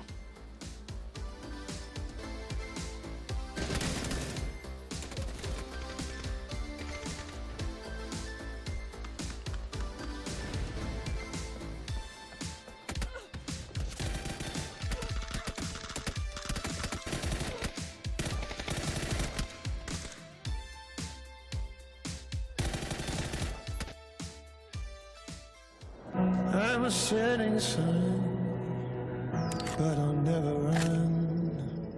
I'm a dead man walking. I'm a dead man walking.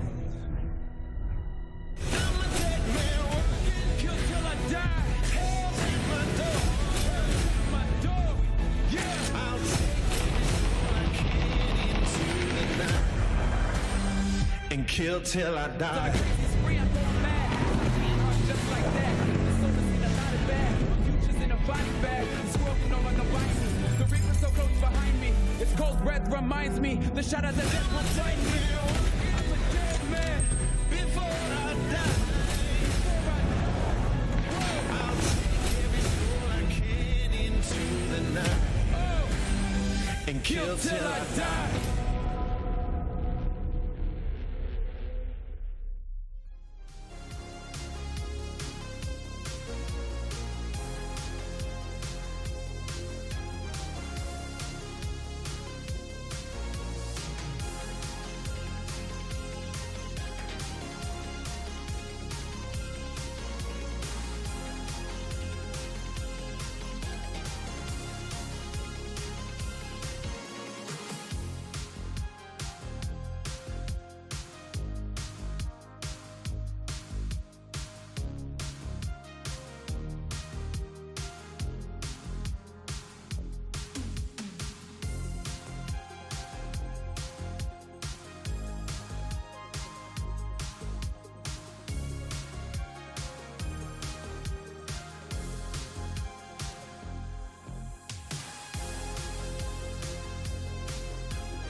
I think people underestimate us a little bit.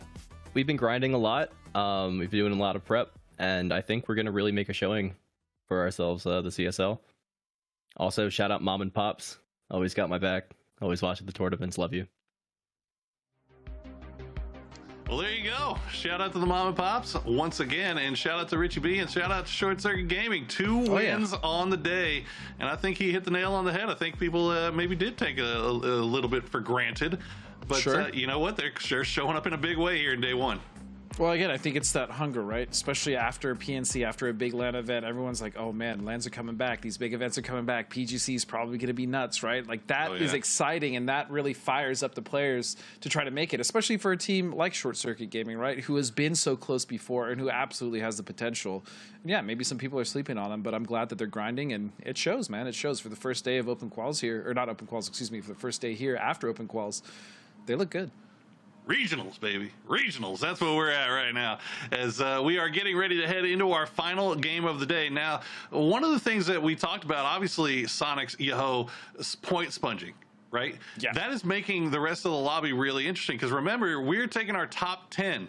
That is who's going on to grand finals after these regionals. But if you've got 2 teams at the top that are just taking all the points, that makes that cut line a lot closer than you would think.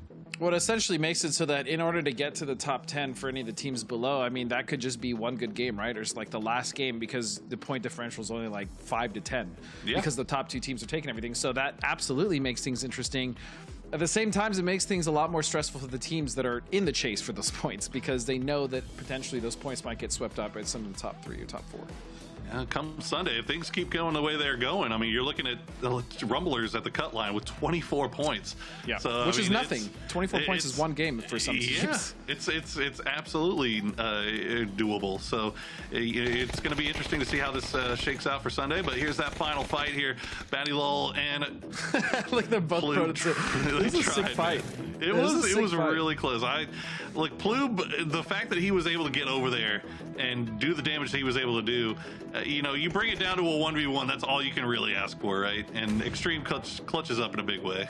Yeah, in that play, Ploob essentially almost won them the game. If he would have gotten a second knock, that would have been it for a Short Circuit, in my opinion. But the fact that Nefer and Extreme held that together for as long as they did, and then to get the clutch was beautiful. Beautiful stuff from Train to Go. Oh yeah, they actually popped off this game. That's right. They had that weird 2-2 split on the west side, and they made that work, man. Let me tell you. They sure did, to the tune of 9 kills there just for Cater and Spartacus. I'm actually curious as to how many kills they got the whole game, but that's a heck of a game for Train to Go, and it puts them right back into the conversation, especially going back to what we were just talking about, the fact that the cut line is 24 points. If you can get 9 kills off of 2 guys in one game, that's putting you right back in the mix, man. That's putting you right back in the conversation, regardless of how the rest of your day has gone so far. So interested to see how this final game plays out, what our cut line is going to be looking like. Yeah, realistically, for this last game, I really just kind of want to see some of the teams that have struggled to find at least a footing to go out on in the last game, right? That momentum, or that's incredibly important when it comes to momentum, especially starting a new day, like knowing that you actually did figure something out, or you were able to adjust in the lobby right before the day's end. And so, yeah, there's definitely some teams on the bottom that I'm looking at that I would hope to at least just get something going today in this last game. Something to build off of. And on the other side of the spectrum, you still have Sonics and Yoho. I mean, obviously, we have to keep eyes on them. If they can continue to add more points to their total and sponge more points away from the rest of the lobby, that's just going to exacerbate the problem that we already have with that cut line being so low. So, and you can't take anything away from those guys. They've had a phenomenal day one, and that's got to put the rest of the lobby on notice, like, oh my god, this is what we're going to have to deal with, a fully functional Death Star of Sonics and Yoho just going back and forth. Well, I mean, like normally when we start these events, I feel like it's fairly even, right? Because everyone's trying to figure out their footing. Like one team may get a couple wins early, but like this, yeah, I mean, it's pretty ridiculous when 2 teams are coming out firing this hot, because normally it's just one and then another team will kind of catch up. But no, Yahoo is right on the heels of Sonics right now. Yeah, just got the stats. Surprising absolutely no one, it should be, is our top 5 in kills. It's Shinboy, Tig, Shrimsy, Poonage, Balefrost. And then our top 5 in damage is Tig, Shinboy, Poonage, Shrimsy, and H-Win. So our top 5 on both sides, both Sonics and Yoho players. That just goes to show how crazy these guys have been. It shouldn't be. It shouldn't surprise anybody, really. It's to be expected, and I'm looking right now at the plane coming into this final game. I mean, this one centers kind of over Leonis, and we'll get there in a second. Yeah, but overall, I mean, look at the stats. The fact that Yahoo has more kills is actually impressive to me, but it's not by much. The damage is yeah, this is as even as it gets, man. They may have a few more kills, but the damage is 2,000 more from the points on the side of Sonics. It doesn't get any closer. Shots, man. Sonics are hitting those shots. Yahoo is doing a little bit more in terms of finishing off the kills. I'm actually I don't have the stats in front of me right now. I'm going to be interested to see how many kills stolen maybe Yahoo had, if that maybe might be the difference. Who knows? But we are ready to head into our final game of the day. Match number 3 here on Miramar. Match number 6 for the day. And when we pull back, you'll get to see this plane that Godspeed was talking about. We are cutting way south. The thing is, it's going right over Leonis, right? So a lot of the teams that may want to stretch more to the East Coast may alternate for like a different drop, but overall, I'm just curious what the circle's going to do with this plane path. I think a lot of people, a lot of our teams are really looking at that. I mean, I'm actually looking at, you know, we talked about on Luminosity. This is obviously not a Hacienda plane, so they are going to cut down to the south here, which is, depending on. It looks like nobody's going to be really near them. Okay, yeah. They're good. They're good. There's like decent loot there, like some of the compound. I remember we used to call it like trash looting, because like you're not, you know, at a major spot, but there's definitely enough loot there to where I think LG will be all right. Especially like, yeah, as you said, there's no one really contesting them, right? As for the other teams, I mean, everyone else is pretty much set up where they want to go. We might actually see a team stretch towards Hacienda, knowing that LG isn't there, and that's what I'm actually curious right now. I think that Look at that. 4 funners. I think it's Tilt Town. Yeah. Well, Tilt Town. Sorry. Kind of go both gray. It's definitely an easy mistake. They're both gray, and they both have red in their logo. Yeah. So it's definitely a little bit thrown off. But yeah, Tilt Town 4 funners both up there near that Hacienda graveyard location. The circle cutting off a little bit farther north, maybe, than I would have expected. Given how south the plane path was, I thought we maybe would have run it back to game 4. I also thought I was going to go south, which is why I was curious with the plane path and where the teams were dropping. But this is an MPL circle if I've ever seen one. Yeah. This is the most vanilla Monte Nuevo, like, Picado circle I've ever seen. But maybe the teams need that break. No, absolutely. I mean, I think especially for the year, for the first half of this year, it felt like we were getting just the most wheels off. Wild and crazy circles. Now the hard shifts have still been kind of brutal here today, but it's still hard shifting in a decent circle. So, you know, we did get our military game, and that's about the craziest game that we've gotten today so far. So that's definitely kind of working out in the favor of some of these teams. Absolutely. And some teams honestly just play better off hard shifts, right? They know how to position, or they generally enjoy the fights they take on edge with that, and that's, you know, that's fine. Those teams obviously thrive. I feel like Yahoo is one of those teams that, regardless of the shift, they'll find their way in, or they'll at least find a nice fight on the edge. Sonic's obviously one of those teams. United is another team that generally deals with hard shifts well. So yeah, there's definitely some teams in the lobby, or that are going to be in the lobby tomorrow with Group C playing that deal with hard shifts quite well. It's the messed up circles, the really off the wheels when they're talking about, I feel like, that throw those teams for a loop. Let's take a look here as we check in with Shinboy and our first place squad. Yo, some clean fit. Oh my, look at that. Sheesh. Looks like, what is that, the PGC mixed with, that's clean, man. I like that. I know, he's out here looking like Hitman, man. Agent 47 here. Yeah, oh, nice. I mean, he might as well be, right? Shinboy has been Agent 47 that is true. Today. That is true. Tig will take that one all day long. Cater getting a little bit too close there to the Sonic 4 comfort, and Tig will make him pay for it. Add to his kill total. As we see, he looks like he spotted out Restraint as well. So Sonics, once again, real quick with their loot phase. They are not taking any longer than 3 minutes before they are already on the move.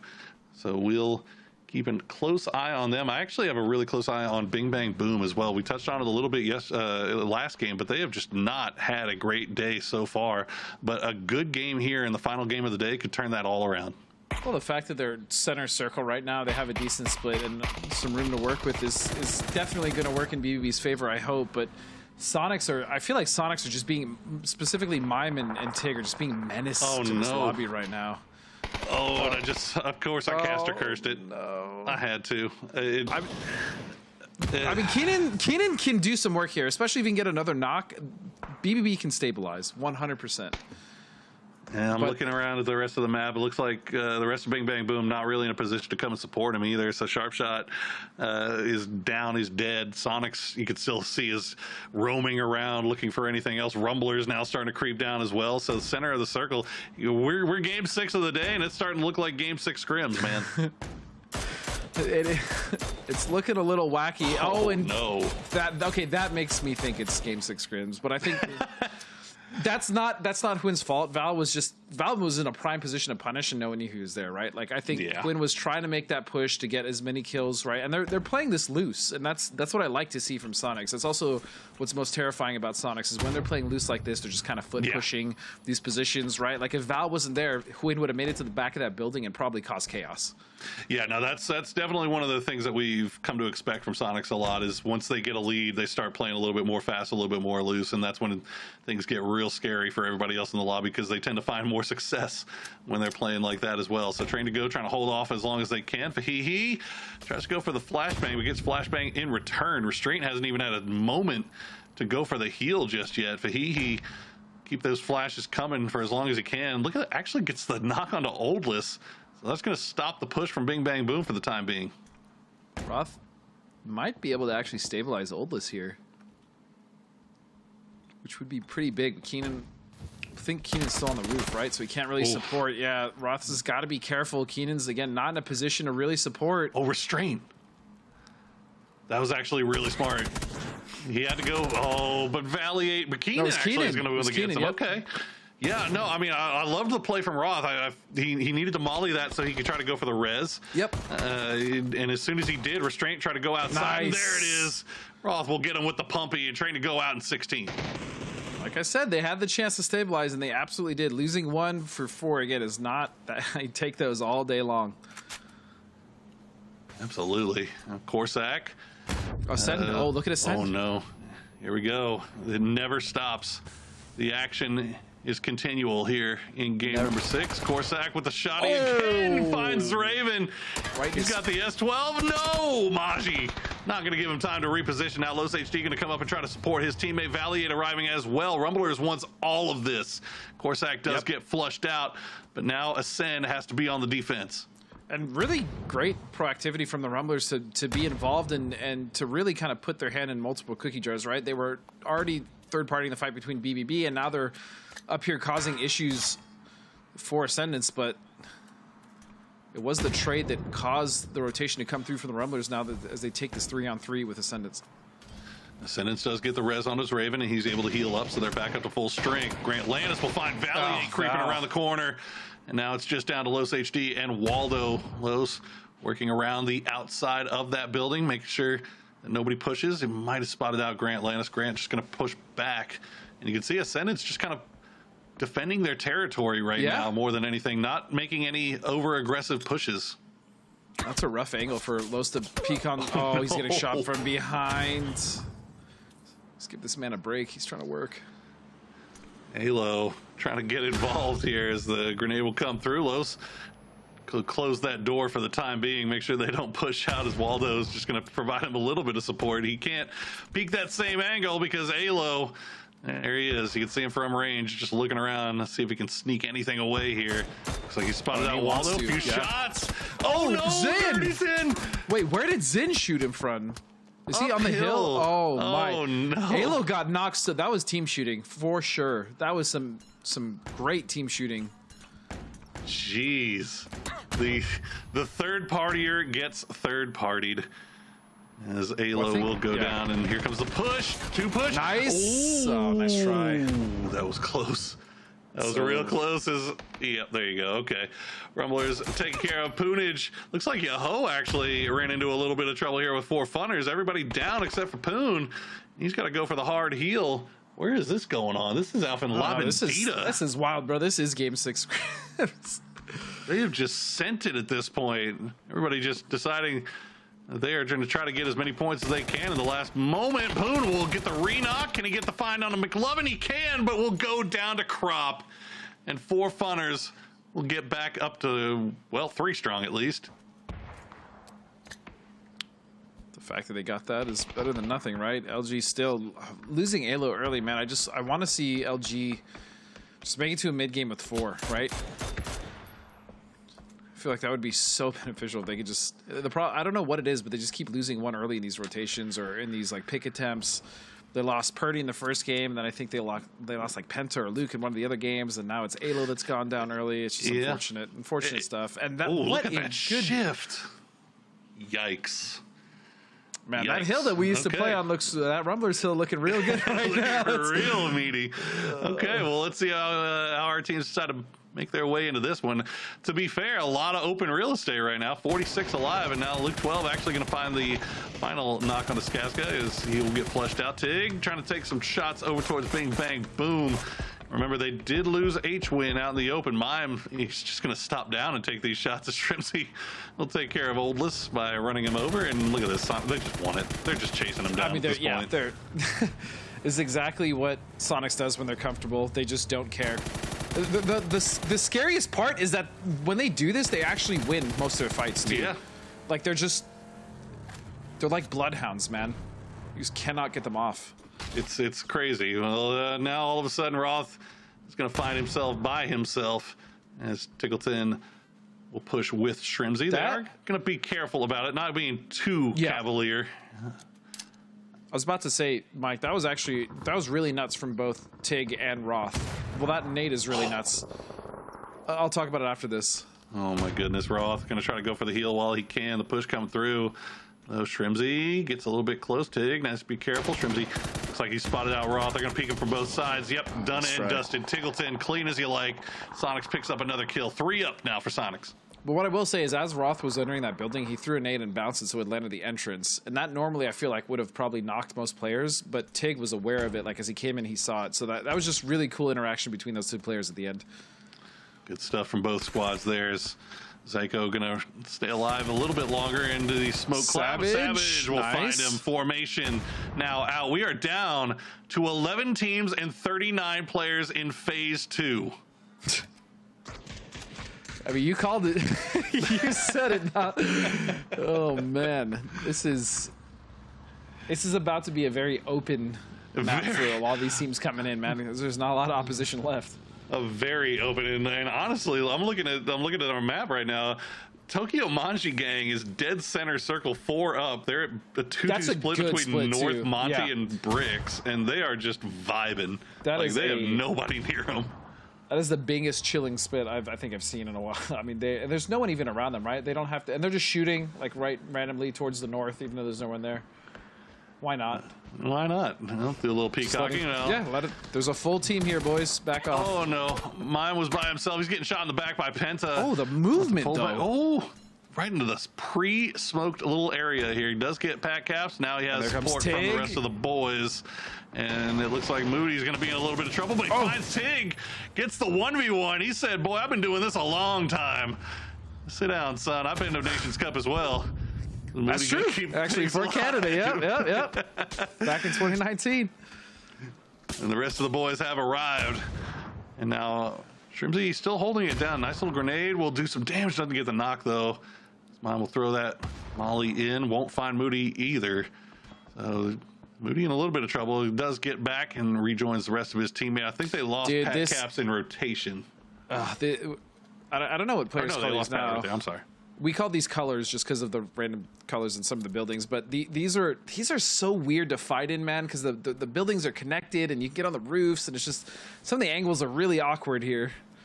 Yeah, because there's this one, and then there's one just below church on the east side. You know what I'm talking about. Yeah. Well, it's weird angles, and it's very close. It's short range, so like you have to look at one spot, but if you choose wrong, then you're gonna immediately get roasted from the other side. As Mime's gonna find Icy Flex.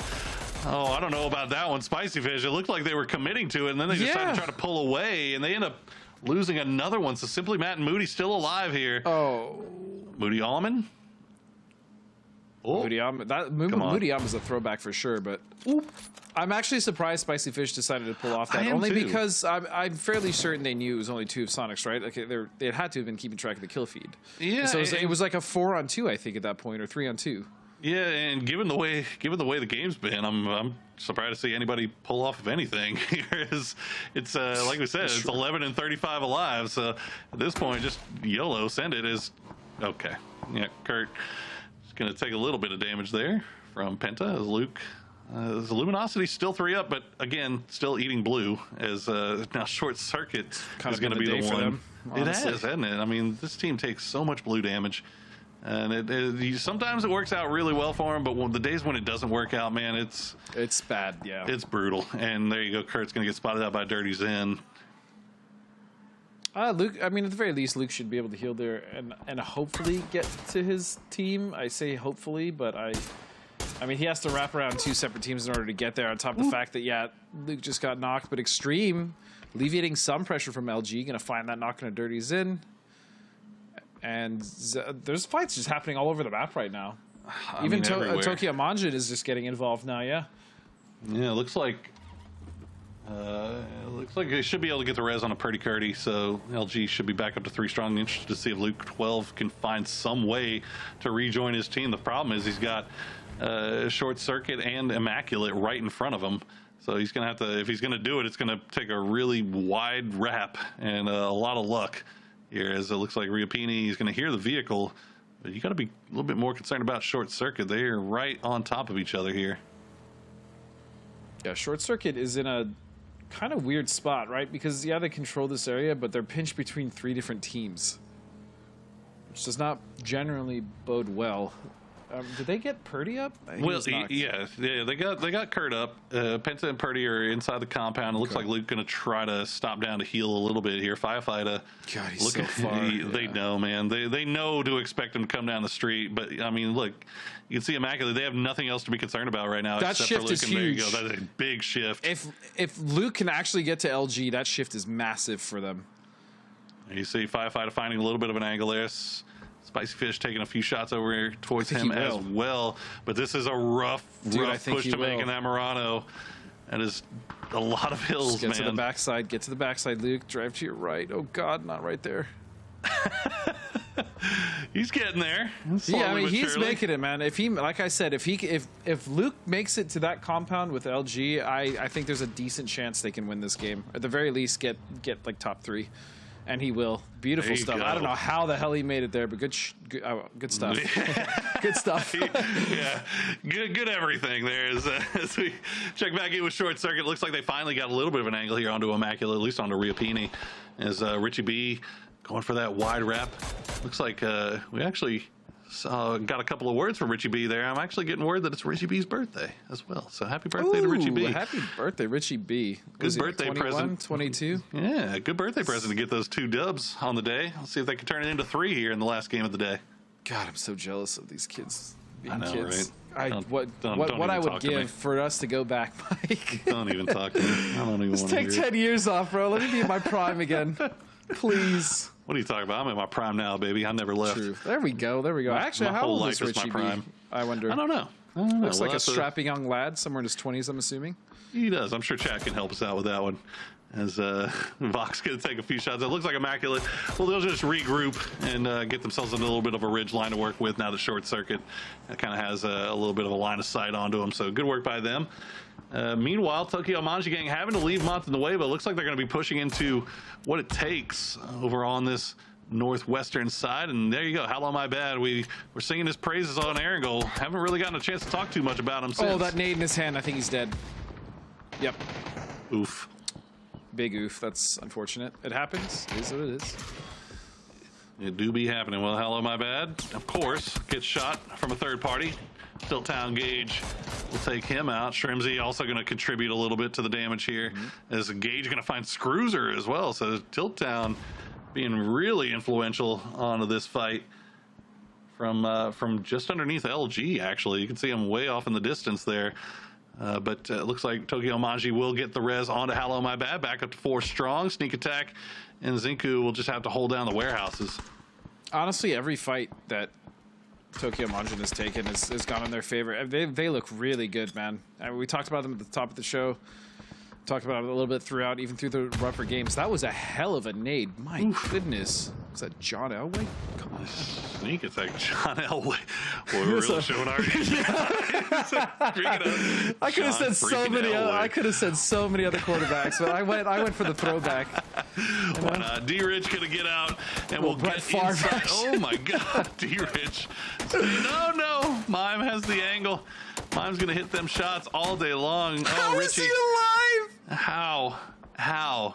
How is D-Rich still alive? I'm not gonna let that smoke dissuade him though. You can still see the shots coming through as D-Rich is anything but comfortable right now. Does get the heel off though. Chilling. Bing chilling. And Pretty sure one of those bullets bounced in front of his beautiful face. It was is not comfortable at all as the circle does pop and cuts once again to LG. So they are actually, like you said, I mean, getting Luke into that compound was huge. I think this is what this is like. This is potentially their game to win now. Uh-oh, Tokyo Manjin. That was a nice grenade. It's not going to kill, but that was a nice nade. And what a spray down. Oh, Zinku! What a great shot. He's using every angle he can find here, and all of a sudden, Colton finds himself all alone. He went for the flush, though. Catches him going for the flush. That's unfortunate. Zinku will try to throw that grenade in. Colton get the happy feet on the move once again, but Tokyo Manjin gang, just like that, man. They were 4 strong, 4v2, and they lose everybody except for Colton. Yeah, this is a straight up 1v1 now. I mean, well played to what it takes for holding that push. As I said, Tokyo Manjin has been so strong all day. That's a nice flash. We saw him. Oh, nice little snap peek. Well played, Zinku. There you go. Things we like to see. Yeah, you like to see that indeed. It's been a rougher day for them, but I mean, ended it with that fight. There's nothing wrong with that at all. Absolutely not. That's the momentum builder you need, man. Yep. Yeah, there you go. D-Rich from the shack will get his revenge. We'll take out Shrimsy. Dango will get the kill, though, as Taco will take some more shots over towards Mime. Mime, for his, so it looks like he's going to get into the little dips and crevices there and stay alive a little bit longer. Zinku will do as well. He gets in on the very edge of the circle as D-Rich gets spotted out. So Mime's still in it. Sonic's still climbing. I mean, Sonic's, yeah, even with this solo, they're dangerous because they're just still getting points. Mime, we've seen many times before in the past of him being clutch or him just getting the points that Sonic's needs in order to survive. I mean, they don't need to survive here, though. They're eating quite good, and they're trying to eat even more. But I'm not sure how much Mime can do from this position, especially with Ascend potentially coming now over top to crest him. It's going to be a little rough. But looking at Tilt Town as well, I mean, they're just sitting in the center compound pretty ugly right now, right? Like, they're just big chilling. Yeah. I mean, look, hey, Mime is in his element right here. This is where he likes to pull off the highlight reel plays. That circle going to do him some favors. Gets to hang out in the center a little bit longer. But the problem is even if he gets clutches. even if he gets a knock on as a snake, I imagine Ascend would play for the trade there, especially knowing that, you know, the terrain around this area is very conducive to people playing solo. So I just hope that they're quite diligent. But I mean, they already got 8 kills, man. This has been a really good game for them so far. Big come up for Ascend that we're kind of sitting towards the lower part of the leaderboard. Yep. 8 kills already, and now they're in the top 8, 4 up. See if they can get anything more off of it as we see Zinku, after the heroic plays, taking care of Tokyo Manji gang, now has to figure out how to make it inside this circle. Where do you go? Now, that shack that D-Rich was in, that one that's right in front of Zinku, is still technically in the circle, but you can see Ascendants, they're just waiting. They're just waiting for Zinku to try to make that play. And I'm just also, I'm curious what Spicy Fish is going to do. Yeah, they're rotating right now. As they're coming in. That's a buggy. Oh, dear Lord. No. And they're still, oh, there he goes. Okay. Oh, Moody, later. No, you don't go for that. Oh, simply Matthias. Yeah, they were hoping they could get a little bit further in, but they are right on the edge. Doesn't. Somehow they shot the tires on the vehicle and rolled down on it. It's like Ghost Run. No, bro. Oh, that is just the world of unfortunate events right there. I don't think I've ever seen a side rolling buggy kill someone like that. Oh my man. Oh well. It's not Matt's fault, you know. It is what it is. What are you gonna do with that? It is what it is, bro. Nothing really you can do. Meanwhile, it looks like what it takes also gets taken out. Zinku gets spotted out by Ascendant. So Ascend, northwestern side of this map is just completely empty as everything kind of plays out in these foothills. LG gonna try to hold off the push from. They need to. They have to hold this. Yeah, they got one knock already. Dirty's in. It's just utility right now, and fortunately for LG, they can just keep those happy feet on, and it's going to be a lot harder for Immaculate to hit those. Yep, Worried about Short Circuit Gaming though. Look at this.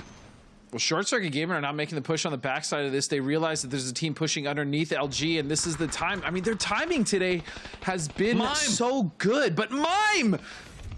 Oh, no way, bro. No way. I said it's. That is crazy. Mime is nuts. What did we say? That man is built for clutch moments. I said there's no way Ascend doesn't clear as a team, right? But he absolutely dismantled them. We didn't even get to see it. That was nuts, though. I want to see it from his. Yeah, well, hopefully we'll catch that on the replay. 10 kills now for Sonics. Ascend now down to just Raven and Maji. But meanwhile, Luminosity has to hold off this push from Short Circuit Gaming. Short Circuit taking their time with it. And there you go. Oh, there it is. This is Mime. A little bit of a replay here is Mime. Was this his sneaky snake action? I have to see how he did this. I'm sorry. I know the game is going on, but I genuinely need to see how this happens. Well, keeping an eye on that top. Keeping an eye on that top screen. Immaculate not really taking advantage of Short Circuit pushing into Luminosity. Instead, they're just kind of holding their line on that ridge line, waiting to see what comes out of here. All of this still taking place inside the circle. As oh, there you go. Mime's gonna find another one. Is he gonna 1v4 this team? You already know he is. You already. The script is written. The script is written, Maji. Oh my right goodness. there, Mime will do it. No way, bro. No way. He does it twice. Oh man. Goes down to Taco in the end. Doesn't matter. Give him another 4 kills. Clutch King Mime stepping up for Sonics once again, and that is going to be good enough for first place overall. We'll see if Short Circuit Gaming can add to their kill count. Can they even hope to climb any higher at this point? All I'm saying is, unlike some of the casters here, I don't think Mime's a jerk. I think he's nuts. Oh, you just had to do it, didn't you? You just had to do it. Mime is nuts, man. Well played. Well freaking played. Yep. Ascend has to go back to the drawing board on that one. They just got absolutely taken to school. All right, well, let's see if Luminosity can hold the line here as SCG. They're just kind of trapping them in there. They haven't really tried to make any hard pushes or overcommit to this because they know that they're in a really good spot to get their 3rd win on the day here. Don't want to take a risk. Yeah, Mime hype aside now, SCG honestly has looked so good. So good. They're about to catch Yahoo, especially if they can close out the game in 2nd or 1st. Immaculate still holding that low part of the ridge here. Nepahor looks like he's going to spot him out. Shots come through on a firefighter. No damage done just yet. Richie B has been knocked. They can't go for the res just yet because it looks like Immaculate wants to try to make the push. Nepahor will find him though. Firefighter goes down. As now Immaculate will have to pull back just a little bit. Riapini trying to do the damage he can. Richie B will get flushed out though.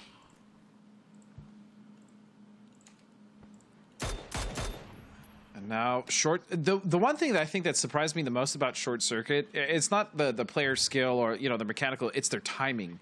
Whatever they've done in order to kind of cultivate this timing is really impressive. It's not just this game either, Poro. It's been almost every single game with them, and they've looked so good, man. They were already a strong team to improve this much, and I hope they can carry this out throughout the rest of the qualifiers because they look damn good right now. And back in the day, I mean, old 300 was a team that you could count on. You could see them in late games a lot of the time, but it was the problem they had was just clutching out the end of the late closing game. It out. Like they couldn't get the wins always. And today, at least, Short Circuit Gaming, that old 300 roster is delivering in a big way. Taco 2G gonna find another one on to Firefighter. As we haven't even talked about this yet, the circle is hard favored Tilt Town. There's no shot. Wait, Luke didn't hit that, right? It should have been a headshot if Luke hit that. Either way, Vox. Either way, Vox is alive. Pulls back. Yeah. It's just built different, I guess. Vox is healthy, as he will get the heal back off. But Tiltown just kind of waiting for all of this to play out. You can see they've got one down there low, trying to make sure that Immaculate doesn't make the push. That's going to be Savage. Keeping an eye on Dirty Zin. While Luminosity, finally, the blue has arrived. They have to make a push here. They do. They absolutely do. And LG is done the best they could from this compound. I mean, LG has done a lot of work from this compound, but yeah, 9 kills for starting to get Tiltown. pushed out. And that's going to be Immaculate's going to go down. LG going to clean up the rest. No, not the rest, but just one. It's down to Penta now. Oh, what can he do? Extreme is ready for it, but now he's just the only player alive left for his team. Vox is already down. He's not going to make it. And just like that, Tilt Town. Oh, man. It was written. Woo. You could see it. You could see what was about to happen before it even happened. Tilt Town had the low ground. They had circle. Everything that was going on down to the south, uphill, had to come to a head. And all these teams did enough damage to themselves that Tilt Town just kind of got to sit back and farm. So they end up with 11 kills and a win, 21 points. They needed huge, huge victory here at the end of day one. Tiltown absolutely needed that, but again, it comes down to me. Well, first of all, Mime. The fact that he 1v4'd and then 2 or 3, I don't remember what the second was, but I mean, you want a clutch performance, that's about as clutch as it gets, right? And then you have LG and then Short Circuit around playing that compound for so long. Basically, it was almost like a 6v whoever else, right? Because they were helping each other out for so long until they finally weren't. And then, yeah, Tilt Town, man. They came around, they were smart, they played on the south side. Or excuse me, the north side, and then they eventually just took control and took everyone out. I mean, it was an easy win for them at the end, but getting to that point was not, and they played well. Absolutely not. Well, we didn't get the first 2, but we definitely got the second 2 as Mime finds Zray, gets the flush, and immediately peeks over, and Maji Did he kill 2 others as well? I swear he did. He 1v4'd all of Ascent. Yeah. So the first 2 of Ascent pushed over. He got the first 2 kills. The last 2 couldn't find him, and he ends up coming in with the 1v4. 4 more kills in the bag for Sonics, who will be in first place at the end of the day. I'm pretty sure. We'll have to take a look at those leaderboards at the end. But yeah, I mean, it was a weird situation for all those teams on the south there, because you had SCG. They would love to push into Luminosity, but they don't want to push into the building because you take a risk. They're 4 strong. They don't want to risk losing somebody to a well-placed grenade from Luminosity or something. And then on top of that, you had Immaculate that was just kind of hanging out. They know that if they push in, Immaculate's just going to immediately push in behind them in third party, whatever's left. So SCG's kind of forced, their hand is forced to just kind of stay and wait for Luminosity to make a play. But at the end, you know, they just ended up losing too much. There wasn't anything they could do. Yeah, Luminosity was stuck in that building. They knew that. They were trying to find their way out. I was hoping a little bit that Immaculate got a little more proactive, or at least tried to take that fight, because they were on the wrong side of that building, which was closer to the edge. But I felt like Short Circuit played that as well as they could, right? They had 2 down towards the bottom of the building, towards the entrance on the backside. And then they had, I think, Nefer, I don't remember who was up. I think it was Vox up towards the top of the hill as their last kind of anchor. And they were doing what they could, because, yes, pushing into that building against LG, especially when they're fighting another team, is probably not the smartest play, and they didn't make that. I think I got to give huge credit to Savage from Tilt Town, because I think Savage too, for sure. The reason that Immaculate wasn't able to make their wraparound, Savage was holding them by himself. Yes. He had a ridge line, and that was it. And that was the reason Immaculate could never disengage from that LGS SCG fight to move down to the south and make their way into the circle, because Savage was doing such a good job of holding them by himself. So Immaculate just ended up having to kind of sit they needed to smoke. Yeah, they needed to smoke and push. That was it. There was nothing really they could do. Like, they couldn't get involved with the LG SCG fight. They couldn't push down to the south because of Savage. So they were just kind of left with, you know, their gun in their hand and wondering what kind of move to make. And in the end, they end up just getting wiped out. Yep, and of course, you know, not to take away from the other teams, that I am kind of glad the lobby leveled out a little bit. Mime did not help that at all with his clutch, because he got Sonics even more points. But yeah, it did seem to level out in the end. Yahoo, I don't think, had the best last game as well, and so yeah, they went out really early. This is already looking like a really competitive lobby, man. And I'm most impressed and I'm most happy with the open teams. Really, it's the open teams, as well as Sonics played, as well as Yahoo has played, as nuts as they are, and Short Circuit, as good as they are, knowing how good, we already know that. the fact that the open teams were able to really get in the mix was wonderful to see. No, I mean, the open teams have been doing, I mean, obviously Tokimaji Gang has been playing absolutely great. They're good enough for 6th place. 4 Funners. 4 Funners, also, Train to Go, man. Tilt Town. Another chicken dinner for them. I mean, you talk about formation has just been giving Luminosity fits all day today. Now, yeah, dude. Luminosity still, despite having such a rough day, still in 4th place, still, well situated for the top of the leaderboard. But still, I mean, they're going to be seeing formation logos in their head for the rest of the night. It's got to be driving them crazy. I think the one team that we kind of wished had a better day that didn't was Bing Bang Boom, but again, I'm not really worried about them, right? Like, this is just an adjustment. This is kind of weird lobbies, teams that they've never really played against before, and Bing Bang Boom generally gets it together towards the end, at the very least finishes top. So little bit of a troubled start, but hoping that they pick it up for the next 2 days at the very least. I'm sure they will. Absolutely. Yeah, that's, I mean, again, another veteran team that's really good at day-to-day adjustments. And as we said, another, we touched on it earlier in the broadcast, the fact that Yoho and Sonics have been kind of vamping a lot of points from the rest of the lobby keeps that cut line pretty low. So even the fact that Bing Bang Boom did have a bad day first, or any of the teams really that had a bad day one, they still have lots of time and lots of room to catch up and try to make that top 10 cut line. So, nothing is set in stone just yet, except for the fact that maybe Sonics and Yoho, they're the truth. They're feeling themselves right now. And that's kind of scary. Well, I mean, try to just looking at the stats. I think Shrimzy was like 2nd highest on kills or damage, which was like 4th overall. I mean, Shrimzy was really nuts. But again, Mime's clutch. Multiple clutches. Just the fact that on Erangel, when he pushed off, what team was it when he pushed him off the bridge? Like, those plays are really what set up Sonic's a lot. And I feel like Mime generally does make a lot of those plays. We don't really get to see it or talk about it much because, I mean, there's also Tiggleton on that team. There's also, Shrimzy and Hwin. But I feel like Mime is silently doing a lot of work that we don't get to often see. No, absolutely. I'm glad you brought it up because it's as amazing as the 1v4 was, right? As much fun as it is to see a clutch play like that. I mean, we know that Mime is mechanically gifted.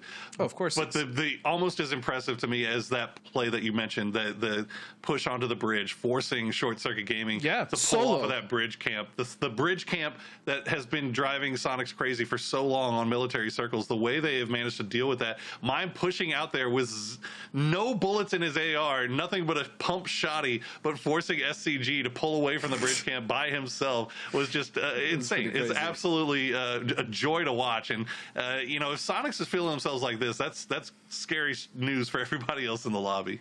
For sure. But again, Yahoo and Short Circuit Gaming, man, I'm really liking the takeaway today from Short Circuit Gaming. And overall, it was a good day, man. It was a good day of PUBG. I'm very excited for the rest of groups, even though I think that's it for us as far as that goes. I'm still going to be watching it. And most importantly, man, the open teams. Really happy for the open teams so far today. Yes, absolutely. Once again, congratulations all to the open teams. Well, I think we have a little soundbite of the bridge camp. What do we got here? Let's take a look. Sonics don't really like us because we camped their bridge. I mean, it was super impressive for them in PCS 6. They still won the overall tournament, but like they didn't get to play 3 military games or 3 or 4 military games because we literally just sat on the bridge and either picked one or forced them all the way south, and they died shortly after. Well, check the tape there, Richie, because you just got pushed off by a solo player with no bullets. So maybe the bridge camp, they might have found a way to crack it. But either way, again, as you said, fantastic first day of games. We've got 2 more days of games left to go. So be back here again tomorrow for day number 2, where we will have, which groups do we have tomorrow? I think it's A and C or B and C? A and C? B and C tomorrow. So come back for that. But for now, that's going to do it for us. I've been Porosaurus. He's been Godspeed. Thank you so much for joining us, and we'll see you next time.